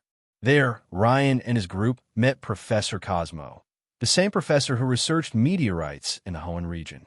Because of Professor Cosmo's extensive knowledge of meteorites, the League had invited him to handle the meteorite issue. Professor Cosmo saw Ryan and his group and said, "Hello, I've heard of Ryan's name for a long time. I didn't expect you were still so young. You've arrived at a perfect time. A few days ago, an unmanned rocket carrying a large amount of explosives was launched toward the meteorite, and the meteorite is now visible on the monitor." Ryan and his group looked at Professor Cosmo as if he were an idiot. Lily couldn't help but ask, "Professor Cosmo, what makes you think a few explosives can destroy that meteorite? It's just a meteorite. Even if there's a space Pokémon on it, it's nothing to worry about. The explosives are enough to destroy most of the meteorite. The remaining fragments depend on the explosion. We can reduce it to a controllable size. That way, after it lands, we'll have enough research material," Professor Cosmo said seriously. Ryan slapped his forehead, feeling powerless to complain about this research fanatic. Ruby shook her head and said, "You have no idea of the power of a legendary Pokémon. Why would the League send someone like that to command? This is ridiculous." Professor Cosmo was furious. His high regard from the League had made him a bit cocky, and he naturally believed that his talents were valued by the League. So, he proposed using explosives to reduce the size of the meteorite, making it manageable. This way, the meteorite would not cause much damage upon landing, and sufficient meteorite material would be available for research, killing 2 birds with 1 stone. His idea was accepted by all the researchers, and just like that, these ignorant researchers launched a rocket carrying explosives into space. "Professor, come and see. That Pokémon has appeared." The researchers' shouts drew their attention to the large screen in the center. Deoxys appeared before the rocket's nose. Its 4 tentacles gathered at its chest. A sphere of psychic energy gathered and then shot directly at the rocket's nose. A violent mushroom cloud erupted, and the rocket, with only the tip remaining, instantly exploded, shaking the camera. After the explosion, Deoxys was left battered and tattered, covered in wounds, but it healed in an instant. It looked toward the camera, swung its orange-red tentacle, and a ray of energy pierced the screen. The image cut off, leaving only static. Professor Cosmo collapsed to the ground, muttering, "It's over. This won't work. This planet is doomed." Ryan said, speechless, "You're all so narrow-minded. You've been so frightened by a weakened Deoxys like this." Ryan couldn't help but feel disappointed with these researchers. He had thought they were talented, but they turned out to be useless people who only cared about science and had no knowledge of Pokémon. But the trip had been worth it. He had seen the Deoxys. From the images, Ryan knew that the Deoxys was on its last legs and not worth worrying about. He figured bringing Rayquaza along would be enough to deal with it. The next step was to figure out how to consume the meteorite. After all, space is a vacuum, and ordinary Pokémon can't survive there. Ryan's current idea was to have Mutwo and the others use their psychic powers to form a barrier, protecting a portion of the area and bringing enough oxygen into space. This way, they could gradually destroy the meteorite with the help of baby Rayquaza and the others, while simultaneously breaking down its structure and reducing its size as much as possible. What Ryan hadn't noticed was that, though this Deoxys was already at the end of its strength, in its desperate situation, it was gradually mastering its origin power, and traces of its domain were slowly emerging. It could be said that this rocket launch had pushed Deoxys to its limit. At the same time, it also caused Ryan to miss the opportunity to easily capture this Deoxys. When the careless Ryan entered space with only Rayquaza, he would be in for a life-threatening battle. Ryan and his group left the Space Center. Ryan breathed a sigh of relief and said, "Although they're a bunch of incompetent teammates, at least we know what we're dealing with. This Deoxys isn't too strong. After the league conference is over, I'll take Rayquaza to space to deal with it. As for the meteorite problem, Lily, how is the guild's collection of those specific Pokémon going?" Lily took out a notebook from her backpack and checked it. She said, "Pretty good. We have almost 1,000 of them in total. It should be enough. But I'm a little worried. Can the two Rayquazas, adult and baby, absorb all the power from the meteorite?" Ruby waved her hand and said, "Don't worry. Those Aaron have incredibly strong teeth, and their evolutions, Lyron and Agron, have even stronger jaws. With the help of other Pokémon to break down the meteorite structure, there shouldn't be any major problems. The real question is how the Pokémon can survive in space." "That's the big issue," Sapphire said. "Right. So our next target is Psychic-type Pokémon. Try to capture as many as possible. There's no limit to species, but they must have very strong psychic abilities to maintain a psychic barrier. At the same time, we'll ask the League for a large supply of oxygen. We can't handle everything ourselves. Let them pay for it and provide supplies." Lily nodded, making some notes in her notebook, then said, "Okay, the guild mission has been sent out. Next up is the gym battle for you and Sapphire, Ryan. Tate and Liza may be young, but they're perfectly in sync and have strong coordination skills."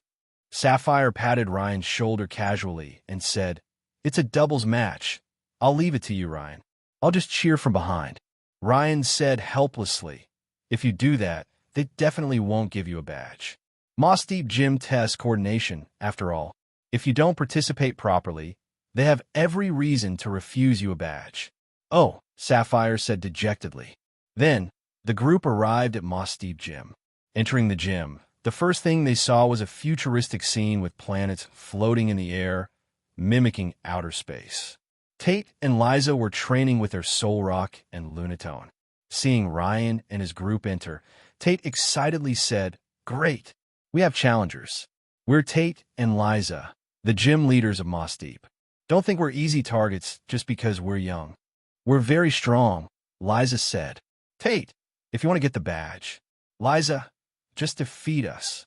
"Tate, it's a doubles match. Liza, you must send 2 Pokémon to fight us." "Tate, we're using Solrock and Lunatone." "Liza, send out your Pokémon. We won't lose." Looking at the two working so well together, Ryan said, "I'm Ryan from Pallet Town, and she's Sapphire from Little Root Town. This time, there are 2 challengers. So, let's make it a 2-on-2. If you lose, you give us the badges. How about that?" "Tate, okay, so you send out your Pokémon first." "Liza, no matter what, we won't lose." Ryan glanced at Sapphire, who nodded. Then Sapphire sent out Blaziken, and Ryan sent out Dragonite. "Tate, Lunatone, Hypnosis." "Liza, Solrock, Trick Room." Solrock's Trick Room instantly enveloped the entire battlefield, shattering Sapphire's plan for a quick strike with Blaziken. Lunatone then focused its psychic power, firing hypnotic beams at Blaziken and Dragonite. Ryan smiled. Finally, for once, Trick Room wasn't working against him. Dragonite, Water Pulse, interrupt Lunatone's hypnosis. Ryan said. Dragonite, feeling a surge of power within the trick room, felt its speed skyrocket far beyond normal. It instantly opened its mouth and launched a massive water pulse, sending Lunatone flying and crashing hard into a floating planet prop. Tate! Oh no, I forgot Dragonite is naturally slow. Liza then changed strategies. Solrock Psychic. Solrock immediately used Psychic to push back Dragonite, while Blaziken launched a flamethrower at Lunatone. But Lunatone had recovered and used its own Psychic to deflect the flames. Solrock, not wanting to miss this opportunity, immediately used another Psychic to repel Blaziken. Blaziken took 2 steps back and glanced at Dragonite, who nodded. Blaziken immediately kicked toward Dragonite, who leaped onto Blaziken's legs. Blaziken launched Dragonite into the air with a powerful kick. Light cyan dragon energy erupted from Dragonite, transforming into a fierce dragon in midair. The Dragon Rush swooped down and slammed Lunatone to the ground, giving it no chance to react. Although Blaziken was repeatedly knocked back by Solrock's powerful telekinesis, it coordinated with Dragonite to pin down Lunatone. But Lunatone was still capable of fighting and was struggling to get up. Tate! Oh no!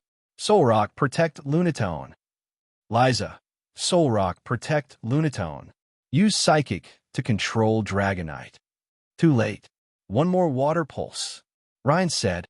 Although Solrock quickly controlled Dragonite with Psychic, Dragonite opened its mouth and launched another stream of water at Lunatone. Tate! Explosion.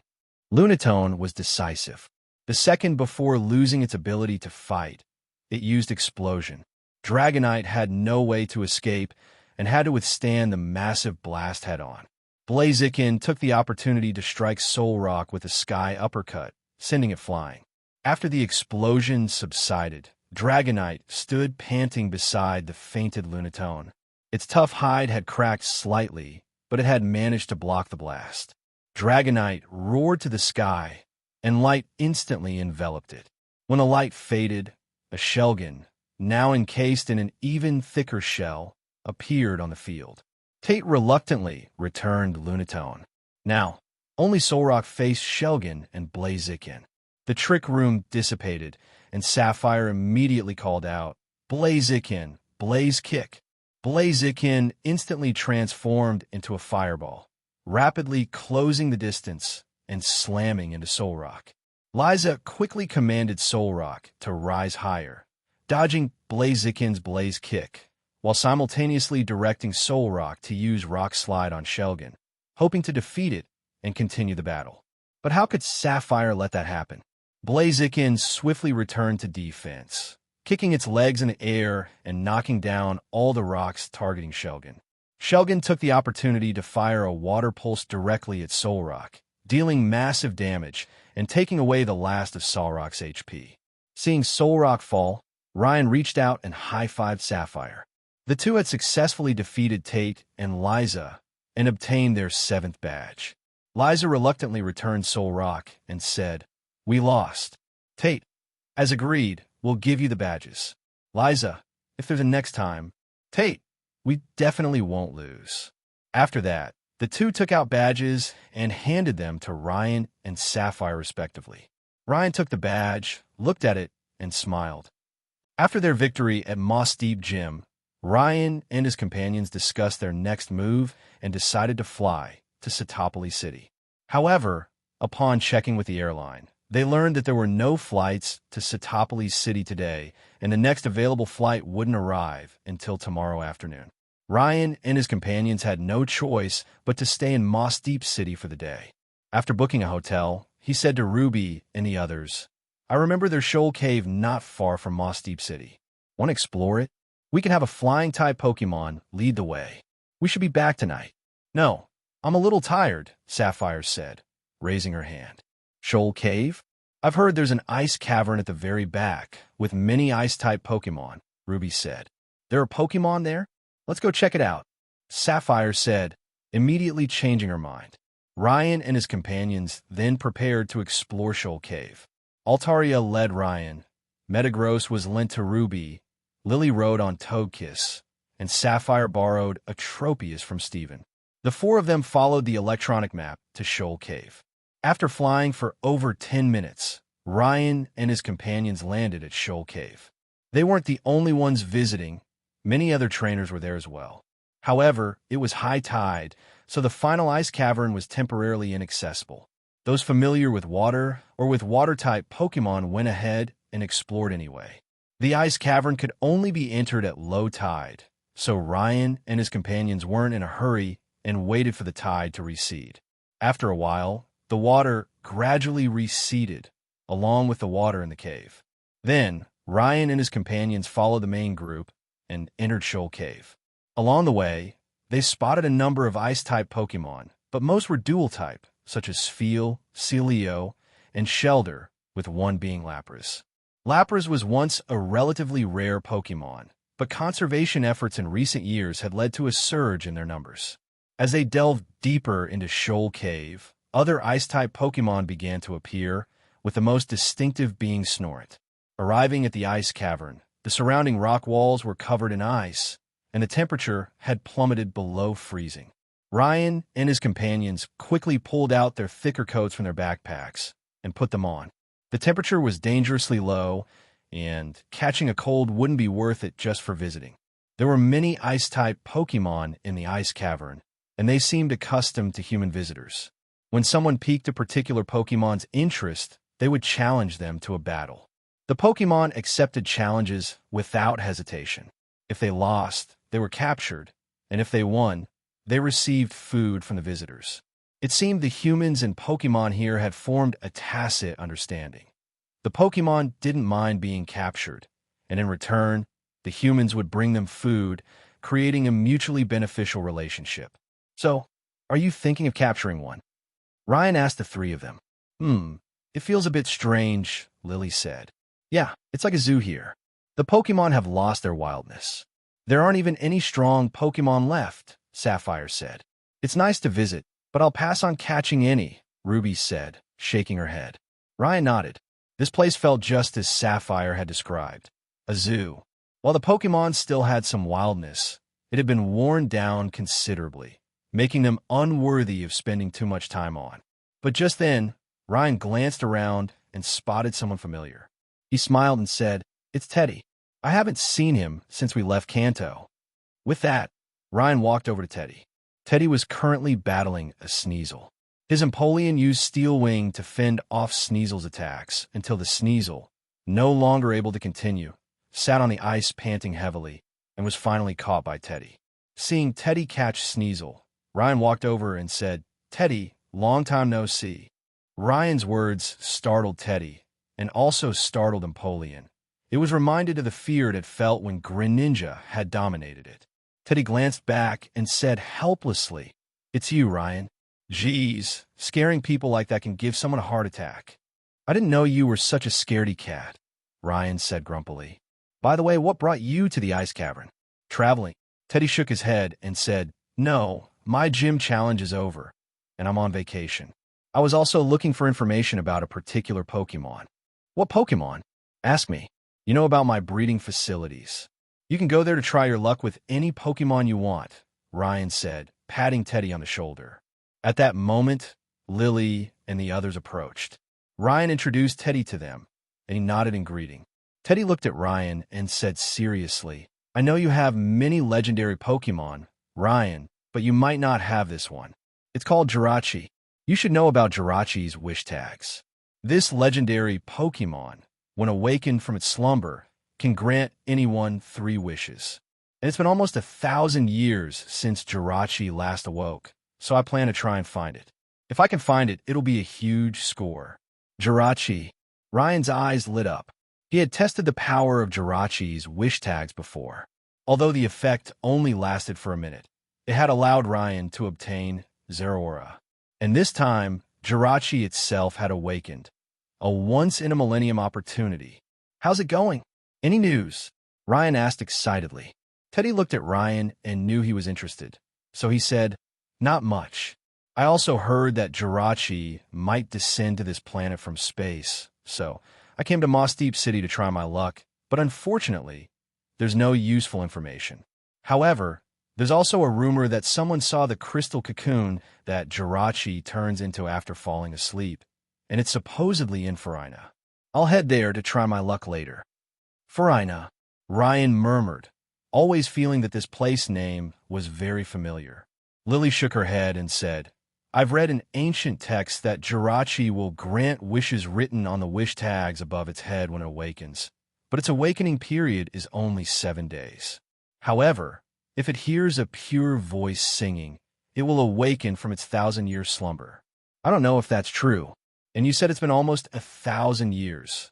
How can you be sure Jirachi will awaken soon, rather than having already finished awakening and fallen back into slumber? Teddy shrugged and said, That's why I said it's a matter of luck. If you're lucky, it'll work out. If you're unlucky, it's no big deal if you miss it. At this moment, Ryan had already pulled a small notebook from his backpack, quickly flipped through it, stuffed it back into the backpack, and said, Good luck, Teddy. We'll meet again. With that, he left with Ruby and the others. Teddy and Empoleon looked at each other, wondering what had happened to Ryan and why he left so suddenly. Did he know something about Jirachi? Teddy couldn't help but speculate, but after thinking about it, it seemed unlikely, so he gave up the idea. After returning Empoleon to its Pokeball, he would also head to Farina to search. The next afternoon, Ryan and his companions boarded a plane to Sitopolis City. Lily sat beside Ryan, glanced at him, and asked, Ryan, how can you be so sure Jirachi is in Farina? I'm not completely sure, but it's worth a shot. I have a feeling Jirachi hasn't awakened yet, so it's worth investigating. Besides, I'm offering a legendary Pokemon as a reward, and I don't think anyone can refuse that, Ryan said. It's true that no one can refuse. As soon as this quest was released, everyone rushed to Farina. I'm sure it'll be packed, no matter how big it is. I'm more worried about you offering a legendary Pokemon as a condition. Are you really going to give it away? Lily asked. It's the League's problem. There's a legendary Pokemon reward for first place in this tournament. I'll just take first place, Ryan said casually. Lily said helplessly, Don't be careless. The League is using legendary Pokemon as bait. Just like you, many elite trainers will be attending this Evergrande conference. Ryan nodded and said, I understand. That's why I want to use this opportunity to help Charizard and the others quickly master their origin power and advance to Tier 3. Wait, so you're not planning on using those legendary Pokemon in this tournament, Ryan? Sapphire asked, turning around. Right, I'll still register them, but they'll be used as trump cards, so I'll try not to use them, Ryan said. Ruby said helplessly, Sapphire, forget it. You'll be lucky to make it to the top 32 of this year's league tournament. Don't overthink it. Then Sapphire twisted Ruby's ear and lifted her up. Lily shook her head. Ruby is asking for trouble. After a day of flying, they finally arrived in Sitopolis City. Although Ryan and his team had been there before, that was to manipulate Groudon and Kyogre's clash with the League. For safety reasons, the League had evacuated the residents of Sitopolis City early, leaving behind only an empty shell. Now that Ryan and his group had arrived in Sitopolis City, they truly experienced the beauty of this Crater Lake City. They rushed to Sitopolis Gym and met Juan, the current Sitopolis Gym leader.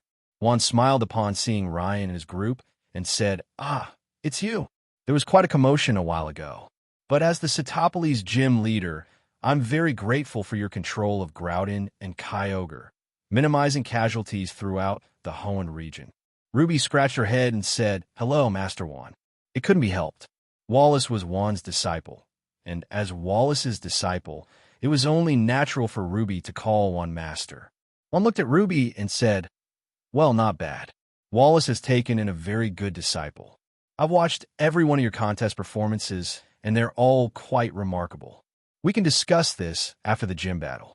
Yes, Master Juan, Ruby replied obediently. Ryan asked, Gym Leader Juan, what are the rules for the gym match? Juan looked at Ryan and Sapphire and said, Since there are two of you, let's make it 3-on-3. First, it'll be a 2-on-2 doubles match until my two Pokemon are defeated, then we'll have a 1-on-1 match. You can swap Pokemon until all three are defeated. Ryan nodded and said, "Okay, I'll go first then. Follow me," Juan said. He then led Ryan and his group to his water battlefield. Juan stood on his platform and said, "Since it's a 2-on-1 battle, there's no need to switch arenas. Let's battle in the water arena." Ryan nodded and sent out Jengar and Blissey, who hadn't appeared in a while. Juan looked at the team and smiled. "You seem quite confident." "Very well then, Celio and Lovedisk. I'm counting on you." "Blissey, toxic." "Jengar, vanish," Ryan said. Blissey waved her hands, and a large amount of venom dissolved into the pool, instantly transforming the water arena into a poisonous field. Juan Celio was unaffected on the platform, but the underwater Lovedisk was instantly poisoned, and Jengar vanished into thin air, starting at a disadvantage right from the start. Then Celio, Lovedisk double blizzard. Once said, Celio and Lovedisk simultaneously unleashed a powerful blizzard, striking Blissey. The entire arena transformed into a field of ice. Lovedisk landed lightly on the ice, temporarily stopping the poison from further harming it. However, they seemed to have forgotten that there was another Pokémon hiding in the shadows. Jengar suddenly appeared in front of Lovedisk and hit it with a thunderbolt. Lovedisk had no time to react and was instantly electrocuted, fainting on the spot. "Celio, Ice Ball Barrage," Juan shouted. Celio instantly condensed multiple ice balls and hurled them at Jengar. The attack connected, blasting 5 ice balls directly into Jengar. But don't forget Blissey, the ultimate support, whose heal pulse kept Jengar's health stable. After the Ice Ball Barrage, Jengar directly used Pain Split, crippling Celio. Then 2 of Blissey's seismic tosses also hit Celio, instantly knocking it out. Juan watched the 2 Pokemon's synergy with dismay. Jengar's evasiveness and Blissey's healing were simply impossible to overcome. He could have defeated Jengar, but Blissey's healing kept it at optimal health, making it nearly invincible. A single Pain Split could cripple Celio in an instant. Ryan smiled. Blissey's healing techniques were specially trained. With enough power, Blissey could definitely teach opponents the true meaning of a health lock. Juan retrieved the 2 defeated Pokémon and, looking at Ryan with some resignation, said, "Your Pokémon are quite well trained. I'm no match for them, but we still have to finish the final match. Go, Milotic. Come back, Jengar and Blissey." Ryan also retrieved his 2 Pokémon. "Go, Beedrill." Milotic and Beedrill appeared on the field. Ruby saw the shiny Beedrill and facepalmed. Ryan is showing off again. "Beedrill, the tournament is almost here, and this is the last gym. So I'll let you fine-tune your form," Ryan said. Beedrill nodded, the spike on its right arm pointing at the opposing Milotic. Juan's face twitched, and he said, "Don't underestimate us, Milotic." Twister. Milotic swung its tail, sending a tornado hurtling towards Beedrill. But Beedrill instantly transformed into a streak of light, dodging the twister before piercing Milotic with its twin needles. Milotic grimaced and fired a hydro pump at Beedrill. Beedrill immediately flew away from Milotic, simultaneously raising its right spike, focusing sunlight, and then firing a solar beam at Milotic. Milotic met the attack with its hydro pump. The 2 collided, erupting in a shower of water that obscured everyone's vision. "Oh no, Milotic, protect yourself with Aqua Ring," Juan said, sensing danger. "Too late." "Electroweb," Ryan said. Beedrill instantly unleashed several layers of Electroweb, entrapping Milotic. Then, its twin needles pierced Milotic, sending it flying and rendering it unable to battle. Juan shook his head, returned Milotic, and said, "I lose." Beedrill flew in front of Ryan. Ryan stroked its head and Ryan obtained the final badge, qualifying for the Evergrande Conference. Next up was the battle with Sapphire. One had clearly gone easy on Sapphire, not sending out his main Pokémon. After all, Sapphire was his Grand Disciple's girlfriend, so being lenient was understandable. Thus, Sapphire also obtained the final badge and qualified for the Evergrande Conference. After some discussion, the group decided to set off by boat, first to Pacific Log Town, then back to Slateport City for the Grand Festival. The Grand Festival would begin before the Evergrande Conference, and with over 2 months to go, there was no need to rush. The Grand Festival was only 2 weeks away, so with Ryan and his group's pace, there was no need to hurry.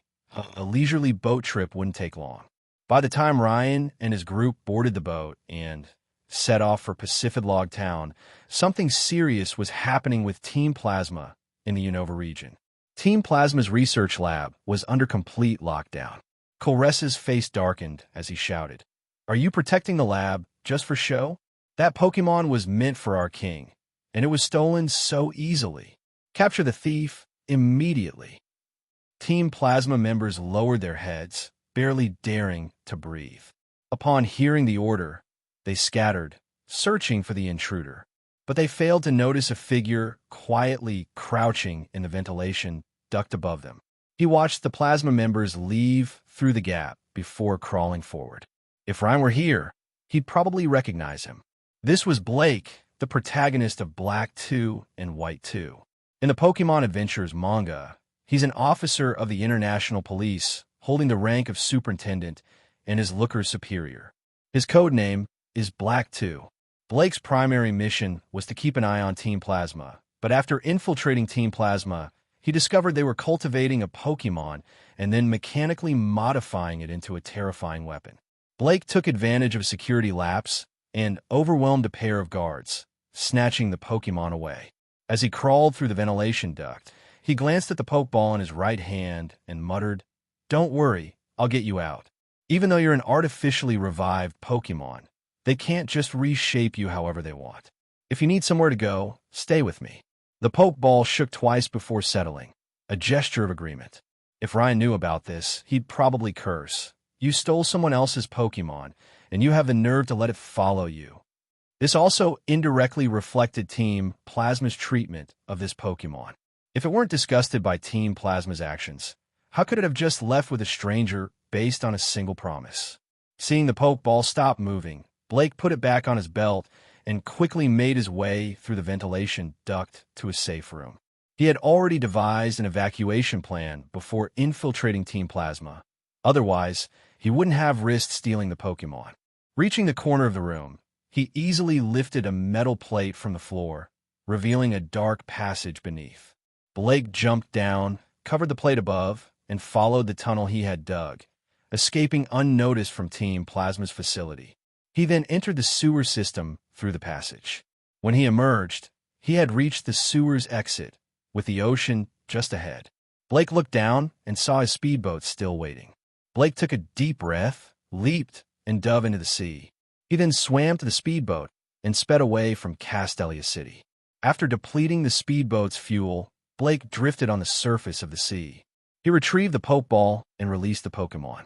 This Pokémon was none other than Genesect, a powerful Pokémon specially modified for combat, revived from a fossil by Team Plasma, and transformed into Genesect. Genesect was a giant insect, clad in purple armor. Mounted on its back was a formidable cannon capable of accepting drives of various types. It could also transform into a disc form for flight. A red burn drive was clearly visible on this Genesect's cannon, proof of its successful modification. Blake looked at Genesect and said, "Thank you for trusting me. I'm planning to visit Lacunosa Town next. Can you take me there?" Genesect nodded, then transformed into its disc form, floating in the air. Blake leaped onto Genesect's body, and Genesect immediately took off. Following Blake's directions, they sped towards Lacunosa Town.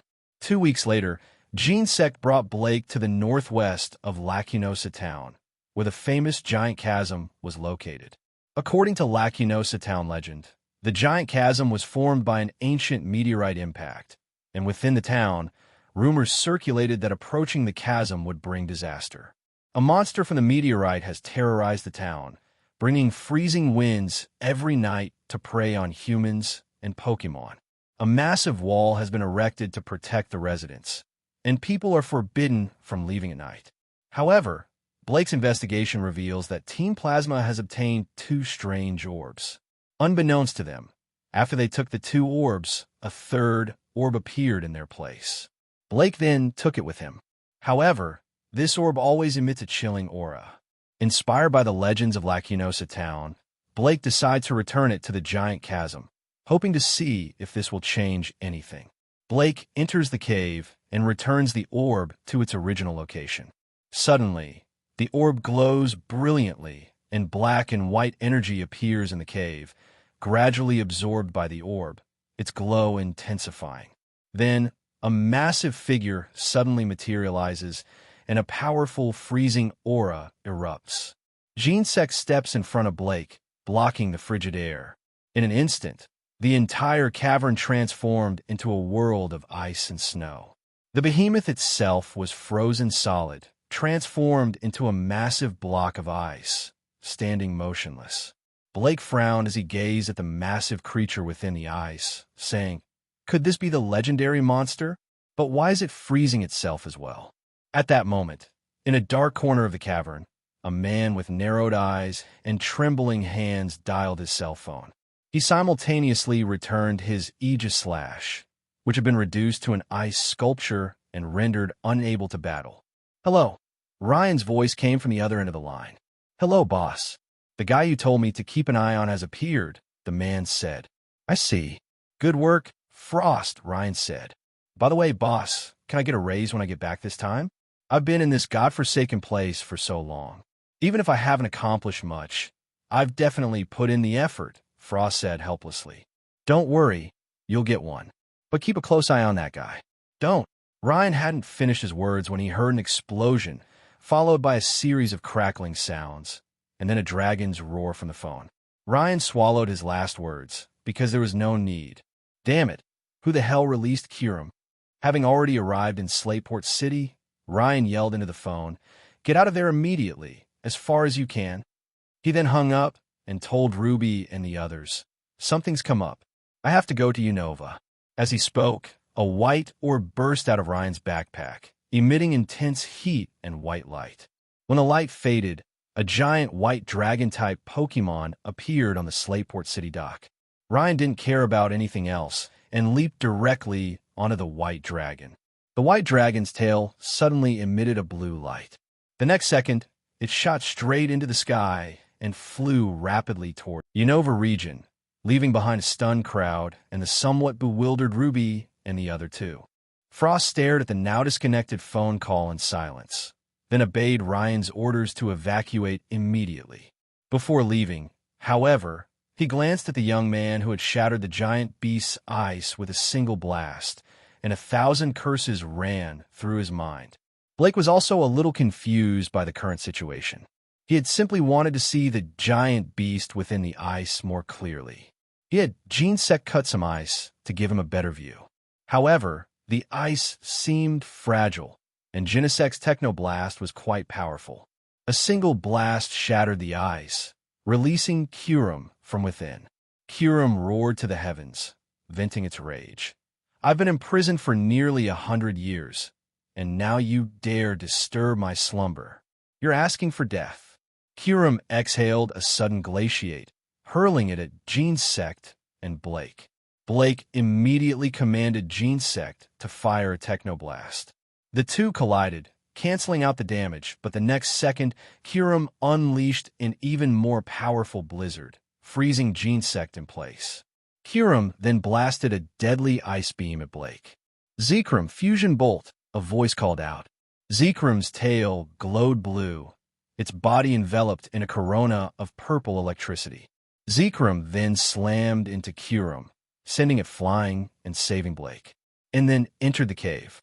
He looked at Kiram, who was rising, and said, "We didn't mean to disturb your slumber.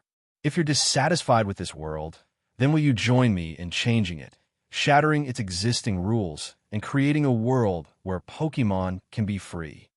Kiram didn't respond, but instead lunged at Zekrom.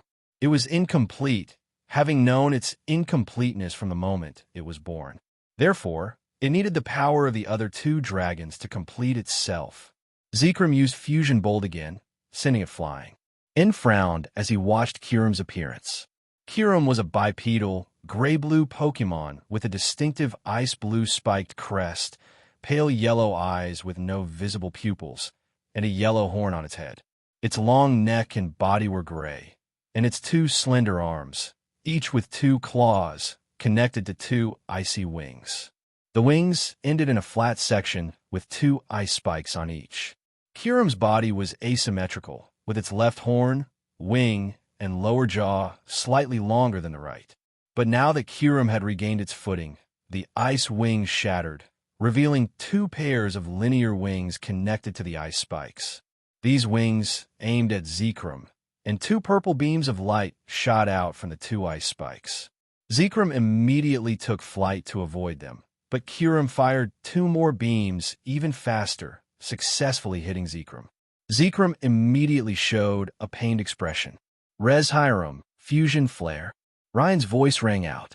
Res Hiram unleashed a massive fireball, surrounded by two rings of fire.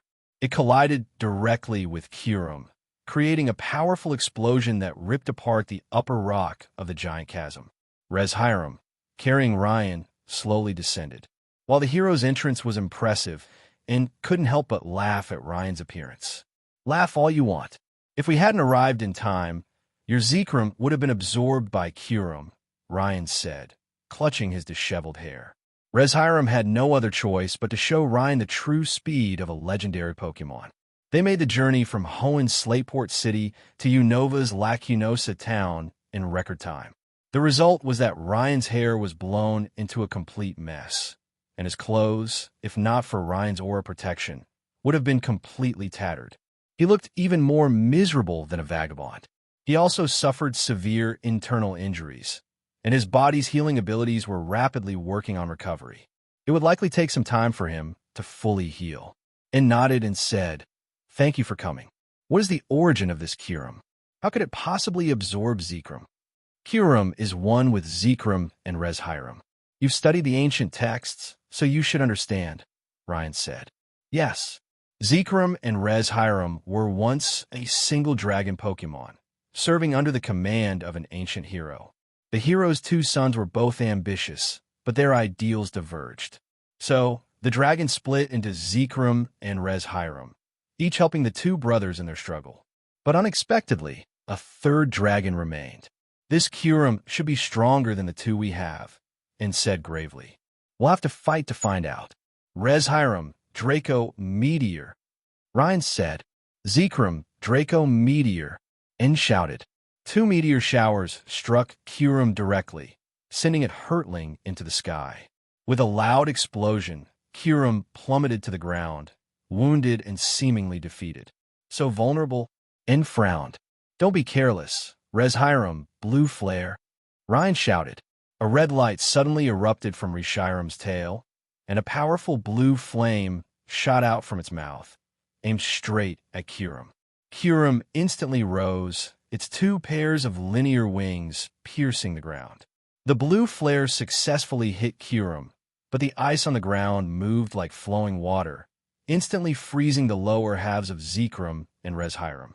Kyurem was panting, but its goal had been achieved. This is bad, Ryan shouted. With a flick of his Ultra Ball, Charizard appeared. Ryan shouted, It's up to you, Charizard. Use your flames to help Zekrom melt the ice.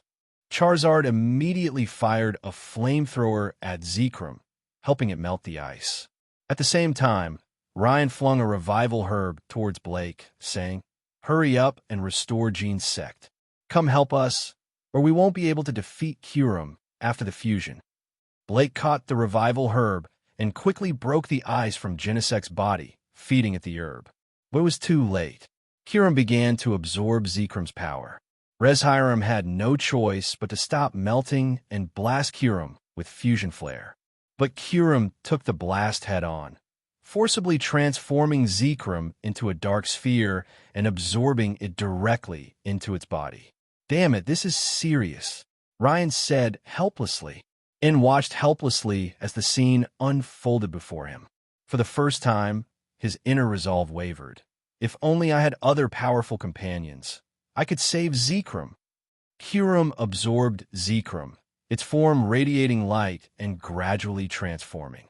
When the light faded, a black Kyurem, a fusion of Zekrom and Kyurem, emerged. Black Kyurem raised its upper body and stood on 2 feet. Its right ice horn was replaced by a horn similar to Zekrum's. Pupils could be seen in its eyes. Its right forelimb was replaced by a claw similar to Zekrum's, and its left forelimb was a replica of its right forelimb made of ice. Its original wings retracted into its shoulders, and above them grew a right wing similar to Zekrum's, and a left wing, a replica of its right wing made of ice. Black skin covered its collar, back, and face. The ice on its tail completely disappeared, becoming a curved, three-pronged tail, encased in a black organ that generated electricity, similar to Zekrum's tail. Black Kyurem roared and brought its claws together, creating a light blue-white ball of energy covered with electric current that gradually grew larger.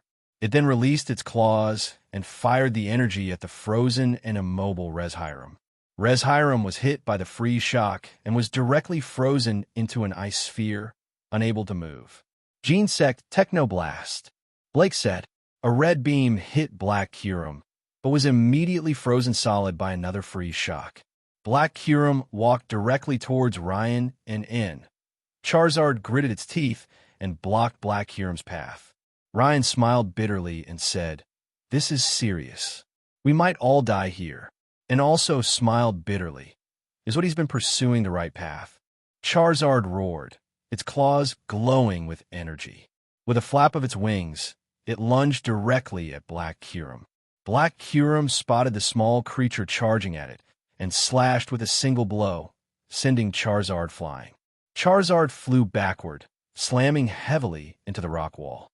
The excruciating pain made it roar, but more than anything, it was filled with frustration at its own lack of strength. Charizard used its legs to push off against the rock wall, flapped its wings, and engulfed in blazing flames, slammed fiercely into Black Kyurem's back with Flare Blitz. This attack had concentrated all its power, the burning force attaching the flames to Black Kyurem's back, severely injuring it. Black Kyurem roared, gathering a freeze shock in its claws.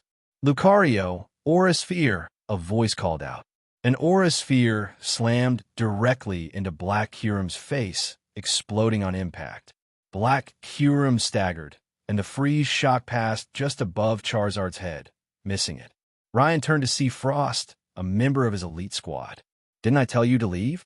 What are you doing here?" he shouted. "You're our boss. If you die, who's going to pay us?" Mega Alakazam, use Psychic. Lucario, use Continuous Aura Spheres. Frost opened his narrowed eyes and spoke coldly. Mega Alakazam pointed all its spoons at Black Kyurem, sending a powerful psychic wave hurtling towards it. Lucario also instantly fired a barrage of Aura Spheres at it. Black Kyurem waved its claw in frustration, blocking the attacks. Lightning flashed all over its body, and a powerful electric current raged throughout the cave. The indiscriminate discharge instantly struck all humans and Pokémon. Charizard struggled to its feet. Ryan had just channeled a surge of healing energy into Charizard, helping it withstand the discharge. But Charizard, staring at Ryan, who had collapsed to the ground, clenched its claws tightly, blood dripping from its fists. Charizard's entire body was instantly engulfed in flames, but they quickly extinguished. It knew its health was too low to use Flare Blitz again. Its trainer had been temporarily knocked unconscious by the discharge, leaving on its own. But then a thought struck it, and it rushed to Ryan's side, opening the remaining 5 Pokeballs on his belt. Gengar, Blissey, Metagross, Shelgon, and Galate appeared. Charizard roared, and Blissey nodded, immediately sending a heal pulse to restore Charizard's health. Metagross and Galate used Psychic to move the 4 unconscious people and their Pokémon out of the cave. Gengar also vanished into thin air. Shelgon looked at Black Kyurem and, without hesitation, launched a Draco Meteor at it. Charizard, once again wrapped in flames, launched a Flare Blitz towards Black Kyurem.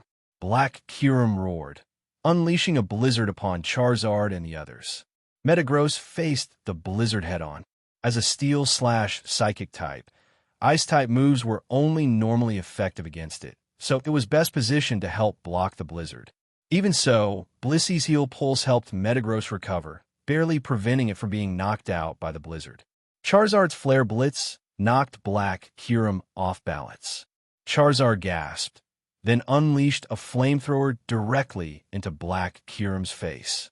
Black Kyurem roared, and just as it was about to unleash another blizzard, Gallade struck it directly in the jaw with a Psycho Cut, interrupting the attack. But the next second, Gallade was slapped back and sent flying, colliding heavily with Shelgon, knocking both of them out. Shelgon rolled several times before finally coming to a stop. Shelgon roared, its body glowing with evolutionary light. Shelgon swooped down with a Dragon Rush, slamming into Black Kyurem.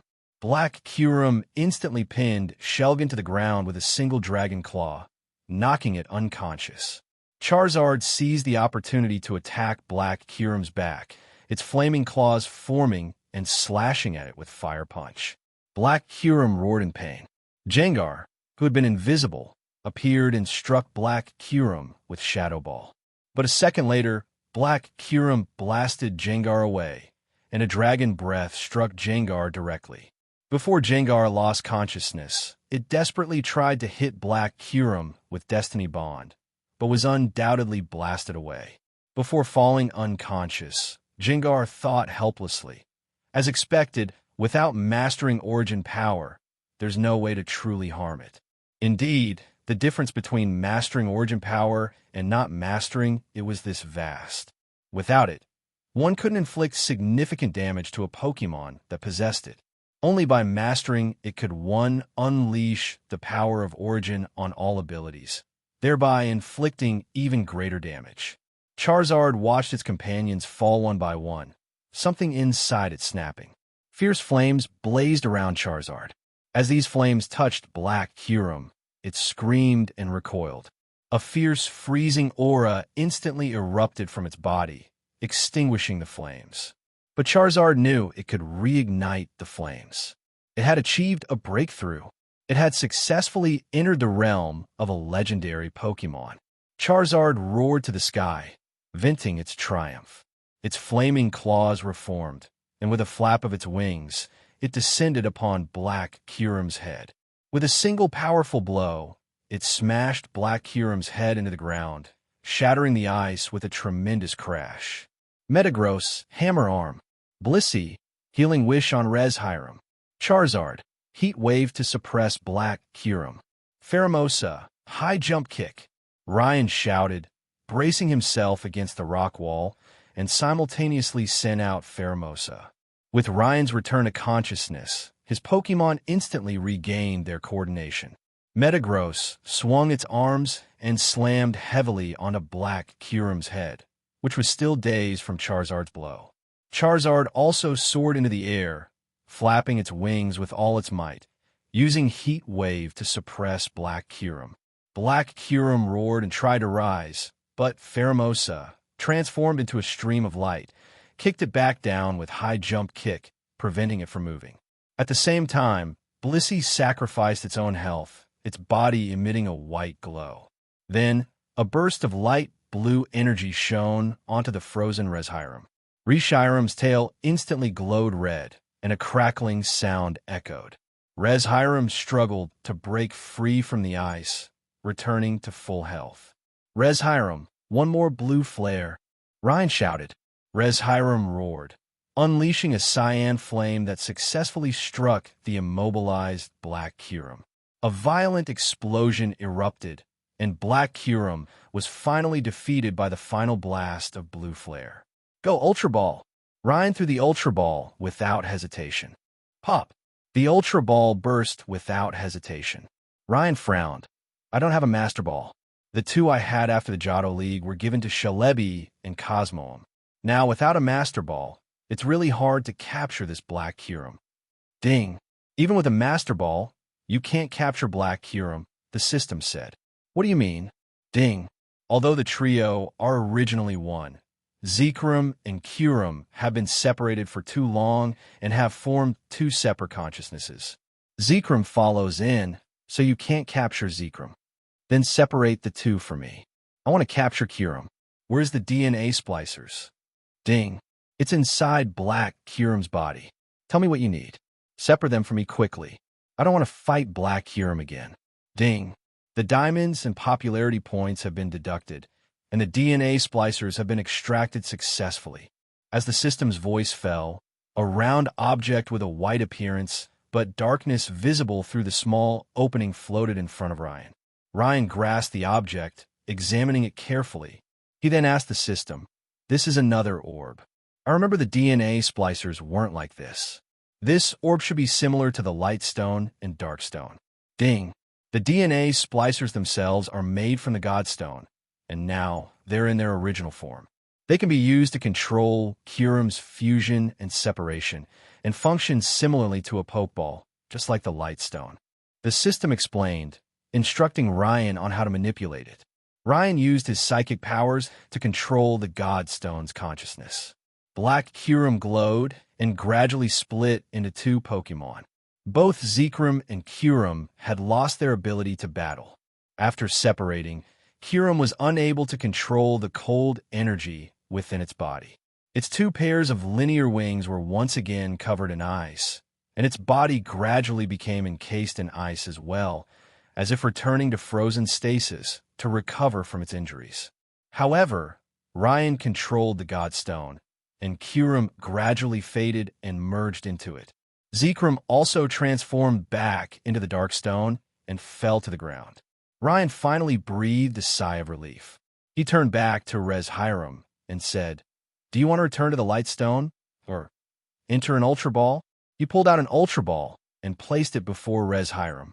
Hiram's blue eyes glared at Ryan, then shook its head and transformed into the Light Stone. Ryan picked up the Light Stone and Dark Stone, holding the Godstone as well. Now all three dragons of Unova were in his possession, but Ryan didn't covet in Zekrom. After all, he had Hiram and Kyurem. Once he bonded with Kyurem, the two could combine to form White Kyurem, easily matching Zekrom. Ryan healed his Pokemon and then exited the cave. 3 other people were waiting outside. He found Frost, Anne, and Blake. Ryan was a bit overwhelmed. The current situation was somewhat chaotic. He and Frost were for the Mercenary Guild, and was from Team Plasma, and Blake was from the International Police. Thus, 3 organizations, criminal, law enforcement, and mercenary, had come face to face. In took the Dark Stone from Ryan and watched Blake reclaim Gene Sect. He said, "I'll let you have that Pokemon. After all, it's happier with you." Blake looked at In with a complicated expression. He was International Police, but the one who saved him was the leader of a villainous organization. This made Blake feel extremely conflicted. After hesitating for a long time, Blake frowned and said, "Thank you for saving my life this time, but I want to ask you, what exactly is Team Plasma planning to do?" And shook his head and said, "I don't want to do anything harmful. My goal is to create a world where Pokemon can live freely, no longer controlled by humans. Of course, that's my ideal." Ryan patted Blake and said, "Don't overthink it, and isn't a bad person." Blake glanced at Ryan and said, "I haven't asked you yet. Aren't you Ryan, the president of the Mercenary Guild? Why do you possess the Unova region's legendary Pokemon, Hiram? And what is your relationship with Anne? Is the Mercenary Guild planning to interfere in Team Plasma's affairs?" Smack! Ryan knocked Blake on the head and said, "I told you, don't overthink it. Hiram was entrusted to me by Anne, and he also hoped that I could stop him. We agreed to have a battle. If Anne wins, he'll think his ideals are correct, and he'll continue on this path.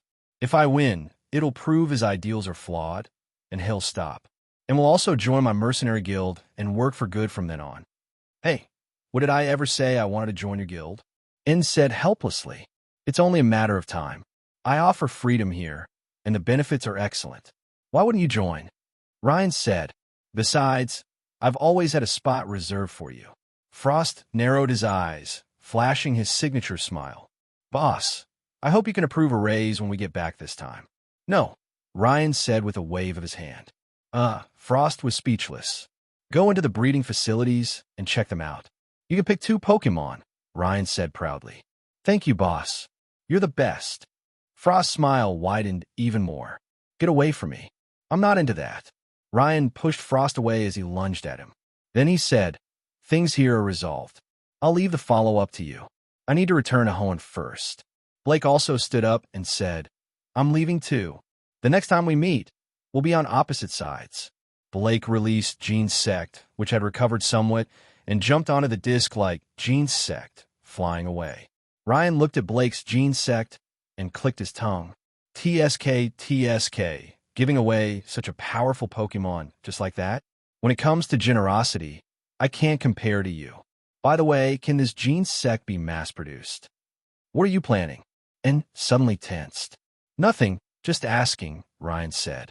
If I win, I want to take over Team Plasma's research division and have them study this Jean sect. I want to ensure that every member of my elite squad has won. After hearing this, N smiled helplessly and said, I suppose that'll happen eventually. The main issue is that the raw materials are difficult to obtain. Hearing this, Frost couldn't help but fantasize about the day when he would own a Pokemon like that. He had seen the strength of that Pokemon before, and it was incredibly powerful. And the boss also said that in the future, everyone in the elite team would have one. What was the point of working so hard to be promoted from the combat team to the elite team so quickly? Wasn't it to advance his career? Now that a clear path was laid out before him, Frost felt that his decision to join the mercenary guild was absolutely correct. N and Ryan bid farewell. Zekrom would likely take some time to recover, so for now, N could only walk back. Ryan watched N leave, then said to Frost, You should return to the guild first. I need to go somewhere. Frost nodded, released his Arcanine, and rode off. Ryan then released Charizard. As soon as Charizard appeared, it looked towards Ryan. Now that it had reached Tier 3, it most wanted to return to the manor and battle the other legendary Pokemon. Ryan patted Charizard on the back and said, Take me to the Abyssal Ruins first. Since we've come to Unova, we must visit there. And since you've reached Tier 3, it's time to test yourself against those legendary Pokemon. Charizard was puzzled, but it knew Ryan wouldn't harm it. Ryan jumped onto Charizard's back, and under Ryan's guidance, Charizard flew towards the Abyssal Ruins. After a day's flight, they arrived at an area in the eastern waters of Unova. According to the electronic map, beneath this area lay the Abyssal Ruins. Ryan returned Charizard and changed into diving gear on his boat. With Milotic's help, he dove towards the ruins. There were numerous Pokemon in the water, including some Basculin and Frillish, both native to Unova, but Ryan showed little interest in them. After diving for some distance, Ryan, aided by the sunlight, spotted the Abyssal Ruins in the distance. Milotic also increased its swimming speed, diving directly towards the entrance. However, just as they entered, a sudden surge of water swept Milotic and Ryan out. Ryan and Milotic rolled several times in the sea before regaining their balance.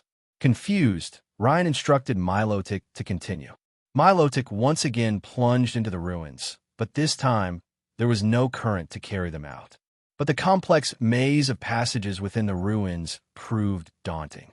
After exploring for quite some time, the current erupted again, forcibly sweeping Ryan and Milotic out of the ruins. Undeterred, Ryan plunged back into the ruins, only to be swept out again moments later. He was speechless. Perhaps this was like the game mechanics, where after a certain time limit, you'd be immediately swept out of the ruins. But here, a current would periodically surge, sweeping across the entire structure. If working with the system didn't work, then force it. Milotic led Ryan back into the ruins. As the current rushed towards them, Milotic, without hesitation, launched a powerful iron tail, piercing through the wall. Ryan clung to Milotic, and the two of them escaped the current's pull. Seeing this method work, Ryan no longer needed to rush to find the exit. He slowly searched the bottom floor of the Abyssal Ruins. After enduring 3 consecutive surges, he and Milotic finally found the passage to the second level. When Milotic led Ryan into the second-level passage, he discovered that it was strangely devoid of water. He removed his scuba gear, took a breath, and asked, puzzled, Air? It's so fresh. What's going on?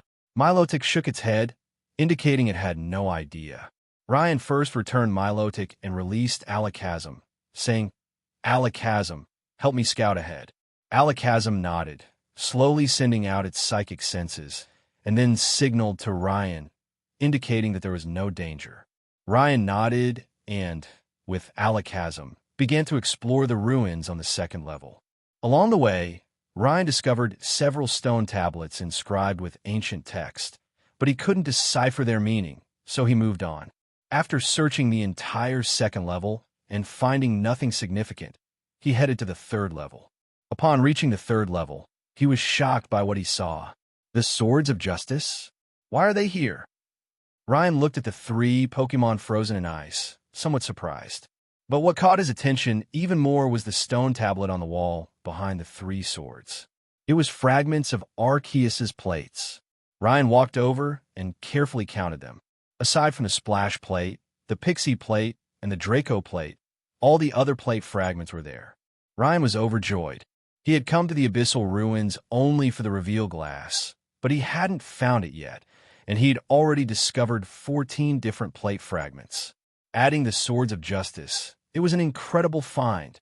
Ryan immediately collected the plate fragments and, without hesitation, gave the Mind Plate to Galade, replacing its leftovers. Then, the remaining Pokémon were given plates one by one. While the chances of mastering Origin Power by carrying the plates were low, it was worth a try, wasn't it? After distributing the plates, Ryan sent out Charizard and signaled it, which then launched a flamethrower at the Swords of Justice, helping to melt the ice. Once the ice had completely melted, the 3 Swords of Justice finally collapsed to the ground, exhausted. After some consideration, Ryan took out 3 revival herbs and fed one to each of them. After all, he didn't have a Master Ball, and the chances of capturing them with an Ultra Ball were too low. He also didn't particularly desire Cobalion, Terrakion, and Virizion. While it would be great if he could capture them, it didn't matter if he couldn't. The Swords of Justice ate the revival herbs and recovered. They looked at Ryan and gave him a soft cry as a token of their gratitude. Curious, Ryan asked, how did you end up frozen here? The 3 Swords of Justice all shook their heads and remained silent. Ryan was helpless. After all, they wouldn't tell him, and he couldn't force them. Once they recovered somewhat, they called out to Ryan a few times and left, preparing to exit through the lower level. Ryan didn't try to stop them, as they'd indicated they owed him a favor and would definitely repay it when the time came. The favor of 3 legendary Pokémon was quite valuable. After all, they wouldn't refuse to help Ryan when he needed them. After watching the Swords of Justice leave, Ryan stood and resumed his search. On the 3rd floor, he found many ancient gold and silver artifacts, but they weren't of much use to him, so he took some as souvenirs. Later, Ryan reached the 4th floor. Here, he finally found the reveal glass, which had been placed on an altar. Finally, Ryan smiled, taking it down from the altar. Thousands of miles away, in an unknown valley, a Pokémon awoke from its slumber. It stretched, gently leaped from the treetops, and floated into the air. It looked towards the abyssal ruins and murmured, "Did someone take the reveal glass? Should I go take a look? The Swords of Justice should still be in there, so let's go check it out." Then, humming a tune, it quickly flew towards the abyssal ruins. Milotic brought Ryan to the surface. Ryan swam to shore and examined the reveal glass in his hand. The reveal glass was oval-shaped, with 5 cloud patterns etched across its surface. The bottom displayed a white cloud representing ordinary clouds, while the top 3 depicted the legendary cloud trio: blue clouds for Thundurus's thunder clouds, green clouds for Tornadus's tornado clouds, and a yellowish-brown cloud at the very top representing Lindorus's earth clouds. As Ryan was examining the reveal glass, a Pokémon flew overhead. It noticed Ryan below, made a graceful turn in midair, and landed elegantly before him. Ryan sensed something approaching and looked up to see a small, humanoid Pokémon standing in front of him. Ryan smiled and said, "Meloetta, hello." Indeed, the Pokémon before him was Meloetta, the mythical Pokémon from the Unova region. Its hair bore stripes resembling musical staff notation, and its slender arms connected to oval hands, forming the shape of a quarter note. Its pupilless eyes resembled whole musical notes. A jewel adorned its forehead, along with a black headdress shaped like a treble clef. These two treble, clef-like structures overlapped, forming something similar to a wireless microphone commonly used by performers. Meloetta looked at Ryan curiously, pointing at the reveal glass and chirping questioningly. Ryan nodded and said, "I took it from the underwater ruins. I also helped the Swords of Justice escape." Meloetta nodded and vocalized twice. Ryan said, "This belongs to me now. I won't be putting it back. Besides, even if I don't take it, someone else will eventually. Or how about this? Let's have a battle. If you win, I'll return the reveal glass to the ruins. If you lose, I'll catch you, and you can't resist. Sound fair?" Meloetta covered her mouth and giggled softly, thinking, "This human is interesting. He actually wants to challenge a legendary Pokémon." Ryan thought to himself, Meloetta's Duel for Me ability has incredible potential for development. Catching it would be the perfect way to complete my team. Both had their own motivations, so they quickly reached an agreement. Meloetta accepted Ryan's conditions. After all, from its perspective, a challenge from a human trainer would probably be over in an instant. "Charizard, I choose you." Ryan sent out his Charizard. The moment Charizard materialized, countless flames erupted around its body, and it stared at Meloetta with fierce excitement gleaming in its eyes. A legendary Pokémon. Finally, a real battle worthy of my strength. Meloetta looked at Charizard and thought to itself, "This Charizard has clearly crossed that threshold, entering the realm of legendary Pokémon. This will be challenging." Charizard Mega Evolve. Ryan pressed the Charizardite X on his Mega Ring, and Charizard instantly transformed. Mega Charizard X appeared. "Charizard Fire Punch." Ryan commanded. Blue flames ignited around Charizard's claws as it flapped its wings and rushed toward Meloetta at high speed. Meloetta clapped its hands twice. An ancient melody rang out. As Meloetta sang, a sound wave shot toward Charizard. Charizard crossed its claws defensively, blocking Meloetta's relic song. In the midst of the melody, Meloetta transformed from its aria for me into its pirouette for me, gracefully leaping into position before launching a low sweep at Charizard. Charizard swung its claws, unleashing two blazing arcs toward Meloetta. Meloetta kicked out mid-air, deflecting the fire blades with two sharp impacts while simultaneously releasing a deafening hyper voice that made Ryan instinctively cover his ears. However, Ryan and Charizard shared a deep bond, and under Ryan's mental command, Charizard unleashed Heat Wave, creating a massive blue wall of fire in the air. The Heat Wave collided with the hyper voice, and the Heat Wave instantly shattered into fragments. Ryan was stunned. It could be used like that? Sound itself is produced by vibration, and Meloetta's essence was sound, or rather, pure vibration. The powerful vibration wave carried by Hyper Voice shattered the entire Heat Wave attack, though it didn't cause much recoil damage to Meloetta itself. Charizard was momentarily surprised, but immediately fired a flamethrower at Meloetta.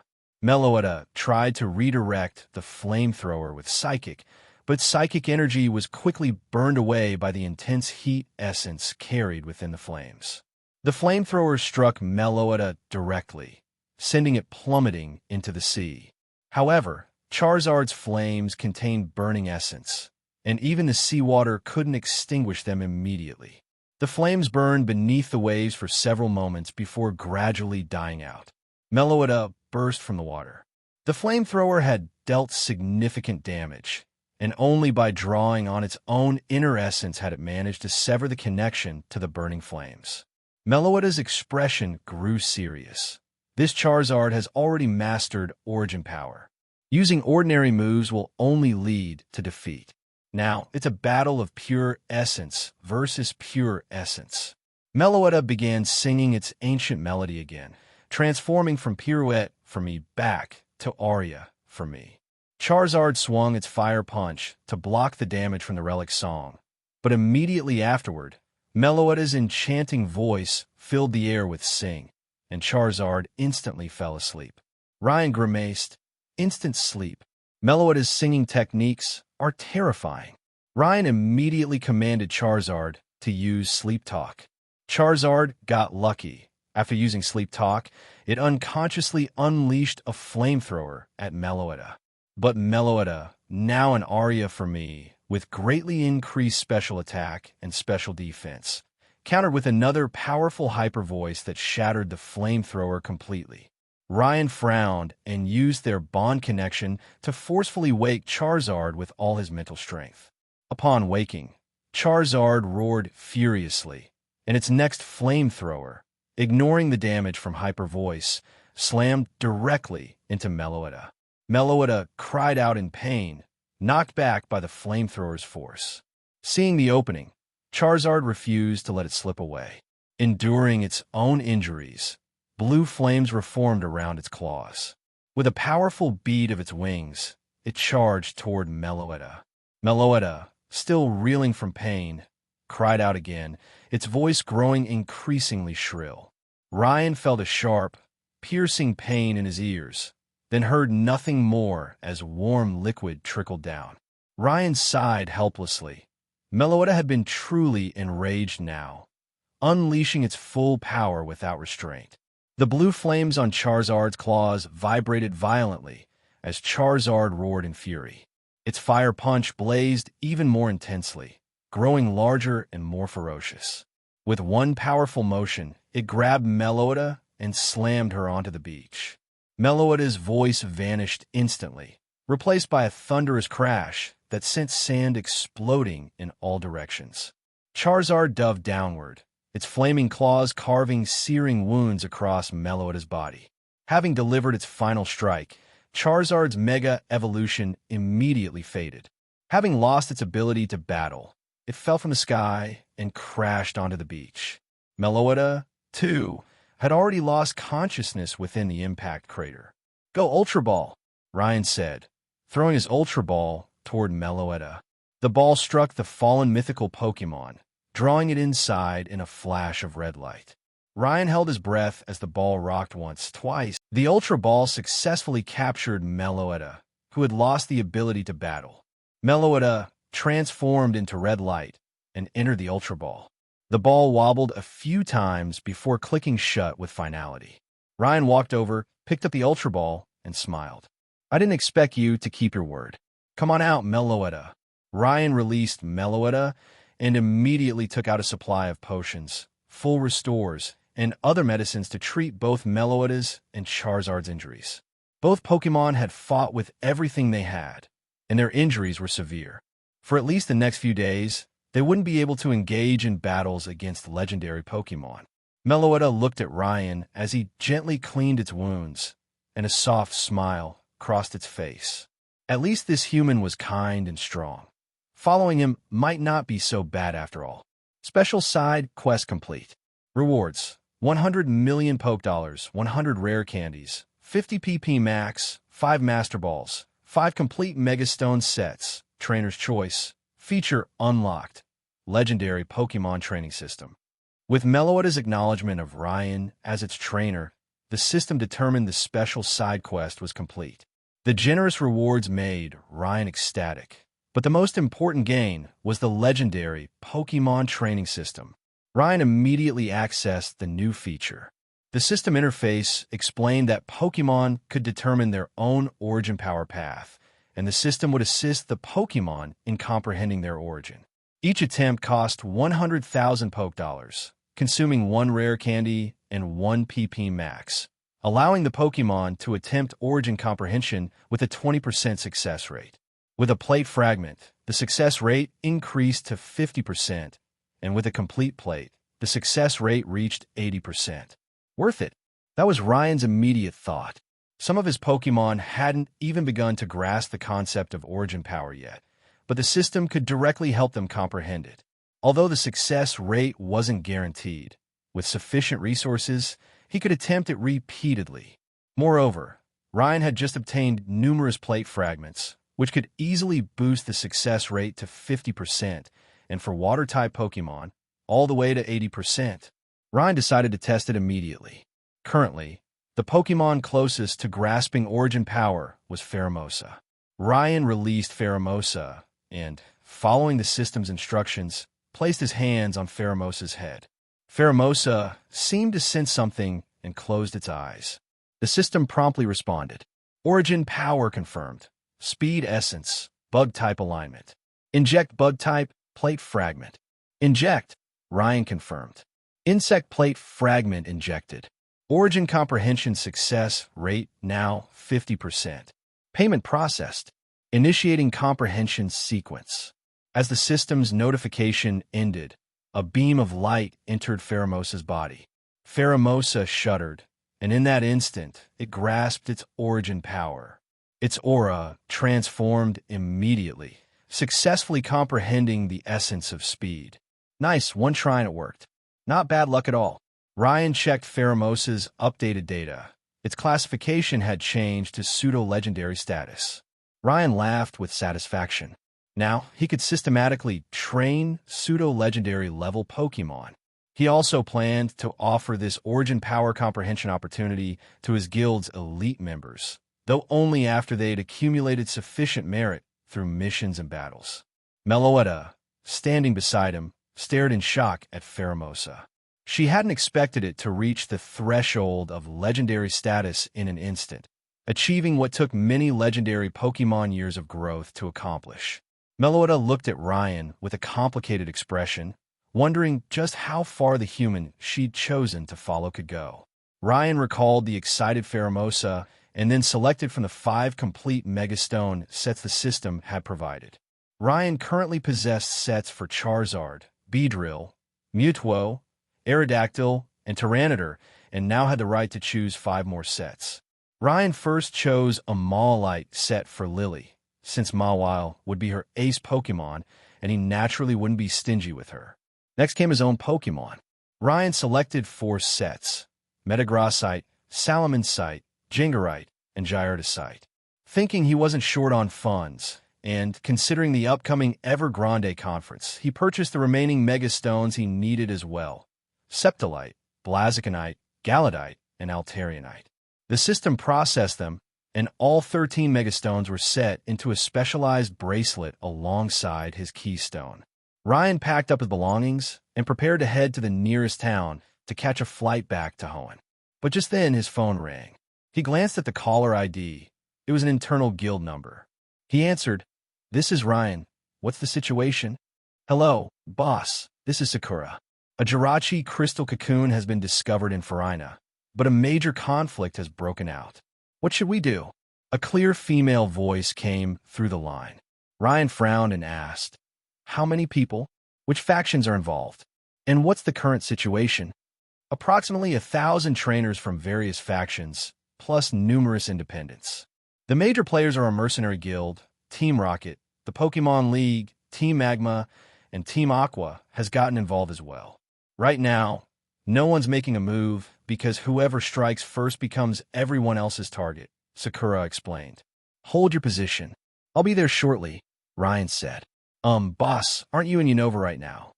Sakura sounded confused. "Don't worry about the details. Just wait for me about 10 minutes, and I'll be there." Ryan thought of a particular experience he'd never forget.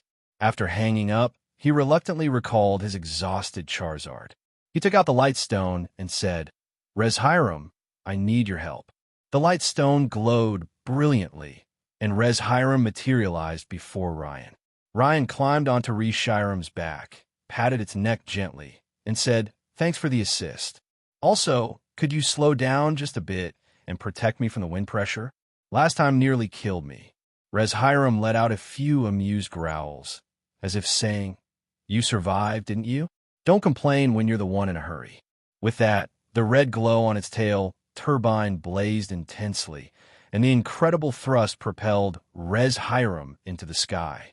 Ryan was absolutely certain that with its tail jet acceleration, Res Hiram was without question the fastest Pokémon in existence. Res Hiram claimed it didn't care about Ryan's well-being, but it actually gathered energy to create a protective barrier against the intense wind pressure, though its speed didn't decrease much. At supersonic velocity, Res Hiram left a blazing contrail across the sky, shooting directly toward the Hoenn region. Meanwhile, back in Farina, Sakura ended the call. The other 3 members of her team gathered around and asked, "Sakura, what did the boss say?" He told us to hold position for about 10 minutes. He'll be here soon." Sakura looked completely bewildered. The other 3 were equally confused. Their boss was still in Unova. How could he possibly reach Hoenn in just over 10 minutes? But there was no time to dwell on the confusion. Lycoris walked over and asked, "What's the word from the boss?" "The League forces are preparing to make their move. The boss said he'll arrive shortly," Sakura relayed. "I see. Organize our forces and prepare for immediate engagement," Lycoris said calmly. "Wait, that's it? You're just accepting that? Are you serious?" The 4 operatives were even more bewildered than on the League side. Drake was arguing with Phoebe, who was leading the operation. "No, while we need to secure Jirachi, the League can't afford any more losses. I object to striking first. There are many more desperate than us. We don't need to be the first to act." Just as Drake said, many were more desperate than the League, such as Courtney of Team Magma. Although she had prosthetic replacements after losing both hands in a previous battle, if she obtained Jirachi, regrowing her hands wouldn't be an impossible dream. But while the idea was appealing, one of Team Magma's 3 commanders, Blaze, had betrayed them, and another key member had left. Although 2 more operatives were promoted, Team Magma was no longer as strong as Team Aqua. Courtney gritted her teeth and sent a message to the League representatives. Phoebe understood, nodded, and said, "Okay, but you have to make the first move." The Team Magma members returned with the message. Upon hearing this, Courtney gritted her teeth and said, "Do it." At the League's position, Drake frowned and asked Phoebe, "What did Team Magma say?" "Nothing much. They want to team up with us. The condition is that they want one wish for themselves, to restore her hands," Phoebe said. "You agreed?" "Of course I agreed. Why not use cannon fodder when it's offered on a silver platter?" Phoebe said nonchalantly, then issued orders to coordinate with Team Magma's assault. Upon receiving Courtney's signal, Team Magma immediately rushed forward to seize Jirachi's crystal cocoon. But before they could succeed, Team Aqua also charged in. The 2 teams already had a bitter grudge, and they immediately clashed, fire and water-type attacks splashing everywhere. Phoebe was about to signal the League's advance, but immediately stopped her forces. Nearly 200 Gyarados appeared on the eastern cliff, and then the Gyarados unleashed a devastating barrage of hyper beams. A violent explosion erupted in the valley, blasting countless Pokémon and trainers away, instantly clearing the entire area. Phoebe couldn't help but swallow hard, saying, "Where did Ryan get so many Gyarados?" It seems his claim that each guild member is equipped with at least 3 Pokémon, including Gyarados, is actually true. Drake frowned, saying they probably know a method to help Magikarp evolve quickly. They have over 200 Gyarados now. Without our legendary Pokémon, it'll be difficult to contest them. Phoebe nodded, thinking of Team Rocket's disposable legendary bird clones. If the League acquired that technology, at least no one would dare cross their red lines. The Gyarados fired again, and the valley fell into stunned silence. Lycoris flew out on a Mega Salamence, saying calmly, "Our mercenary guild is determined to obtain Jirachi. Please show our guild some respect." The mercenary guild certainly has a big mouth. A member of Team Rocket stepped forward. No one would have guessed she was Jessie, once part of the bumbling trio that appeared in early reports about the Kanto region. But the current Jessie was no laughing matter. Beside her stood an Arbok and a Scyther, both radiating menace, their cruel, bloodthirsty gazes fixed on Lycoris, causing her to frown. Phoebe, seeing Jessie, frowned and asked an aide nearby, "Who is that woman?" Her strength seems to rival that of an Elite Four member. A field analyst nearby checked their tablet and said, "Jessie, currently a key operative in Team Rocket. She used to be relatively weak, but she frequently encountered Ash Ketchum, the chosen of Ho-Oh. After disappearing for a period, she returned with drastically increased strength. Her signature Pokémon are these serpentine creatures. They're extremely strong, comparable to any of the Elite Four." Phoebe nodded, knowing this would be a tough opponent. But the current situation was exactly what she wanted to see. When two tigers fight, one must be injured. She would sit back and watch the conflict, reaping the benefits. Seeing that Jessie showed no sign of backing down, Lycoris launched an attack without hesitation. Mega Salamence opened its mouth, unleashing a dragon pulse toward Jessie. The Arbok beside Jessie instantly blocked her path, its venomous tail deflecting the dragon pulse. At the same time, its body expanded, revealing hypnotic patterns across its hood. Mega Salamence, momentarily careless, was instantly paralyzed by the serpent's glare. Arbok immediately spewed out a large quantity of acid, aiming it at Lycoris without hesitation. Lycoris immediately sensed mortal danger, but just then, a voice rang out. Res Hiram, blue flare. A blue flame instantly evaporated the corrosive liquid. Ryan, standing on Reshiram's back, looked down at the crowd below and calmly said, "Show me some respect and retreat now, or hey, that kid, put Jirachi down." Before Ryan could finish his commanding entrance, a boy in his Blaziken grabbed Jirachi's crystal cocoon, ready to snatch it and run. In fact, that's exactly what he did. The boy's Blaziken, with its incredible jumping ability and swift speed, instantly reached Jirachi's location, grabbed the crystal cocoon, and bolted. This was absolutely unacceptable. Ryan threw out a Pokeball, and Charizard, engulfed in fierce flames, instantly blocked Blaziken's path. Simultaneously, a Fire Punch blast sent Blaziken flying, and Charizard carried the crystal cocoon back to Ryan's side. Ahem!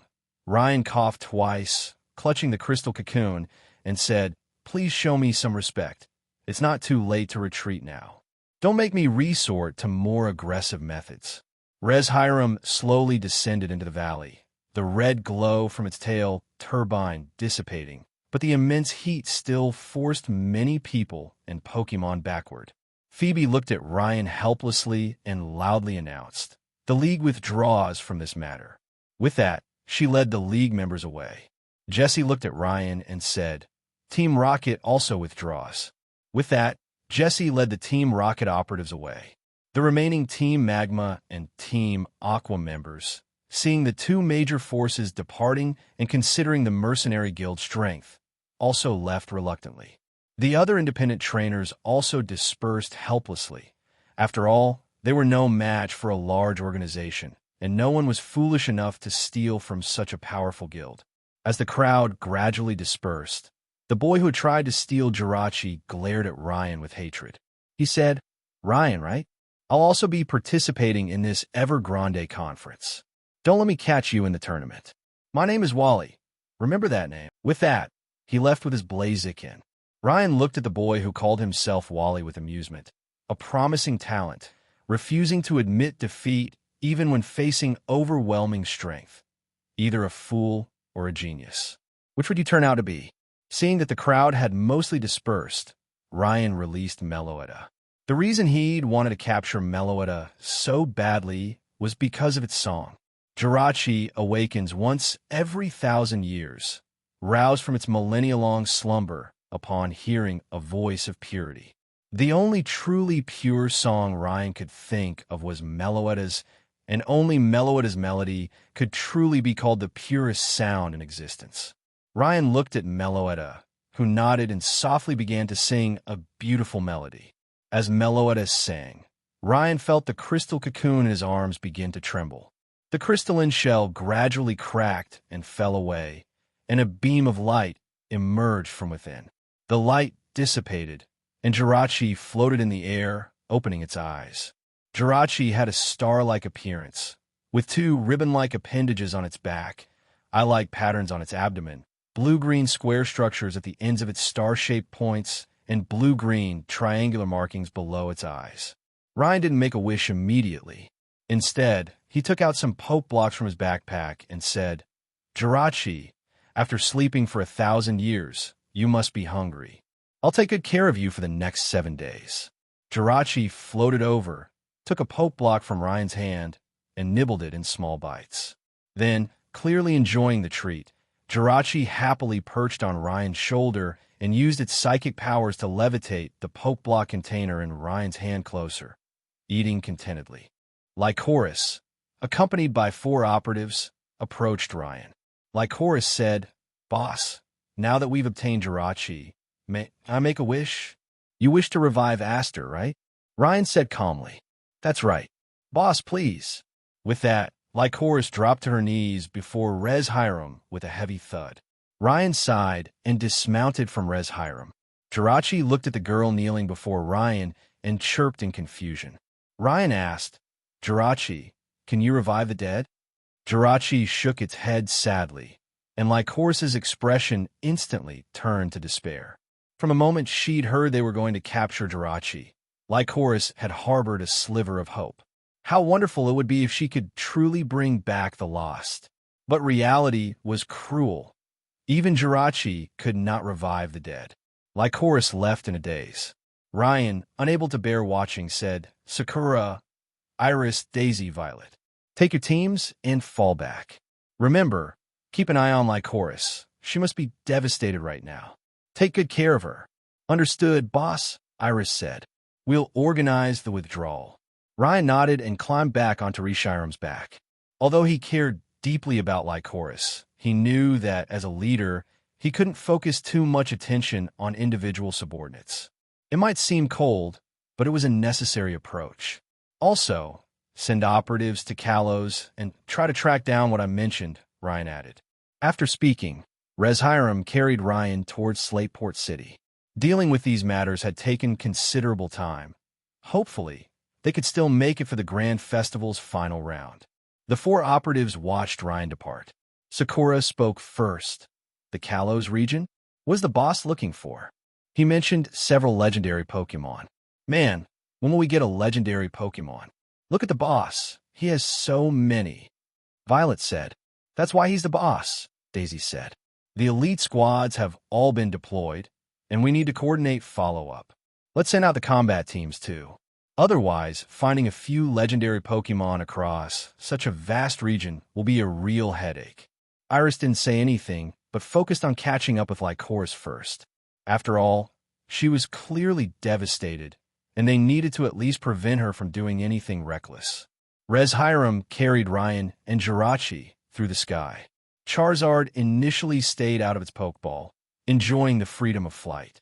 However, its long-distance flight speed couldn't match Reshiram's, and it was soon left behind, forced to return to its Pokeball. By the time Ryan arrived in Slateport City, the Grand Festival was nearly over. Fortunately, Ryan made it for the final match, where Ruby was battling a coordinator using Milotic and Claydol. Swampert and Gardevoir faced off against Milotic and Claydol. In terms of raw combat power, Ruby had the advantage, but his opponent was also highly skilled at combination techniques. "Moo, Rara, let's show them a spectacular evolution," Ruby exclaimed, pressing his hand on the keystone bracelet he'd crafted himself.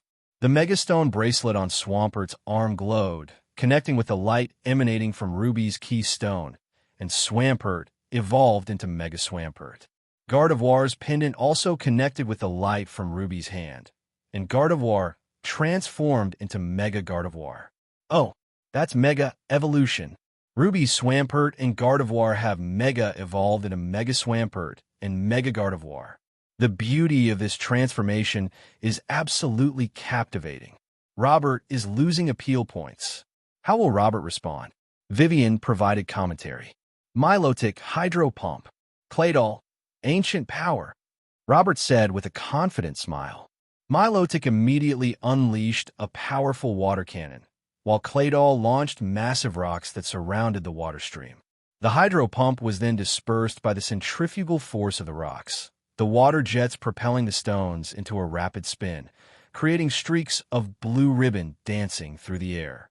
Controlling 2 Pokémon through Mega Evolution simultaneously was a significant challenge for Ruby. Watching the incoming barrage, Ruby called out, "Moo, Hammer Arm, Rara Moonblast." Swampert's arm muscles instantly bulged, and with a powerful swing, it shattered the rocks formed from ancient power. Gardevoir danced gracefully under an ethereal moonlight, its Moonblast suddenly erupting and blasting both Milotic and Claydol away. Gardevoir elegantly lifted its dress in a curtsy, while Swampert flexed its arms, displaying its powerful muscles. This combination of raw power and elegant grace captivated everyone's attention. Time expired, and Vivian shouted, "Time's up! Ruby has given us an absolutely amazing performance. Congratulations to him for winning the Grand Festival." Ruby waved excitedly. Then, along with Gardevoir and Swampert, who had returned to their normal forms, bowed toward the audience.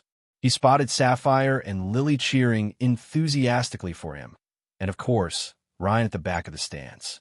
Ryan gave him a thumbs up, and Ruby smiled and returned the gesture. Next, Ruby received the Championship Ribbon Cup. As he raised the trophy high, it symbolized that his 6-month journey had finally yielded a satisfying result. He had won the Hoenn region's Grand Festival. With the Grand Festival concluded, Ryan met up with Sapphire and Lily, and after Ruby joined them, the four headed to their rented hotel. Of course, a celebratory feast was in order after the competition, and the four of them enjoyed an elaborate meal to celebrate Ruby's victory. Meanwhile, the other three were curious about why Ryan had been in such a hurry to travel to the Unova region a few days earlier. Ryan didn't hide anything and told them about his trip to Unova. He also mentioned that the journey had been extremely fruitful. First, he'd captured Kyurem. Then Charizard had reached Tier 3 legendary status, and then he'd captured Meloetta and secured Jirachi. Ruby and Sapphire listened with great interest, but only Lily sensed the danger involved and silently gripped Ryan's hand. Jirachi glanced at the group, then continued happily eating its Pokeblocks. Ryan said, "Since we have 3 wishes, let's make them. I'll go first." After clearing his throat, Ryan said, "Jirachi, I wish my luck would improve." Upon hearing this, Jirachi immediately shook its head and then communicated something to Ryan telepathically. Ryan listened carefully, then suddenly his expression changed drastically, and he said helplessly, "I knew it wouldn't be that simple." The other 3 looked at Ryan with puzzled expressions, not understanding what he meant. According to Jirachi, it can help others have good luck. However, this comes at a price. A person's good luck and bad luck are limited. If good luck is overdrawn, then bad luck will be amplified. Conversely, if bad luck is overdrawn, then good luck will be amplified. Ryan instantly realized this, recalling the good luck he had wished for using Jirachi's wishing tag. Jirachi confirmed Ryan's thoughts, saying, "You use the wishing tag to amplify your good luck, and correspondingly, you will definitely face a very dangerous situation later." Ryan was silent, then said, "Can I wish to avert this danger?" Jirachi shook its head. "This is also included in good luck, so I don't recommend you wish like that. You could try other wishes." Lily held Ryan's hand with some worry. Although she couldn't understand Jirachi's words, when she heard Ryan want to wish to avert the crisis, she immediately knew that Ryan was in trouble. She whispered, "Ryan, are you in some trouble?" Ryan shook his head and said, "It's nothing, I can handle it." Then, Ryan said seriously, "Then I wish that Lily and I will have a grand wedding." Ryan had also found a loophole. Since there was a crisis, at least he could attend his wedding safely. Lily blushed instantly upon hearing Ryan's wish. Was this a confession? Yes, this must be a confession. Ruby and Sapphire were also incredibly jealous. Ruby rubbed the goosebumps on his arms and complained, "Enough, you two. Go show off your love somewhere else. Can't we even eat?" Ryan laughed and squeezed Lily's hand, saying, "Ruby, let's make a promise. When we have children in the future, let's become in-laws." Boom! The 2 girls instantly had billowing white steam rising from their heads. Their faces flushed bright red. Even Ruby, who was sometimes shameless, blushed with embarrassment. He awkwardly said, "Kids are too young. We're only 10 years old. Let's discuss this topic at least 10 years from now." Jirachi looked at their expressions and listened to their thoughts, feeling a sense of relief. In the past, people wanted to rule the world and create powerful legendary Pokémon. But the people it encountered now all had their own dreams, and their wishes were beautiful. So, what reason did it have to refuse? With its own beautiful blessings, Jirachi opened the true eye on its abdomen. Seeing the true eye activate, Ryan repeated his wish. I hope I will have a grand wedding with Lily. Words appeared on the wishing tag on Jirachi's head, and Ryan's wish appeared on it. After making his wish, Ryan said to Lily, Lily, you should make a wish too. And Ruby, you guys just make all 3 wishes. Can we do that too? Sapphire asked. Of course, we'll be in-laws in the future, Ryan laughed. Ruby and Sapphire rolled their eyes at Ryan. Lily thought for a long time and said, I hope Ryan is safe and sound. Wait, that doesn't count. Ryan reacted instantly and hurriedly said, but it was too late. Lily's words had already appeared on a wishing tag. Ryan was so anxious he was jumping up and down. Although a person's luck is fixed, Jirachi can extract the good fortune of a willing person and add it to Ryan. In other words, by saying Lily's words, Jirachi could extract Lily's luck and force it on Ryan. Although Ryan knew that Lily was very lucky, no one knew what would happen to her if she lost her luck. Lily initially didn't understand the reason for Ryan's anxiety, but upon hearing his explanation, she smiled and said, It's all right. I've always been lucky since I was little. It's just that I'm relying on you, Ryan. No problem, no problem. Besides, I think meeting you is the luckiest thing that's ever happened to me. Ryan was speechless, but his tight grip on Lily's hand was the best proof. Ruby and Sapphire didn't tease Ryan and Lily either. Ruby glanced at Sapphire and said, May all lovers in the world be united in marriage. The last wish also appeared on the wishing tags. The 3 wishing tags floated into the air, and Jirachi's true eye closed. The 3 wishing tags gradually turned into starlight and disappeared. Jirachi offered its most sincere blessings to these 3 wishes. No one dislikes beautiful things, and Jirachi was no exception. Losing the 3 wishing tags also meant that its mission after awakening was complete. After 7 days, it would enter a long slumber. Ryan knew about this and looked at Jirachi with some sadness. Jirachi seemed to sense Ryan's feelings and gently stroked his face, saying telepathically that this was its destiny, everything it had accepted after comprehending its origin. Rez Hiram, do you have any ideas? Ryan asked the legendary dragon, hoping it might know something about Jirachi's fate.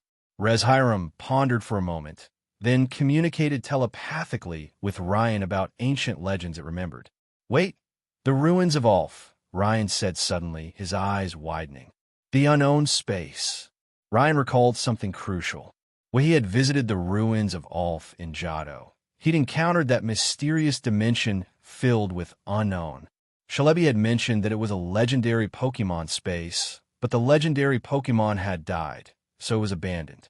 That's it, Ryan exclaimed. Jirachi's power. It's connected to the unknown somehow. If we can reach that space, maybe Jirachi won't need to sleep for 1,000 years.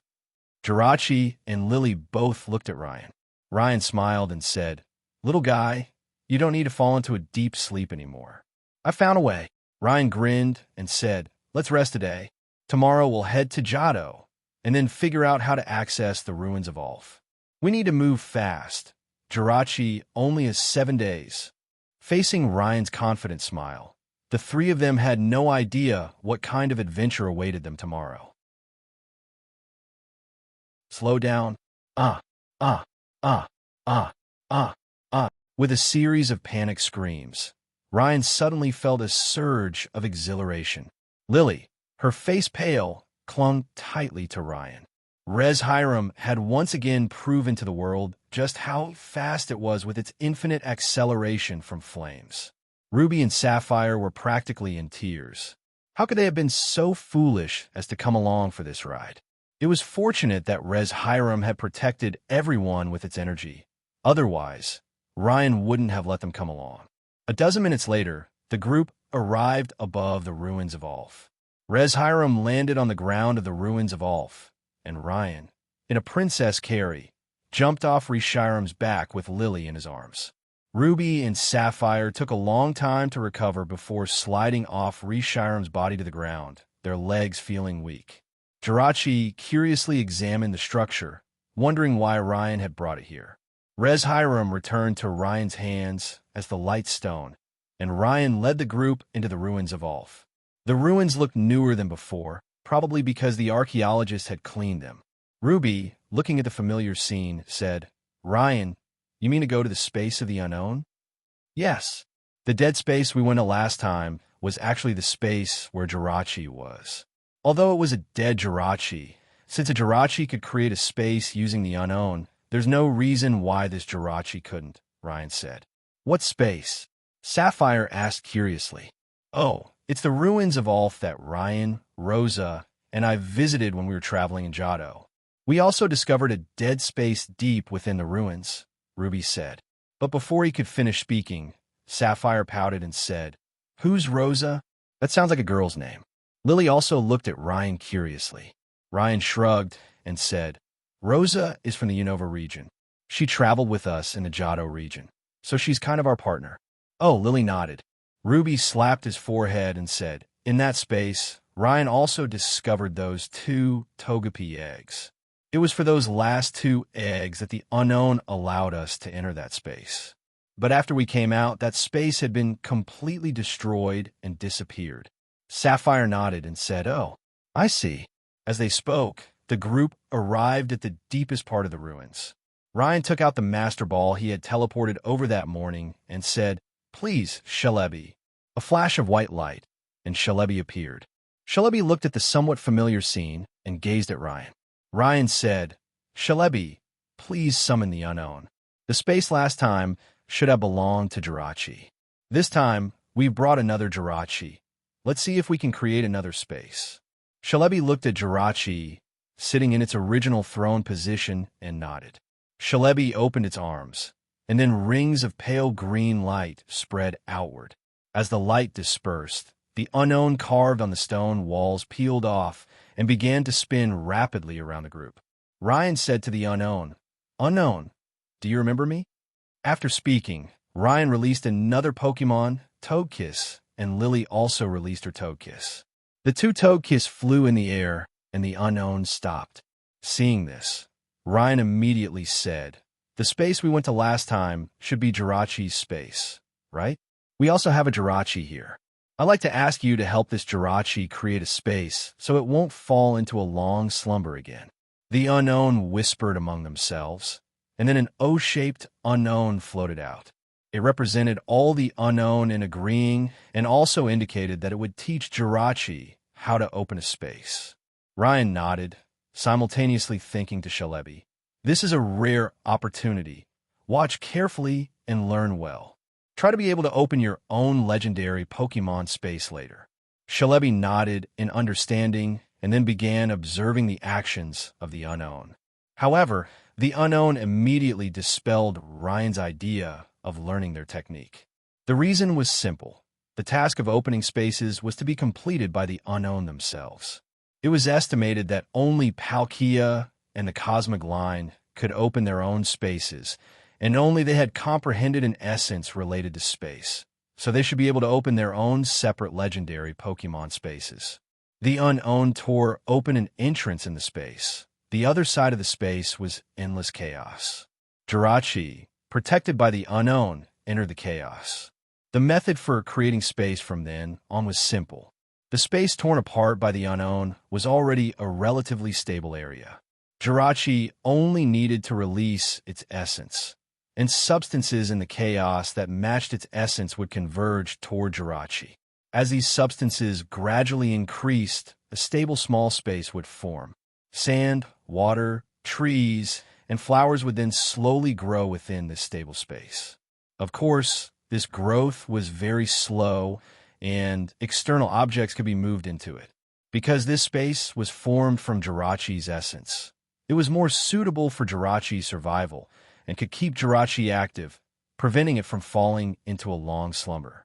The next issue was the placement of the entrance to this space.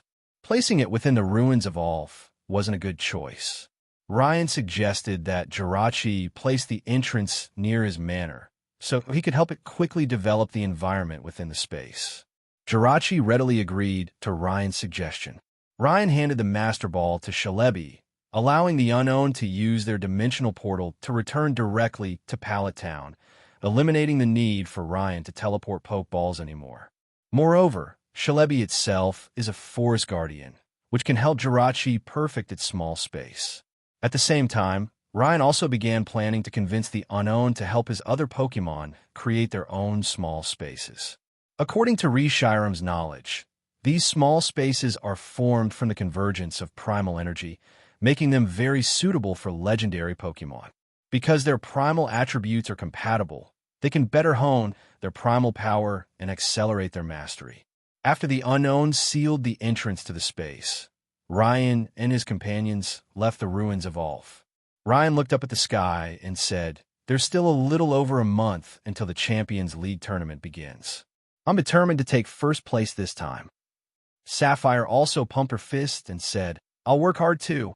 Even if this tournament is full of strong players, my goal is at least to reach the top 16. Ruby, come spar with me." Ruby looked at the confident Sapphire and smiled, nodding in agreement.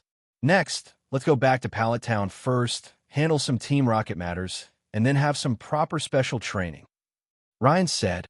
Then Ryan took out the Lightstone, and Ruby grabbed his hand, saying seriously, "It's not too far from Pallet Town. Let's take a plane." The two girls nodded frantically. They couldn't handle another high-speed experience in the sky. A month later, Ryan and his group arrived in Celadon City by boat. After disembarking, Ryan stretched and said, "It feels so good to be free." Lily rolled her eyes at Ryan helplessly and said, "I handled most of it. Okay? The capable should do more. With you and Ariana around, I'm relatively at ease," Ryan chuckled. Sapphire said eagerly, "All right, let's hurry up and register the Pokemon Center. The tournament starts in a week." "No rush," Ruby said. "This week, Sapphire, you should spend more time getting used to your new partner. No need for special training. A balance between work and rest is the right choice." "Okay, so let's go get something to eat first." Ryan waved his hand, deciding on their next goal. The group set off for Celadon City. On the streets of Celadon City, trainers with Pokemon were everywhere. Ruby curled his lip and said, "The league has played a brilliant move, using legendary Pokemon as bait to lure out all the hidden powerhouses. But they don't need them all," Ryan said. "This is also a good opportunity for us to develop. If we encounter suitable candidates, we could try to recruit them in a mercenary guild, especially those who have been eliminated. If they're strong enough, we can give them a try. Of course, you can check their character yourself." The group went to a ramen shop called Rainbow Noodles, which was said to have very delicious ramen. They ordered 4 bowls of ramen and started eating. However, not long after, a group of people, both unexpected and expected, walked in. Ryan slurped up a mouthful of ramen, chewed and swallowed it, and then said, "Ash, over here, over here." That's right, the people who came in were Ash and his group, except for one more person, a man with a Meowth wearing long boots and a cowboy hat by his side. This Meowth, its leg must be injured. What a pity. Although it's well-trained, its strength would be even greater if its leg hadn't been injured," Ryan said, noticing the Meowth. How did you find out?" the man asked curiously. "Morrison, this is Ryan, also the founder of Team Rocket," Ash said with a smile. "Ryan, long time no see. I'll definitely beat you this time." "Yeah, I'll be watching," Ryan laughed. Ash and his group sat down to eat ramen, chatting as they ate, and the two groups became acquainted. Sapphire knew that Ash was Ryan's longtime rival and asked, "Ash, what Pokemon have you caught recently? You seem very confident. They must be very powerful." "I did catch 2 very strong Pokemon recently. They'll definitely surprise you," Ash said mysteriously. "This time the league is offering a legendary Pokemon as the first prize. There will probably be many strong opponents." "Ash, you have to be careful," Serena said. "Don't worry, Serena. We've all seen Ash's strength. Putting everything else aside, making it into the top 4 is no problem at all," Brock said. Ryan finished his soup, sighed, and said, "One of my mercenary guild members will also be participating. He's quite strong. If he doesn't run into people like us, he should be able to make it into the top 8 too."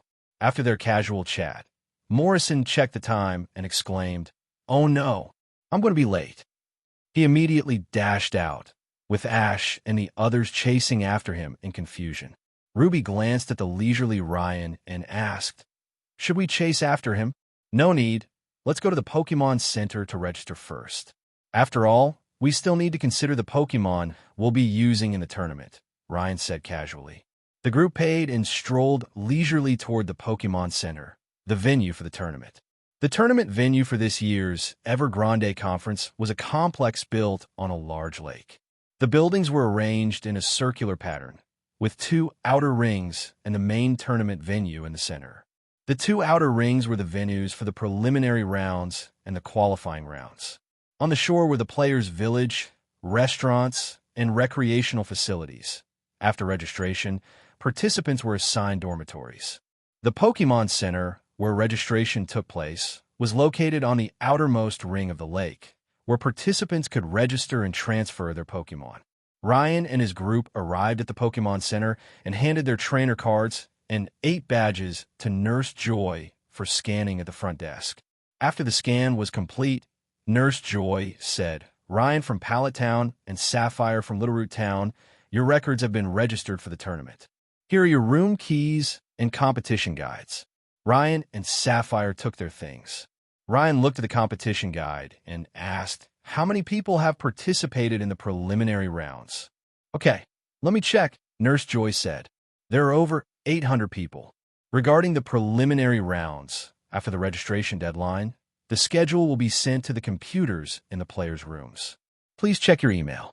Ryan nodded, and then the 4 of them went to the players' village and found their assigned dormitories. However, they had a slight disagreement when it came to room assignments because the 2 rooms were not next to each other and were quite far apart. Logically, Sapphire and Lily should share a room, and Ryan and Ruby should share a room. But Ryan and Ruby immediately refused. They were joking. What kind of image would it be for 2 grown men to always share a room? Besides, after breaking the ice, Ryan and Lily's relationship had clearly warmed up, so how could they let go of such a good opportunity to be alone? Besides, Sapphire and Ruby can't be alone together all the time. So when will their relationship progress further? Therefore, Ryan decisively pulled Lily into the room, closed and locked the door, and let them figure it out. With the rooms assigned, Ryan began to consider the upcoming Pokémon lineup. All the non-legendary Pokémon were used. As for legendary Pokémon, Ryan didn't plan to use them, but he also had to consider the possibility of an unexpected upset.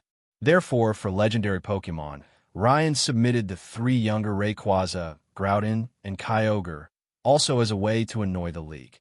"I'm using them openly. What can you do about it?" Then, the newly captured Flareon, Darkrai, and Meloetta were also sent out to gradually build synergy. After uploading the information of the participating Pokémon, Ryan began to review the information of the other participating trainers. As expected, he discovered many formidable opponents. Many of the participants possessed 1 or 2 legendary Pokémon, and their ages were also on the rise, with the oldest being over 40. They too had been drawn to the Evergrande Conference by the Legendary Pokémon Prize. Ryan didn't have much of an opinion on this. He simply dealt with whatever came his way, believing that everything else was insignificant in the face of absolute strength. For the next week, Ryan and Sapphire ensured their Pokémon rested well, preparing them for the tournament in peak condition. With emails sent to each participant's computer, the preliminary rounds were assigned. Due to the unprecedented number of participants, over 1,000, the tournament decided to hold 3 rounds of preliminary rounds, eliminating participants down to 256 who would advance to the official qualifying rounds. Ryan's first opponent had been determined, and he smiled. "I didn't expect it to be him." Lily curiously leaned over, glanced at Ryan's opponent, and couldn't help but laugh, saying, "I didn't expect it to be him. He's just unlucky." Ryan nodded. His first opponent was Morrison, that quirky and resourceful guy. It was bad luck that he ran into Ryan in his first match. Morrison was quite strong, and his ideas for doubles were quite good. If he hadn't run into Ryan, he would have advanced to the main tournament through the preliminaries. The preliminaries used a doubles format, and with Morrison's strength, he could easily have made it into the top 32.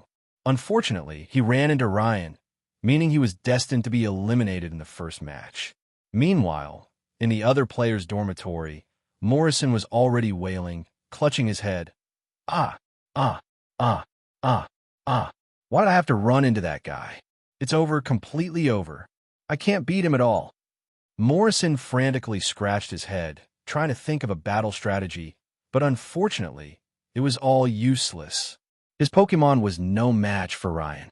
Moreover, the preliminary rounds were one-on-one matches, a single game to decide the winner. This wasn't doubles, which was his forte, making him feel hopeless.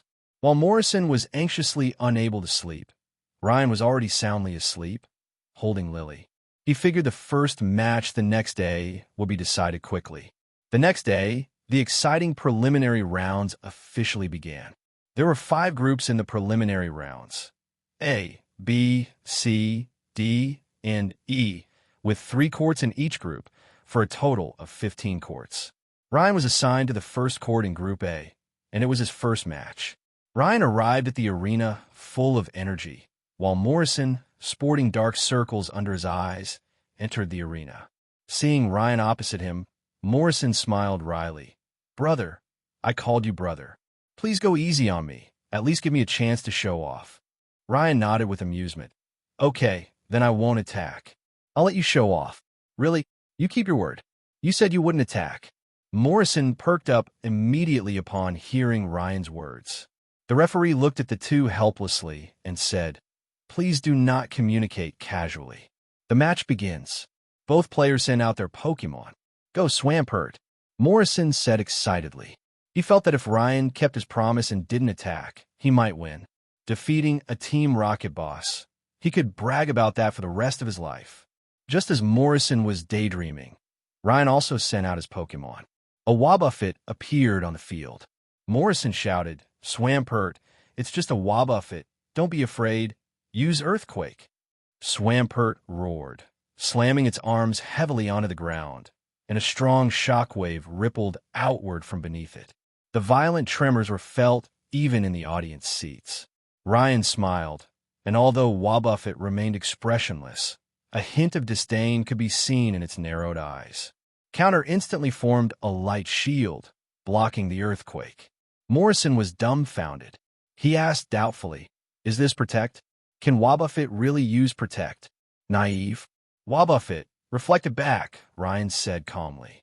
The light shield gradually disappeared, coalescing into an energy blast in front of Wobbuffet.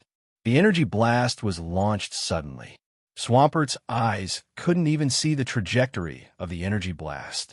It felt a sharp pain in its chest and was sent flying, crashing heavily into the wall, cracking it before slowly falling back to the ground. "You broke your promise. Didn't you say you wouldn't attack?" Morrison felt a bit overwhelmed. Swampert had only withstood one attack and was already nearly defeated. Another would likely render it unable to battle. Ryan was speechless and said, "Is counter still considered an attack?" Morrison was speechless. "So your counter is like this? Isn't Wobbuffet supposed to only retaliate after being attacked? Why can it fire an energy blast without any damage?" Wobbuffet thought disdainfully, "Kid, you're too naive. I'm a Pokémon that has withstood countless attacks from legendary Pokémon. In terms of defense, durability, and counterattack, who dares to fight me? And after mastering my essence, I dare to fight legendary Pokémon for 300 rounds.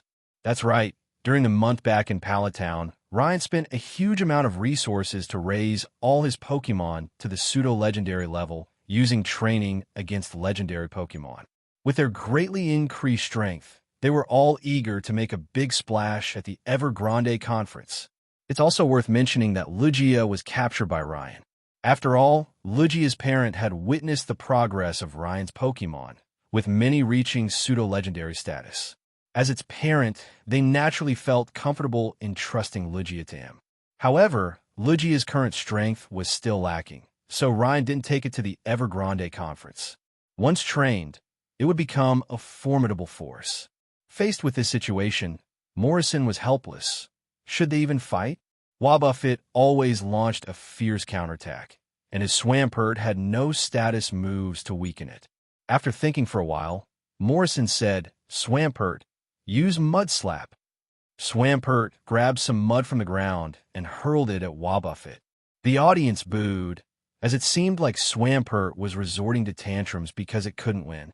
Ryan chuckled and said, Are you hoping to reduce Wobbuffet's accuracy with Mud Slap? He underestimated Wobbuffet. Wobbuffet was a psychic-type Pokémon. Even without using its eyes, it could hit Swampert. Wobbuffet cried out, its mirror coat deflecting all the mud slaps. Then, shockwaves blasted at Swampert. While the power wasn't immense, the sheer number of shockwaves overwhelmed Swampert, rendering it unable to battle. Swampert is unable to battle. Wobbuffet wins. Therefore, the winner is Ryan from Pallet Town, the referee announced loudly. Morrison helplessly recalled Swampert, walked over and shook hands with Ryan, saying, I still can't beat you, Ryan. Your strength is really too strong. I admit defeat wholeheartedly. Ryan squeezed his hand and said, You're not bad either, except you need to change that habit of yours. And you have a lot of ideas about double battles. Keep training, and you'll achieve results. How about it? Want to come to Team Rocket and be my subordinate? Morrison smiled and said, I'll consider it. When I can't make a living anymore, I'll try Team Rocket. But I feel my journey needs to continue, and I don't plan to join any organization for the time being. Please understand. It's okay, I have faith in you. Ryan patted Morrison's shoulder and said. Then Morrison left. His trip to the Evergrande conference came to an end. He prepared to pack up and continue his journey. Ryan also quickly met up with Lily, ready to watch Sapphire and Ash's battles. With so many people around, there won't be any clashes anytime soon, but they still need to be careful of the tough trainers hiding among the many participants. Sapphire's match is scheduled for the fourth of 3 matches in Group D. The third match won't start until Ryan and Lily arrive at the venue. After finding Ruby, the two sat down, ready to watch Sapphire's battle. The third match ended quickly. The difference in strength between the two was still significant. One was a novice trainer using Milotic, and the other was a man in his 30s using Electivire. The Electivire had far more combat experience than the novice trainer, and its type advantage was also a complete counter. It defeated Milotic in 3 moves. The gap is too big, Lily said after watching the match end. There's nothing we can do. Who told the league to throw out such a big bait? Ruby said. Ryan said, I've seen Sapphire's opponent. She's also a strong veteran trainer named Mina. She was the runner-up in the Johto League 8 years ago. She shouldn't be underestimated. It's all right, Sapphire can handle it. As long as it's not too much of a type disadvantage, this match should be fine, Ruby said. The fourth match started quickly. Sapphire was battling a woman who looked very young. Of course, she only looked young. She was almost 40. But her combat experience was undeniable. It was just a matter of whether Sapphire could withstand the pressure. With the referee's signal, the two released their Pokémon. 2 flashes of light appeared, and 2 dinosaur-like Pokémon appeared on the field. Interesting, a battle of attack and defense. Ryan chuckled, looking at the 2 Pokémon. Ruby sighed. A Rampardos versus a Bastiodon. What a coincidence. Rampardos was one of the Pokémon Sapphire obtained from the breeding center. Compared to its pre-evolution, Cranidos, the evolved Rampardos was much larger, with a gray body, blue stripes on its tail, white spikes on the sides of its head and feet, red eyes, and 3 toes. Bastiodon was Mina's Pokémon. Its face resembled a hard stone shield, very much like a Triceratops. Its head was gray with yellow and black stripes, yellow eyes with black pupils, and spikes above and below its eyes. A row of blunt white spikes ran along its black back. Its back, legs, and tail were gray, while its body was mainly yellowish-brown. Its toes and all the spikes were white. Both Pokémon are fossil Pokémon from the Sinnoh region, but they met on the Hoenn battlefield. Type-wise, Rampardos is at a slight disadvantage, being a pure rock type, while Bastiodon is a rock/steel type, which is super effective against Rampardos. However, Bastiodon's offensive capability is incredibly weak, and how it, specializing in defense, will deal with the powerful Rampardos becomes a major point of interest. Rampardo's iron head, Sapphire said. Rampardo's roared, lowered its head, and rammed its hard skull directly into Bastiodon, which instantly blocked with iron defense. Bastiodon metal burst, Mina said. Bastiodon's body emitted a metallic sheen. Then it opened its mouth to create a white spherical energy ball in front of it, absorbing Rampardo's attack before launching the energy ball, hitting Rampardo's directly at close range and sending it flying. Metal Burst is a great move for Bastiodon. Just like my Wobbuffet, it reflects the opponent's attack. And Bastiodon's ability is sturdy, able to withstand a one-hit KO. The force of the reflected attack is absolutely terrifying, Ryan said, stroking his chin. Lily nodded and said, if I were commanding Bastiodon, I'd probably use the same move set. And Bastiodon also has Taunt, if I'm not mistaken. Next up is Taunt, forcing Rampardos to use only attack moves. Next, Taunt, Mina said. Bastiodon looked at Rampardos disdainfully, as if mocking its weak attacks. Rampardos was instantly enraged, gritting its teeth and charging at Bastiodon. Perfect. I want to see how long you can defend. Rampardos, Earthquake. Sapphire shouted. Mina frowned instantly. Earthquake is 4x super effective against Bastiodon. Even if Bastiodon can defend, a hit would likely be fatal. She immediately said, Bastiodon, will use Earthquake too? Rampardos and Bastiodon stomped the ground simultaneously, the powerful shockwaves colliding and instantly shattering the entire battle arena. But Rampardos' attack was no joke. Its 165 attack stat gave it innate destructive power. While Bastiodon's Earthquake reduced some of the damage, Rampardos' Earthquake still successfully hit Bastiodon, inflicting immense damage. Damn it, Bastiodon Metal Burst! Mina exclaimed. How could I let you succeed? Rampardos, another Earthquake. Sapphire shouted. Bastiodon opened its mouth, creating a white sphere of energy in front of it, but Rampardos was going all out, stomping the ground heavily again. The powerful shockwave struck Bastiodon once more, causing it to lose its footing. The metal burst sphere of energy deflected, grazing Rampardos' body without causing significant damage. Good opportunity, Rampardos. Give it one last head smash. Sapphire shouted. Rampardos charged toward Bastiodon. Its massive skull glowed with energy, and a powerful headbutt slammed into Bastiodon's shield face, taking away its last bit of health and rendering it unable to battle. Bastiodon is unable to battle. Rampardos wins. Therefore, the winner is Sapphire from Littleroot Town, the referee announced at the opportune moment. Sapphire excitedly rushed over and hugged Rampardos, laughing, Rampardos, you did a great job. Rampardos happily squinted its eyes, enjoying the cheers.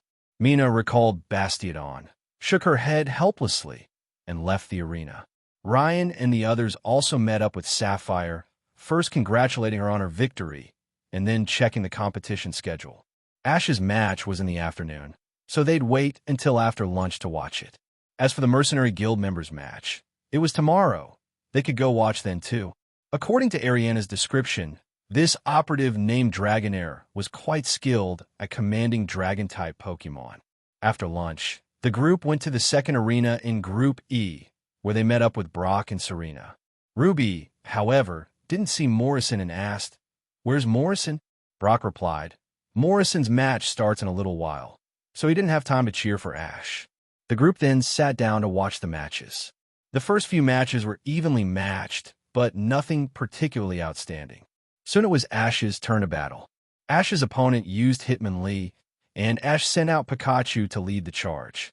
The legendary 50-50 matchup in Pokemon battles. What kind of performance would Pikachu deliver? This gave Ryan a bit of anticipation. But to Ryan's disappointment, under Ash's command, Pikachu swiftly and decisively used Quick Attack, Thunder Wave, and Electro Ball to take down Hitmonlee. The speed and efficiency made Ryan wonder if it was really Ash. Seeing Ryan's somewhat shocked expression, Brock laughed and said, Ash has been working hard to surpass you, Ryan. He's been training relentlessly. Also, he can fight you. Ryan smiled and said, "This competition is going to be interesting. It'll probably..." With Ash's victory, Ryan and his group returned to their rooms. They had 2 days left to finish the first round of preliminary matches. This meant there were no matches for the next 2 days, allowing them to adjust their condition and prepare for the second round of preliminary matches the day after tomorrow. The next day, Ryan took Lily to the third arena in Group A for Ariana's Operatives competition. Ruby and Sapphire went to other arenas to see if there were any outstanding trainers they could try to recruit into Team Rocket. The Operatives match began quickly. She was a girl with long pink hair, somewhat aloof, but undeniably strong. Her opponent was a boy from the Unova region named Casa. "Please send out your Pokémon to begin the match," the referee announced. Both players simultaneously threw their Pokeballs, and 2 Pokémon appeared on the field at the same time. When the audience saw the Pokémon on the field, they gasped in surprise. Ryan couldn't help but click his tongue, while Lily exclaimed, "Is she crazy? Using that kind of Pokémon in a battle?" Ryan was speechless. The Pokémon used by the operative was Axew, while the Pokémon used by Casa was Axew's final evolution, Haxorus. Axew's entire body was mostly cadmium green, with dark green from its horns to the area between its eyes and around them, and grass green from its neck to its chest. It had a long white tusk and red eyes. Haxorus, on the other hand, had a pair of axe-like tusks. Its body had stripes, mostly olive green, with the sharpest parts of its tusks, fingers, and toes red, and the rest black. It also had segmented spikes on its neck. The 2 Pokémon standing together looked like a child fighting an adult, which explained why many spectators were shouting that the match was over. However, Ryan didn't think so. At least this operative was a member of his elite team, so her strength was naturally not lacking. Moreover, her main Charizard had helped her defeat and capture a Latios, so she certainly wouldn't joke around with her advancement qualification. Seeing Casa's confident expression, the operative said calmly, "Then I'll attack first. Axew, endeavor." Axew instantly accelerated, taking advantage of its small size and agility, and suddenly knocked into Haxorus. Due to the effect of Endeavor, Haxorus's HP instantly became the same as Axew's. But Casa didn't care, because Haxorus's stats were much higher than Axew's in all aspects, so losing some HP was not a big deal. Casa said directly, "Destroy it, Haxorus. Use Dragon Claw." Haxorus was already very unhappy about being hit by its own pre-evolved form, so it released its anger into its Dragon Claw, swinging its claws quickly toward Axew. "Axew, Dragon Dance," said the operative. Axew nimbly swayed its body, easily dodging Haxorus's claws while rapidly increasing its attack and speed. With the use of Dragon Dance, Axew's speed increased, and its dance became more and more graceful. Compared to it, Haxorus looked like a clumsy bear. "Oh no!" Casa instantly realized and shouted, "Haxorus, Dragon Pulse!" Haxorus unleashed a powerful shockwave from its mouth toward Axew. The operative calmly said, "Endure." Axew glowed red as Dragon Pulse struck it hard, causing an explosion. Although Axew was nearly knocked out, it still withstood the fatal blow. In the audience, Ryan shook his head and said, "It's over." Lily asked doubtfully, "Did she lose?" "No, she won," Ryan said seriously. Lily was a little confused, so Ryan smiled and explained to her she was actually preparing for this final move from the beginning. The initial endeavor was to ensure that this final blow would knock down Haxorus in one hit. The Dragon Dance afterward was also to increase the attack and speed, so that this final move could hit Haxorus as quickly as possible. As for Endure, it was also to maximize the setup. So the final move is Reversal. Lily instantly understood and shouted. Along with Lily's shout, the operative also shouted at the same time, "Axew, the final reversal." Axew used its last strength, and the speed enhanced by Dragon Dance finally reached its maximum. It transformed into a bolt of lightning and charged directly at Haxorus. Haxorus panicked, because it knew very well that if this move hit, it would definitely lose. But it was too late. Its dragon scales erupted as it unleashed its outrage attack, its last stand. But it was too late. The energy formed by reversal had already slammed into Haxorus. With only a sliver of HP left, the damage Axu unleashed with reversal was terrifying. A violent explosion sent Haxorus flying, crashing heavily against the wall, rendered unable to battle. Haxorus is unable to battle. Axu wins. Therefore, the winner is the trainer from Lavender Town. The referee waved his flag, declaring the operative the winner. Even he was astonished. Axu's victory over Haxorus shattered his worldview. Ryan stood up and said, "Let's go. There's not much to see next. Keep an eye on a few people. They're all trainers with legendary Pokémon. Let's see if we can recruit them into Team Rocket." Lily nodded, took out a small laptop, checked the list, and said, "Besides you, Ryan, there's Ash, and the rest are our operative, Mizuki, and Delilah. Ash has the 3 legendary birds registered, Suicune and Latias. Our operative has Latios. Mizuki has 2, Deoxys and Latias. Delilah has Heatran. It really is a legendary Pokemon tournament. Lily, Delilah is a girl. You go try. I'll handle Mizuki. Let's see if we can recruit her. Don't force them. Let them do as they please. Whether they join or not doesn't matter. Once we're stronger, we won't have trouble recruiting," Ryan said. Lily nodded, parted ways with Ryan, and went to find a girl named Delilah. Ryan checked the schedule and found that Mizuki's match was in the same block as the operatives. Mizuki should have finished her match by now, and if he wasn't mistaken, she would be at the Pokémon Center recovering her Pokémon. Going there to find her would definitely be the right move. Having sorted out his thoughts, Ryan headed toward the Pokémon Center, hoping everything would go. Ryan found Mizuki at the Pokémon Center.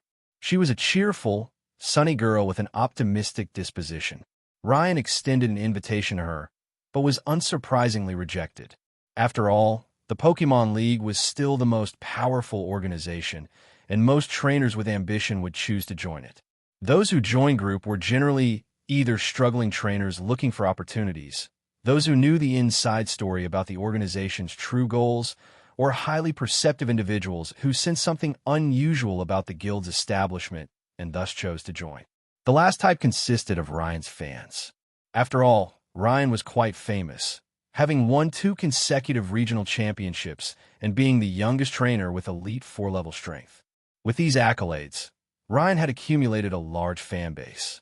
These fans knew that Ryan had established his own faction within Team Rocket, and given the organization's generous benefits, many chose to join.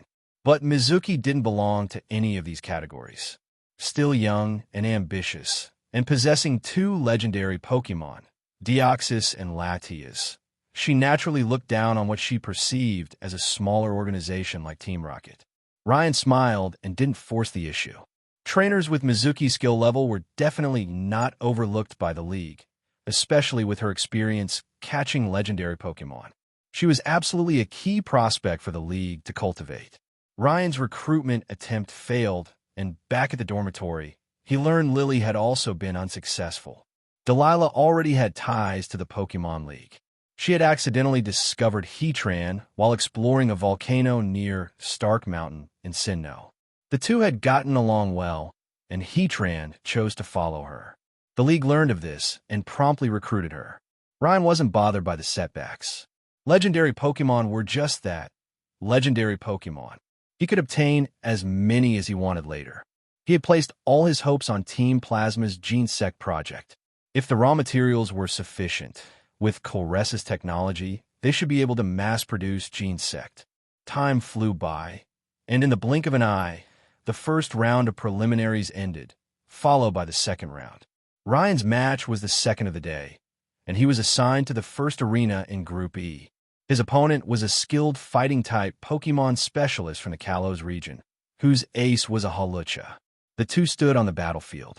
His opponent was a middle-aged man with bulging muscles, clearly a martial artist himself. Ryan was no less impressive. He hadn't neglected his physical training throughout his travels. While not overly extreme, his physique was undeniably athletic. At the referee's signal, both Ryan and the man named Cornus Mentor, Gherkin, simultaneously sent out their Pokemon. Honestly, facing such a renowned fighting-type master made Ryan a bit nervous, Gherkin was famous throughout Kalos as a mega evolution guru and martial arts expert. But despite his respect for his opponent, the battle had to continue. Ryan sent out Sylveon, while Gherkin's Pokémon was his ace, Hawlucha. Ryan grinned and said, "No hard feelings about the type advantage. Sylveon, use Misty Terrain." Sylveon tapped its small foot on the ground, instantly filling the entire field with pink mist. Against the backdrop of the arena, Sylveon looked incredibly cute and elegant. Ruby nodded from the stands and said, "I'm learning something here." Gherkin struck a fighting pose and commanded, "Hawlucha, use Fling." Hawlucha pulled out an iron ball and hurled it directly at Sylveon. Sylveon didn't move at all. With a gentle flick of its ribbon-like feelers, countless wisps of pink mist enveloped the iron ball, reducing its momentum and gradually bringing it to a stop. It halted a meter away from Sylveon and slammed into the ground. The fling was completely ineffective. Ryan observed Hawlucha and said, "The unburdened ability. Huh? But in Sylveon's domain, can you really escape?" Sylveon, use Swift. Sylveon flicked its ribbon feelers, and countless golden stars rained down on Hawlucha from all directions.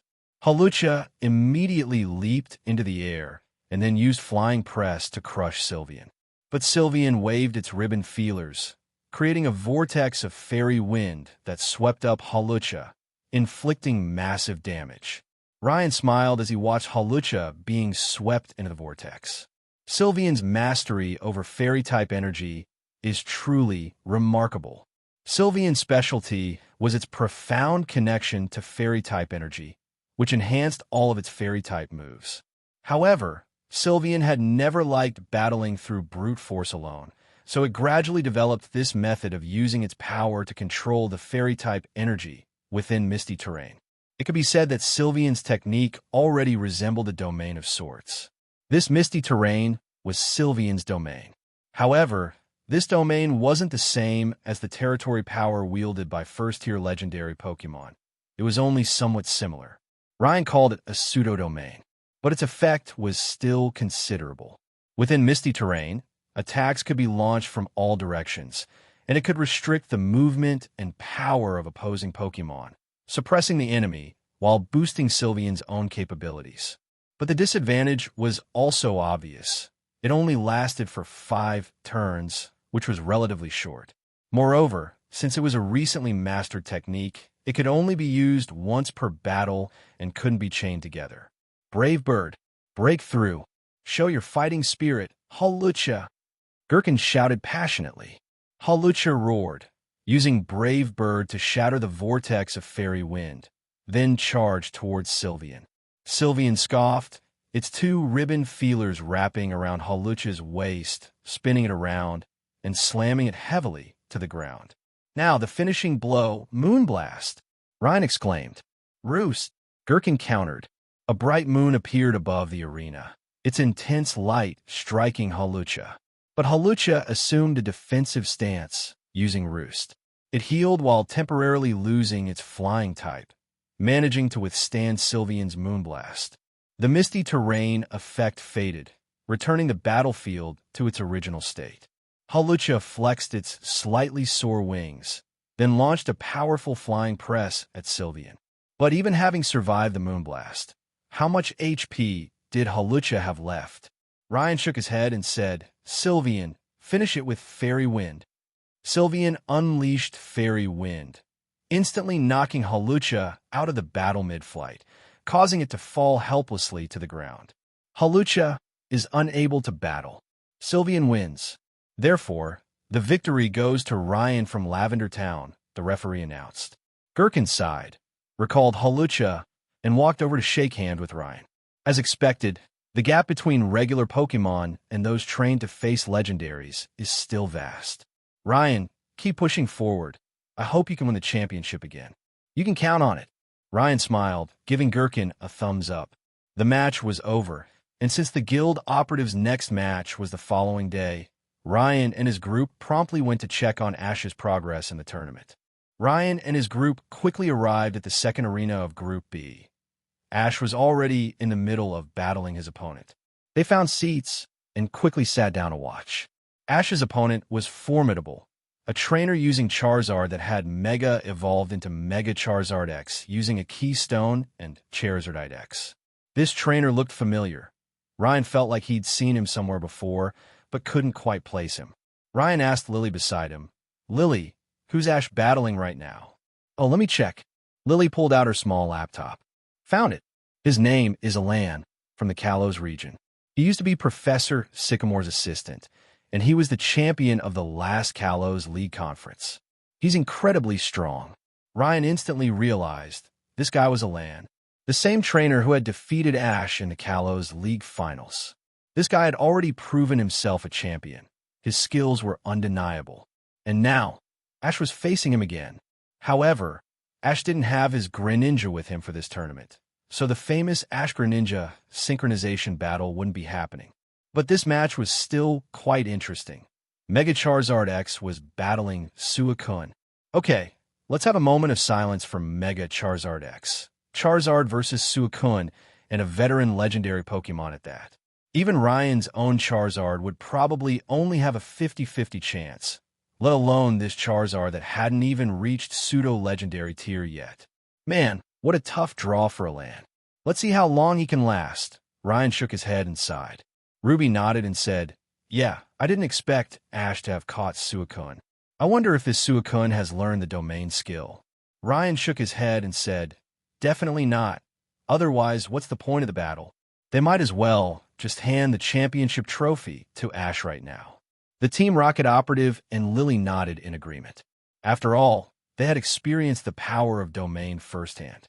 They were the most qualified to speak on just how overwhelming domain could be.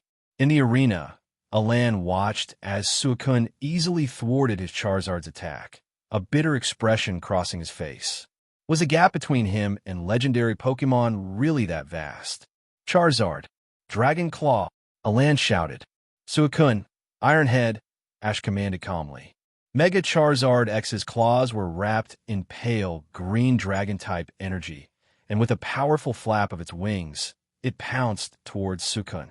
Suicune leaped lightly in response, the crystal on its head gleaming with metallic energy, directly knocking Mega Charizard X away before landing gracefully. Ruby couldn't help but marvel, saying, "So beautiful. I wish I could catch a Suicune too." Ryan nodded in agreement. Suicune was indeed the most elegant of the three legendary beasts. And now, seeing Suicune up close in the arena, its beauty was even more striking. Suicune itself was the embodiment of the legendary North Wind. It had a blue jewel-like crest, surrounded by flowing purple ribbons that resembled auroras, showcasing its lithe figure. Its body was covered in blue and white patterns, perfectly embodying the essence of water and wind. "Charizard, don't give up. Thunder Punch!" Alan shouted desperately. Mega Charizard X clenched its fists, electricity crackling and surging around its hands, and charged its Suicune again with fierce determination. But Suicune simply blasted Mega Charizard X away with a water pulse. Although Mega Charizard X's Fire/Dragon typing could resist some water-type moves, this water pulse was launched by Suicune, and its primal power greatly amplified the attack, dropping Mega Charizard X's HP into the red zone. Ash sighed and said, "I probably shouldn't have used Suicune for this round. Suicune's current level isn't something most trainers can handle. I should have saved it for when I face Ryan." Alan nearly ground his teeth to powder when he heard this. But he also knew that Ash was right. Although he and Charizard had successfully won the Kalos League Championship, the world was vast, and there were countless powerful trainers out there. He was no match for Ash at the moment. Even if he and Charizard gave everything they had, it would be in vain. But giving up isn't my style. Charizard, one last stand. Blast Burn, Alan roared. Finish it, Suicune. Blizzard, Ash commanded. Fighting with all your might is a form of respect for your opponent. Finish it with your strongest move. Mega Charizard X roared, slamming its fist into the ground. Pillars of fire erupted from the earth and hurtled towards Suicune. But Suicune took a deep breath and unleashed a devastating blizzard. The blizzard swept across the entire arena, and when it subsided, Mega Charizard X remained frozen in ice, still locked in the pose of its final punch. As the ice shattered, Mega Charizard X reverted to its regular Charizard form, completely unable to battle. Charizard is unable to battle. Suicune wins. Therefore, the victory goes to Ash from Pallet Town, the referee announced loudly. Return, Charizard. Alan recalled his partner. Charizard, you did great out there. Let's keep training together and challenge them again someday. Ash walked over, extended his hand to Alan, and said, Hey, Alan. Good to officially meet you. I'm Ash from Pallet Town. You're really strong. If you hadn't run into me this early, you definitely would have made it to the top 32. Alan shook hands with Ash and said, I lost this time, but I'll challenge you again. I'm going to keep training with Charizard. We made a promise to become the strongest team in the world. Yeah, I'm looking forward to our rematch, Ash said with a smile. Ryan watched Alan leave, stood up, and said, He's got potential. I'll go talk to him and see if I can recruit him into our guild. After saying that, Ryan left first, heading to the Pokémon Center to find Alan. Ruby watched Ryan's retreating figure and said with a helpless smile, What a busy boss. Anyway, I think Tyson has a match coming up. Why don't we go cheer him on? Sound good. Let's go check it out. My match isn't until tomorrow anyway, said the operative. Afterwards, Ruby and the others met up with Ash and his friends, preparing to cheer Tyson on together. Meanwhile, Ryan arrived at the Pokémon Center and spotted a somewhat dejected Alan, with his travel companion Marin beside him. Marin was doing her best to encourage Alan, hoping he would cheer up. That was a rough loss, Ryan said as he walked over. Alan looked up at Ryan and said, You're Ryan. That's right, the one and only. Ryan smiled.